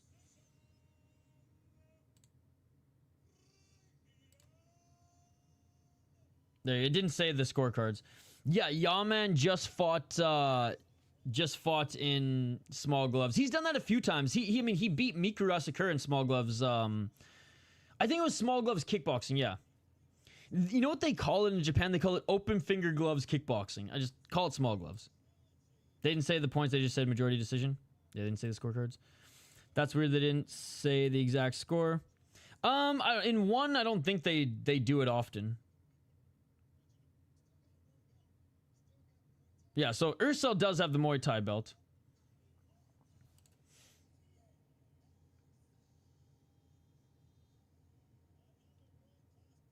And yeah, another world-class performance indeed. We're gonna... I mean, we're probably gonna see the fourth... The quadrilogy? Is that what it's called? The quadrilogy? The quadrilogy? I don't fucking know. What's the fourth fight called?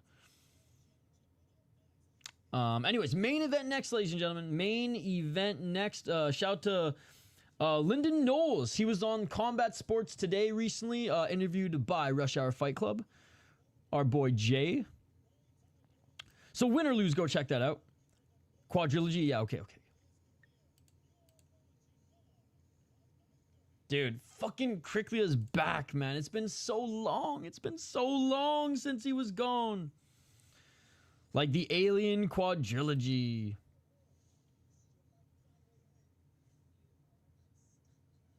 All right. I'm catching up. It's 111, 106 after this card. Shane just... Hey now. No, I lost the beer bet already. Yeah, I went on a little bit of a run last month, Shane, but you know, you're coming back strong.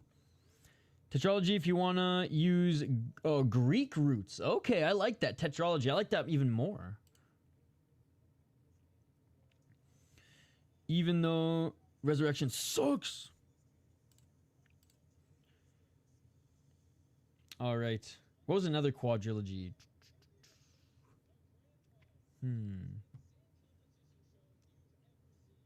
We don't talk about Indiana Jones. Speaking of aliens, we don't talk about Indiana Jones. I hope they never make it Back to the Future. Fucking 2025 to 2030. Either extension, prequel, or remake. They should just keep that fucking 3. Yeah, we don't talk about Indiana Jones. Not the 4th one. You know what was crazy is the movie was actually like good until like you realize what was going on and you're like, oh, this sucks.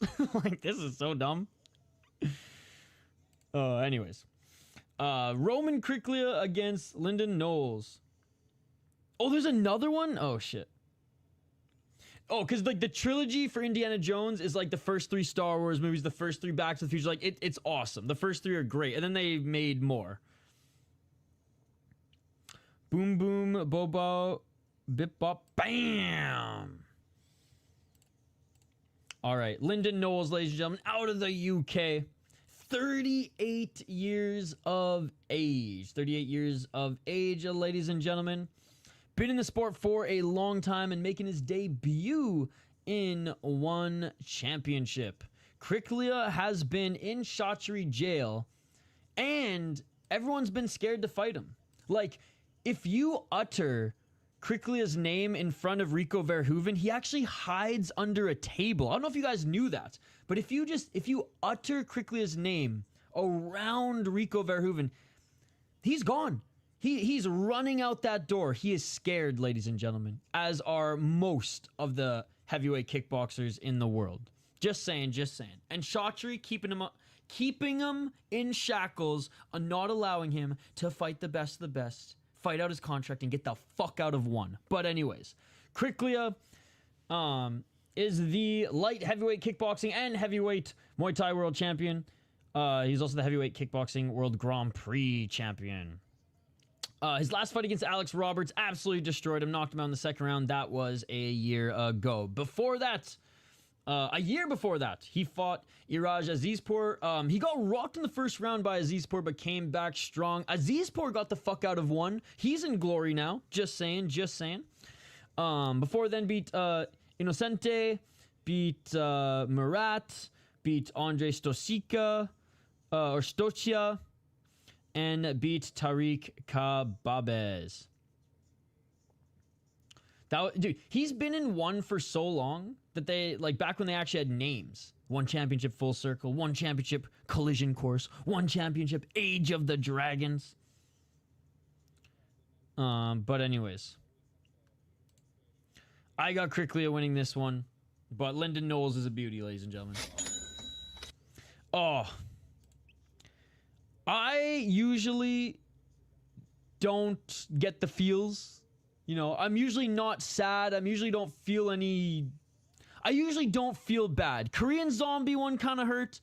This one, with the circumstances, fucking wife left him, financial issues, 47-year-old has to fight, and the fact that, like, there's nobody offering him a decent amount of money, and I say decent with relative expectations, but decent amount of money to do CJI, Fight Pass Invitational, EBI, Fury Pro Grappling, ADXC. You know what I mean? I just pray that BKFC gave him the bag for that, because at 47 years old, with over 60 pro fights, you shouldn't have to basically get knocked out for a paycheck at this stage in your career. So that was sad to see. I'm gonna go to the Denver one. Yeah, if that's the Denver one.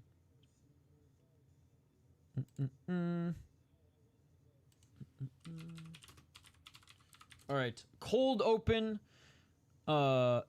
is on right now as they prepare this one. I like Barbosa. I like good. I thought his loss against Prangenchai, he was a little bit too stationary. I like his explosiveness. I like how tough he is, but I think he not enough head movement and footwork to take on some of these guys. Prangenchai looked really good against him as well. But yeah, I'm just not a big fan of Prangenchai just because he was, and it's nothing against him, but like I don't use the word robbery like all these plebeian MMA fans who use the word willy-nilly. Like, I think there should be some weight to that word in the world of mixed martial arts. What a walkout. And or kickbox or combat sports, I should say. But anyways, that was a fucking robbery against John DeBella, dude. 4 rounds to 1, 3-2 at most for Prangenchai. So anyways, that one's just always gonna sting because fucking love John DeBella. Yeah, man, I'm a big Shia LaBeouf fan. He will not divide us. Low-key good Shia LaBeouf movie. Fuck, what's it called? The one where he's under house arrest. That was a good one. That was a good one. What's it called? What's it called? I want. It starts like an I think. And they made more. And then they made more. Good explanation. Lyndon Knowles got a dope mustache. He does. Hiding under things is the best base for MMA. I'm picking Kryklia. Shane, Kryklia's gonna win, but yeah, I mean, look at this man. For the beer bet, which I already lost, but it doesn't matter. We're going with Knowles. Just look at John Jones. If Roman doesn't finish it, will feel like a loss.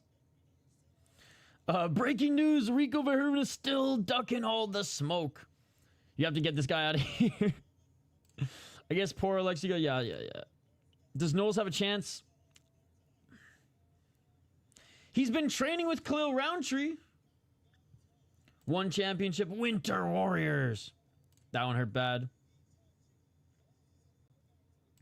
Knowles had an 8-year gap in activity from 2013 and 2021.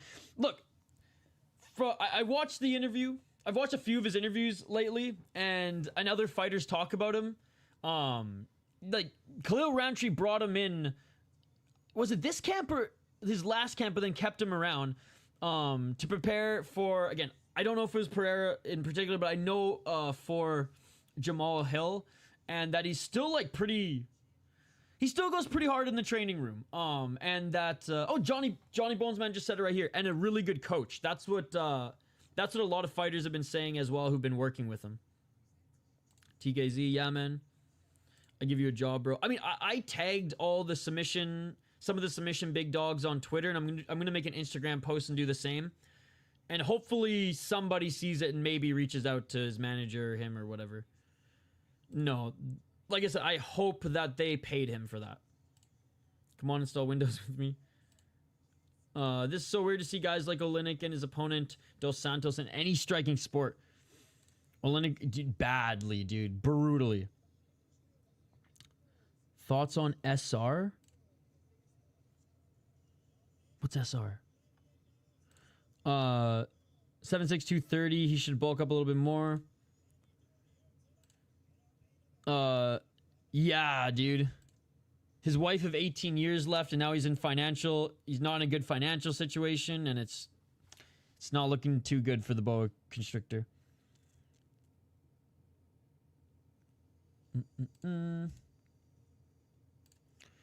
Anyways, Kryklia is making his walkout now. Now, Knowles hasn't fought in a very long time, ladies and gentlemen. Knowles hasn't fought in a very long time. Looks like his last fight was in 2011. I'm seeing if he's fought any amateur or anything since. Or not amateur, any like exhibition since. But, and again, no disrespect to Knowles here. There's nobody else for Kryklia. There's nobody else in one, and everyone else is scared of him. And I say that with a little tongue-in-cheek, guys, but very much a little tongue-in-cheek. Like, he's terrifying. I'm not saying he's the best heavyweight out there. He's just a tough guy. He's just a tough, tall, lanky ass motherfucker to fight. All right, so it says Knowles has a record of 10-4-0. And he's been fighting recently. He fought at Roar Combat League 31 in June of 2024, where he got a 4th round TKO.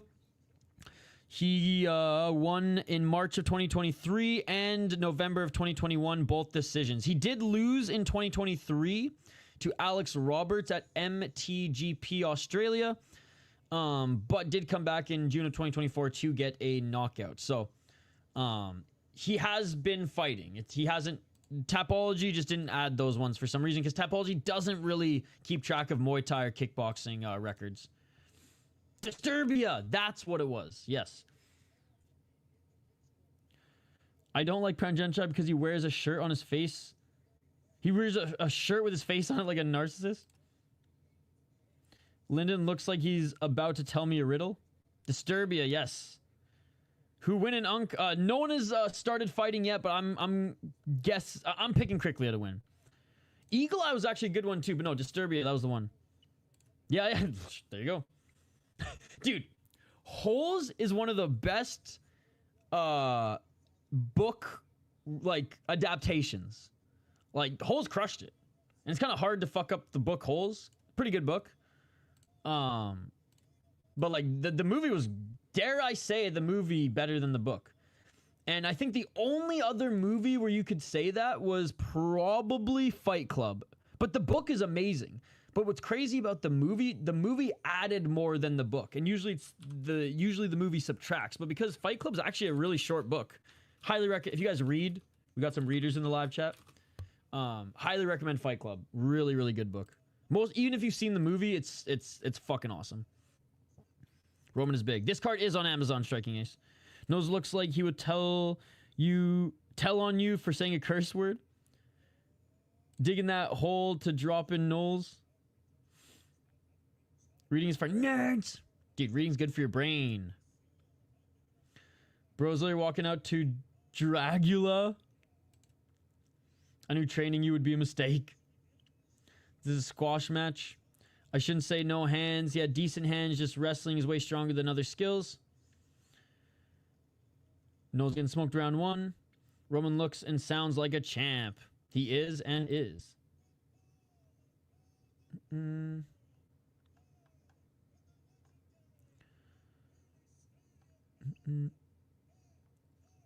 Robots in disguise. You're fucking up my rep, man. If I was Khalil, I would be like, bro, don't tell people you know me.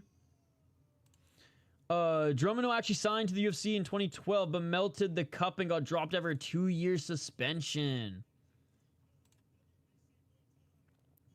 He has 14 knockouts, I'm pretty sure, though. But maybe ground and pound stuff. Yeah, Alazov in the audience, by the way. Oh, no. Lene Hart is the best ring announcer of all time. I put her higher than Buffer. And it's not just because she's in Ryzen and Pride. She's also the Road FC announcer. Hello. Domlo is good, though. Domlo is good. Do I think he's the best? No. Lene Hart is the best. And, like, you know, Buffer, his voice may be cracking now, but, like, how can you not, you know, give Bruce... I would say Domlo is probably number 3, though. I mean, is there a guy I'm missing? I like Joe Martinez, but he's like the Brendan Fitzgerald. He's not bad, but he doesn't stand out, right? I love how misunderstood Fight Club is. Lyndon last fought in October, defended his WEC belt, was a good win too. Oh, okay. It's hard to find. See, Johnny Bones, man, we need you for these kickboxing Muay Thai streams because it's hard for me to find their records, right? Because there's not a database just for kickboxing if you ain't on fucking Wikipedia, right? Fair enough, Johnny Bonesman. Yeah, it's getting up to midnight for me in I still got a little bit of stuff to do for the channel. But hey, really appreciate you hopping in. Thanks again for the dono, dude. Yeah, but they don't. Do they even announce it? Oh, I guess they do. They do have a Japanese guy in the ring. Potato, semantics. Let's get it all. All right, 2 minutes and 54 seconds on the clock. Round 1, ladies and gentlemen. And Kryklia already pressuring Knowles into the corner. Knowles swing to miss with that left hand. 240, right to the body by Kryklia. Knowles ducking under, looking for that left hand. Kryklia, left uppercut. Oh, knee to the body, followed by right hand. Watch for my car, about to be a quick one. Shot, you got another circus fight here. I'm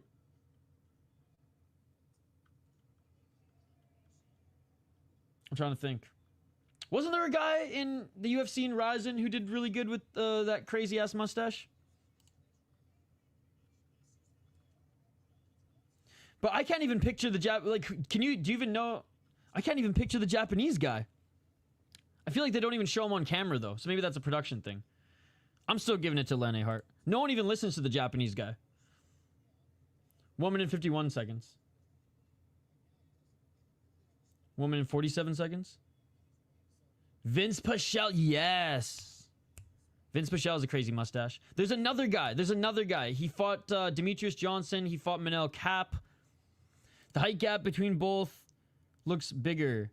Was it Miranda?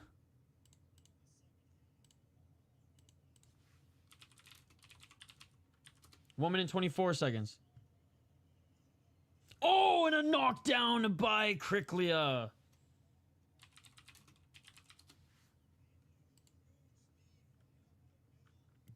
Ian McCall, that's who I was thinking of. But Gabriel Miranda did have the mustache as well. Ian McCall is who I was thinking of.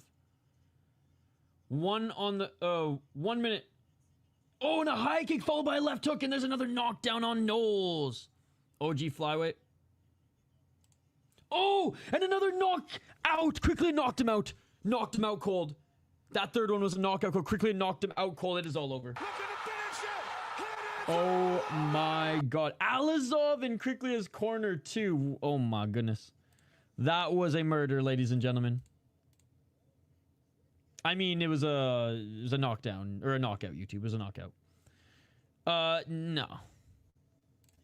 Feed fight. Looked like Ngannou versus Joshua. That was quick as expected. Comedy nearly over. Shave your dumb mustache.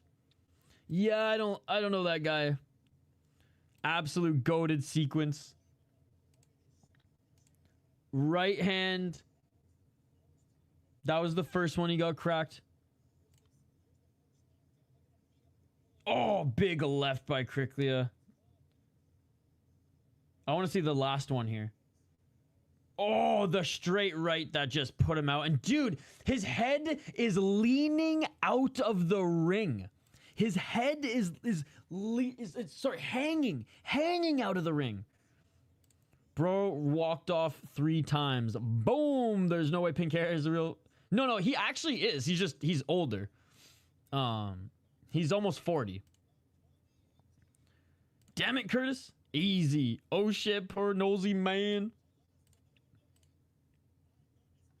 He coaches quite a bit now too, Zek. That cat had 0 chance. Yep. I would, like I said, and this is why, like, just let him go 1 championship. They can't give Kryklia, like, Azizpour was Kryklia's last challenge, right? Kryklia beat him in the second round, and Azizpour's no longer in 1 championship. Not because he, like, fizzled out, like the Iranian freaking Ryzen MMA fighter who they just said, we don't even want you here anymore. But they know, like, they can't find him heavyweights to fight in Muay Thai or kickboxing. So, it is what it is. Early stoppage. All right, see you, chummy boy. Stumbled across Strong Fight YouTube channel. Recommended excellent KO compilation. All right, thank you. Always down for some violence, as you know, King James. Well, that about does it, ladies and gentlemen. He's gonna be fighting Nabil at his natural weight. You know what's crazy, Cossex, is Nabil actually only cuts about 20 pounds. So, I mean, the older he gets, he's obviously gonna put on more muscle and the weight's gonna come on a little easier, but dude, he's only 20, right? So, with how much he trains and probably has nutritionists, like, he's not gonna get that much bigger until he puts on, I think, a lot more muscle or hits that 25 where your metabolism starts to slow down a little bit, right? But, yeah, he was, because they kept asking, when are you gonna move up? And he's like, have I missed weight? Have I had any issues missing weight? I mean, it's Super Lek who's half my size missing weight, right? He got a shadow box himself at this point. Robbery? Man, that KO doesn't even feel good. 3 knockdowns in the first round. The third one was a knockout. Dude, I'm telling you, the Olynyk one felt even worse. Oh, watching that KO was like watching me bully Hank last. A little bit. I'm not gonna lie. And then you let fucking King's World off? Come on, man. Come on. The only one there actually, you know what? No Chill was defending Hank a little bit. No Chill was defending Hank a little bit. Oh, dude, you are far too kind. Actual casual with the $2 donation getting hit in the fucking kidney end or stomach hurts more. I'm just kidding. Actually, I'm not kidding. I still believe that. But thank you so much for the $2 donation. Let's go. Dude, this has been a fun stream, man. It's been good having the actual casual in the chat here. Even if you didn't donate, bro. This has been awesome. This has been awesome. Let's go. Let's go.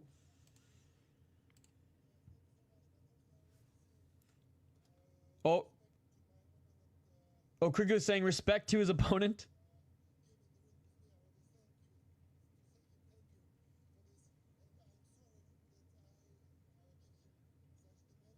Oh, did you hear that? He said, I want to thank him for coming in here, and I'm sorry for doing all that damage. Is this guy Ukrainian or Canadian, bro? I'm sorry for beating your ass, bro. Oh, dude, thank you so much. Thank you so much for the 5 euros, Johnny Bones, man. Dude, again, donations aside, you're welcome anytime here. It's cool having someone who's very much in the Muay Thai and kickboxing community. This was awesome. Thank you so much. You don't have to donate. I will read your comments otherwise, or regardless. But really appreciate it, man. It was good to see you. Get some sleep as we got more combat sports the rest of the weekend. Sorry. You Canadian? All right, he's getting the $50,000 though. Dude, those belts look even big on him. Knowles is built like James Corden and looks like an angry little Starbucks barista. From France. Yeah, good guy, Kryklia.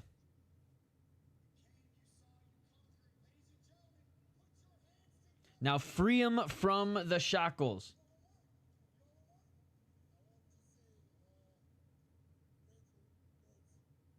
Oh, I thought he was going to say, I want to say, fuck Chaudhry for keeping me in that cell for the last year.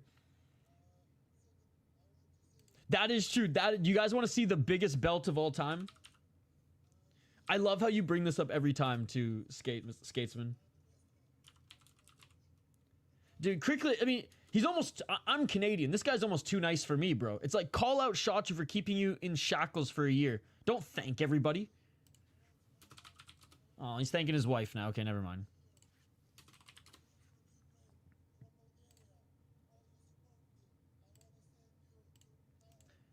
Well, he's thanking everybody. People from Bulgaria, the whole 9 yards. Okay, no. Actual casual. You think that belt is big, dude. Look at this one. It's a freaking shield. It's a goddamn shield, bro. It's a goddamn shield. Yo, $5 on chance. She hasn't even won yet. Dude, thank you so much for the $5. Thank you so much for the $5, bro. Chance has already donated during this stream as well. I'm going to give everyone who donated a shout out. Yo, shout out to Chance gifting the membership. Shout out to Idle Skatesman for the $10 quick trip. Shout out to Ben for the $3. Dude, Ben donated a bunch last stream as well, so extra shout out to him. Slappy renewing his membership. Degenerate Dane for the $5 super sticker. That was the the Cantaloupe one, if I'm not mistaken. Johnny Bonesman for the 10 pounds plus another 5 at the end of this stream. Actual casual. Awesome having you here as well. And Chance with the $5. You guys seriously are far too kind, man. Desert Force best belt ever. And King James, man, hanging out off the grid, borrowing who knows internet, hanging out with us here in the chat. Shout out to you, man. Hey, appreciate you. Only lower combat sports addicts are worthy for Isha's dedication to combat sports junkies. Thanks to excessive time invested and delivering us carnage. Dude, anytime, every weekend, and we're just getting started. We're just getting started. I'm going to stream a little late tonight. I usually don't do late night streams. I usually leave those to to the other homies doing their panels and stuff like that. But I got to sneak in a membership stream in here because I'm getting behind, so I can get back on track next week with them. And I'll talk. I have some ideas on how I'm gonna not rework the membership streams, but adjust them a little bit. And I want to get your guys' thoughts. But anyways, that's gonna be it for this stream. He's no worries, Ryan Vapes. Thank you so much for hanging out, buddy. I went to work, missed the whole card. Who won? So because people will give out memberships and pay and donate to my channel. I wish I could do more. I'm gonna start doing a little bit more, and I'll talk about a membership stream. But if you're a member of the City Life, like if you're given a membership or you get one, $5 a month, you have lifetime access to the Discord even if you don't renew. And I strive to do a membership weekly. I missed last week's. I'm sorry. Where it's I hang out with the members of the channel, which is up to like 50 people right now. So for those, I know a lot of people give memberships, but those who renew, like, thanks guys, seriously. And we watch regional highlights that I gather and do some research on. Usually about 8 to 12 highlights. And then I usually try to find some sort of like narrative in the world of mixed martial arts, but usually something a little goofy, usually on one end of the spectrum, either like comical or tragic. It's like one or the other. Because all the in-between stuff everybody else talks about and like MMA Guru covers and all the other channels cover, right? So try to do something a little different. And then just hang out with you guys. And I don't divulge into like, I mean, I talk more fights and people ask me, where are you from? Minnesota. What do you like to do? This and that. But people ask a little bit more questions, Q&A type stuff, and I'm happy to get to know you guys a little bit more in membership stream and vice versa. But our Discord's a good spot to get to know of our community a little bit. Even if you're just a member for 1 month, and you're in the Discord for life. And again, I'm never gonna ask for memberships. I'm never gonna ask to donate. All I ask you guys, smash that like button, subscribe, and join us for another stream. You are the leader of the Goonies. I've been a casual since USC 46. What's Discord? It's a like chat app. It's like, okay, no, God, what's the one? It's like Slack, but for degenerates.